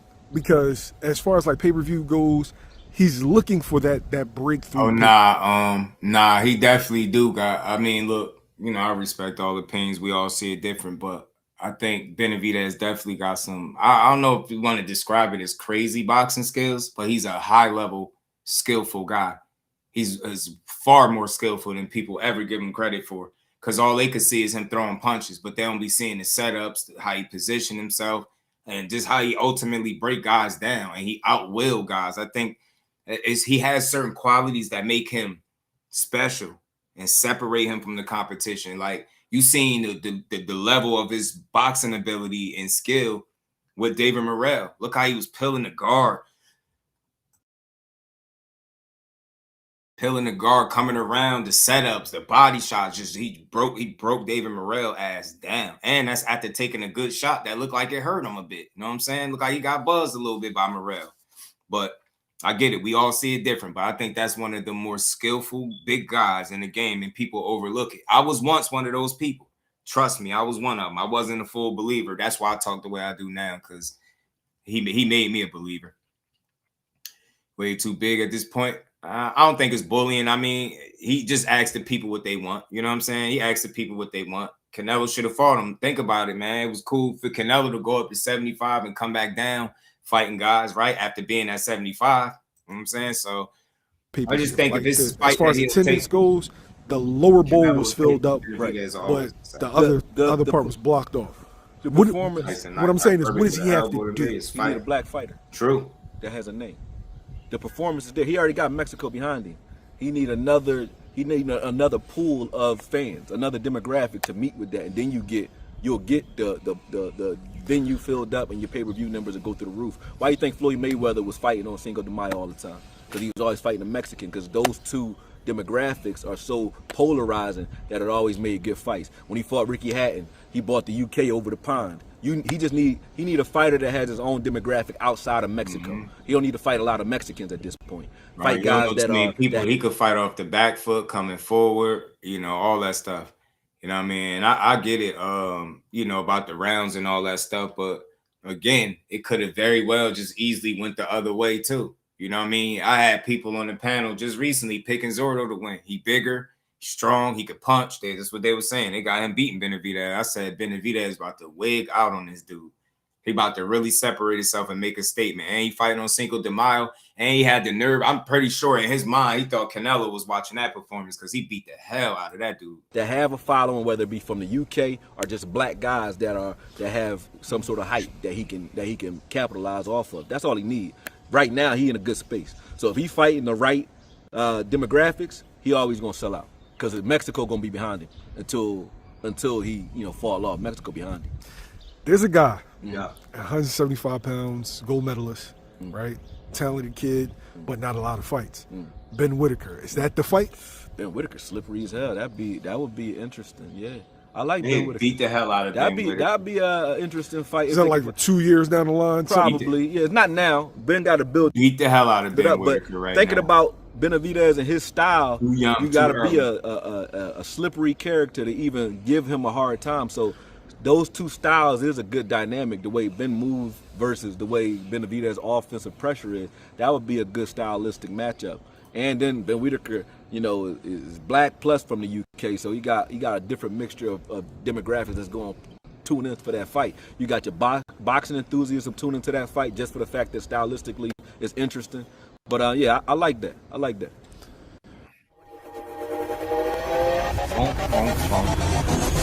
Well, yeah, man. Shout out to YSM, the homie, man. But I do think this the fight at cruiserweight to make.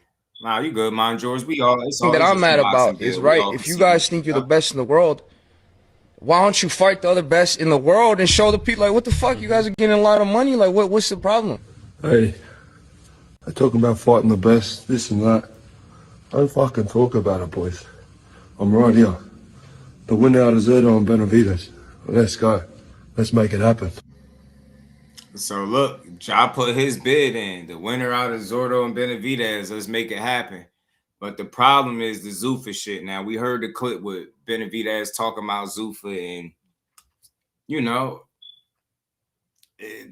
that's gonna create the issue. That's gonna create the issue. That's gonna be the one thing that I think could stop the fight from happening potentially, right? Him being on Zuffa, unless they're able to work something out. But we could already see right ahead before we even get into it what could be the holdup. We see it. So whether or not it will really stop it from happening, we're gonna find out though. I think we'll find out in these upcoming weeks. You know what I'm saying? Because he did put the bid in to fight him, but like I said, man, I ain't got none of these dudes beating Benavidez right now. I just don't think he's something different than any of these guys gonna be in front of. And if I see somebody, maybe Beaver with the movement, possibly, but I don't know, man. It's hard to deal. That dude hard to deal with. Very hard to deal with. But I believe in him and Jao Patai. I think if the contract was on either one of these desks to fight each other, either one of these dudes' desks to fight each other, they would do it. I think they would do it for sure. I think they would do it immediately. Cecil, what it do? What's good with it, bro? But let's hope that the politics or the Zuffa shit don't stop one of the best fights at cruise, or the best fight I think to be made at cruiserweight from happening, right? Everybody was saying Jao Patai was the best cruiserweight. I think after Saturday night, David made a case for it, right? A case for it. I know it's one fight, but it was an impressive one fight. So we'll see. Hopefully they fight in the future. Let's keep rolling, man. Got to pull up this clip with Devin the Dream from Okay, let's start with the monster at number one. We've already kind of had this conversation. At 5, I ain't mad at that. Yes to the monster at 1. What do you say, Shady? I'll say yes. Yes. You say still Usyk? I think Usyk. I agree with Usyk. I don't know. I don't think it's a lot that he can't do, mind yours. I really don't. He could fight off the back foot. Obviously, going forward, he go to the body. He got a great jab, punch placement. He underrated defense. He top 5, I think, in plus minus. You know what I'm saying? I think it's top 5. I think it's Benavidez top 5 in the plus minus, right? He got one of the most accurate jabs in boxing. So it's a lot that he can do well and at a high level, if you ask me. Split, but the ring has, in a way, won over Usyk. Where's he go from here? Usyk? Yeah, because if anyway this fought for one of the best Japanese fighters of all time, right? Yep. And he beat him unanimously. Yep. Now, where's Usyk go from here? Who's he fight next to give it the same?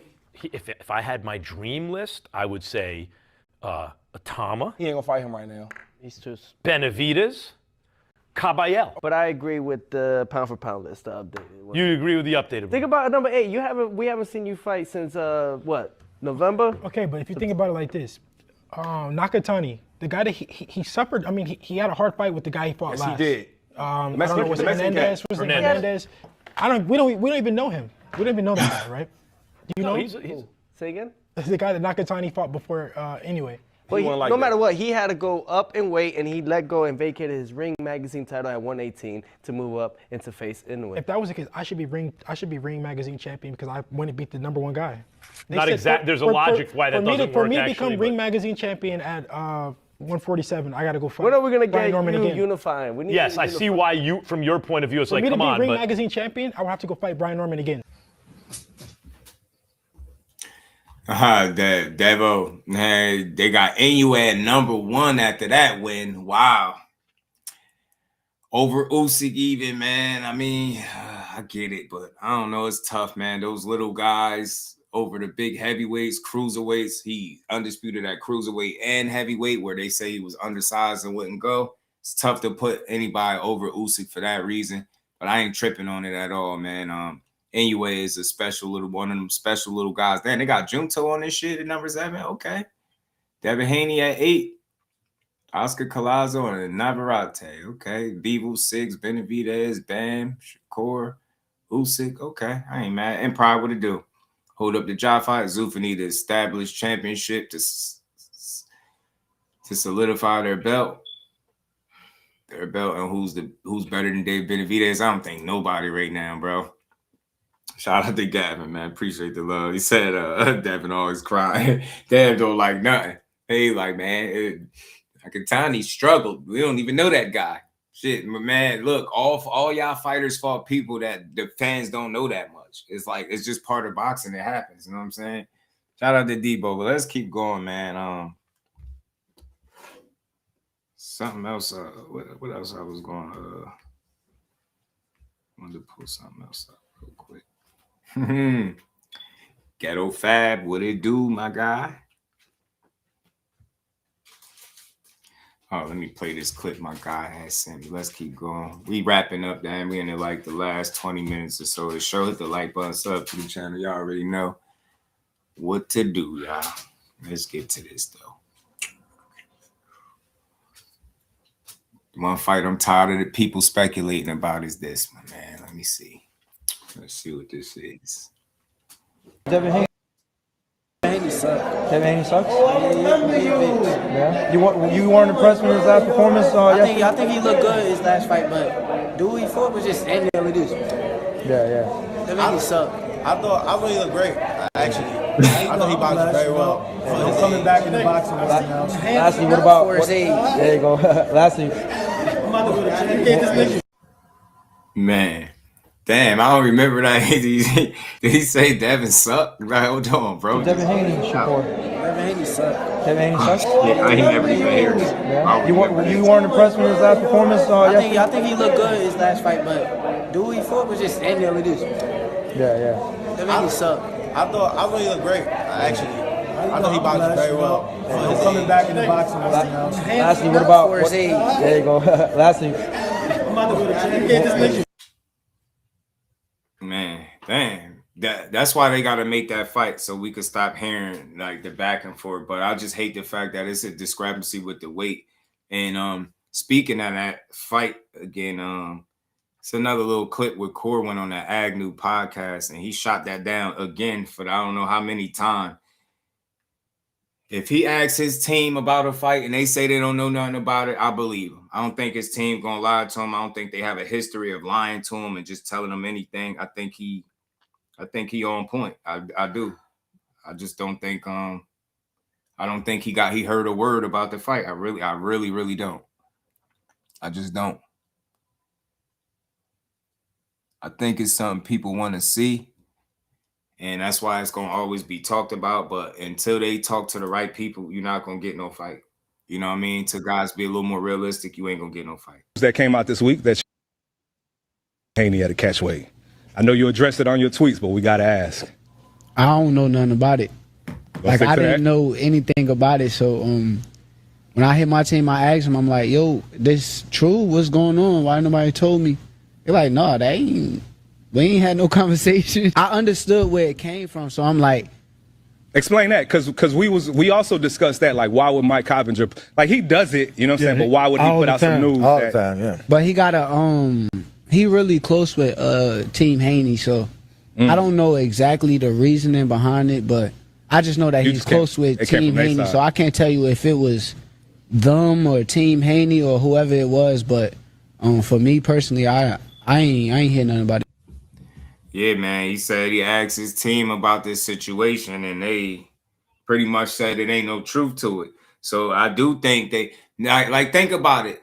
What makes sense? Like, you've been wishing Mike Coppinger happy birthdays for years. Y'all cool with him. It's safe to say you got a solid relationship with Mike Coppinger, right? Cool. That's where it came from to me. You're not getting it. You didn't get the information to the right people.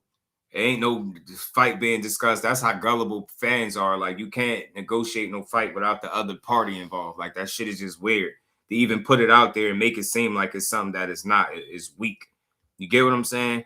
And that's why their fights don't be getting put together, because it'd be too much.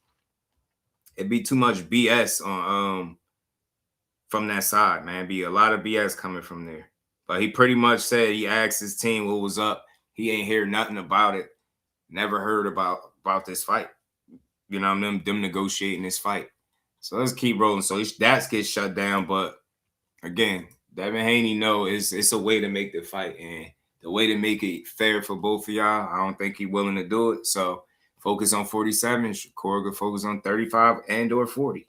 Right? 35 and 40, like he said. Easy fix. No harm, no foul. Let's talk fashion. What it do, homie? We wrapping up, y'all. Last couple clips, man. Shout out to everybody in the building. Hit the like button. We're going to rock up out of here in a second. 154, all those guys. I think other than Shakur is just too small. I think Shakur's going to go up. I think Shakur he's the same size as you. I'm about to say, but I kid you not, despite everything that happened that night in the fight, he felt like a Remo small was kid good compared to it all. He just felt smaller. Yeah, Shakur's skeleton. Like, you could see you guys, you, Ryan, you guys are bigger. Yeah, you're broader. When we all met when they was going to fight for the Devin's not trying to hear that. No. But the Canelo and Crawford. Remember we had the promotion and all that, and you was there with Shakur, and you were more cut up. I'm like, damn, they look like the same build. What was it? Was it the people bill you as the four kings? That's interesting, man. He said he don't think so. Yeah, I thought he was a weight bully. It's crazy because everybody said, well, I ain't gonna say everybody, but a lot of people kept saying how big Shakur was in the fight, how he was bigger than Tio, but Tio just sat here and said, felt like he was a small kid. I don't know what he mean by that. Tio tripped out sometimes when he say stuff, but yeah, it killed the hell out the narrative. See, Devin gonna say they the same size because he in his mind, he wants them to go, he want them to move up. That's why he said, I think he's gonna move up. If he move up, your ass is grass, buddy. Yeah, 147, 154, all those guys. I think other than Shakur is just too small. I think Shakur's going to go up. I think Shakur he's the same size as you. I'm about to say, but I kid you not, despite everything that happened that night in the fight, he felt like a small kid compared to it all. He just felt smaller. Yeah, Shakur's skeleton. Like, you could see you guys, you, Ryan, you guys are bigger. Yeah, you're broader. When we all met when they was going to fight for the Devin's not trying to hear that. No. But the Canelo and Crawford. Remember we had the promotion and all that, and you was there with Shakur, and you were more cut up. I'm like, damn, they look like the same build. What was it? Was it the people bill you as the four kings? Seemed like a good conversation right there, but that just shot that down, man. Corey ain't going up right now. If he do decide to go up, that's something I do know. I mean, he said it. He said it. I know people moving him to his 5th weight class like that because they wanna see it. And I get it. You know what I'm saying? I get it. I get it. Last couple clips, man. Benavidez did he really called out Canelo again still?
The building.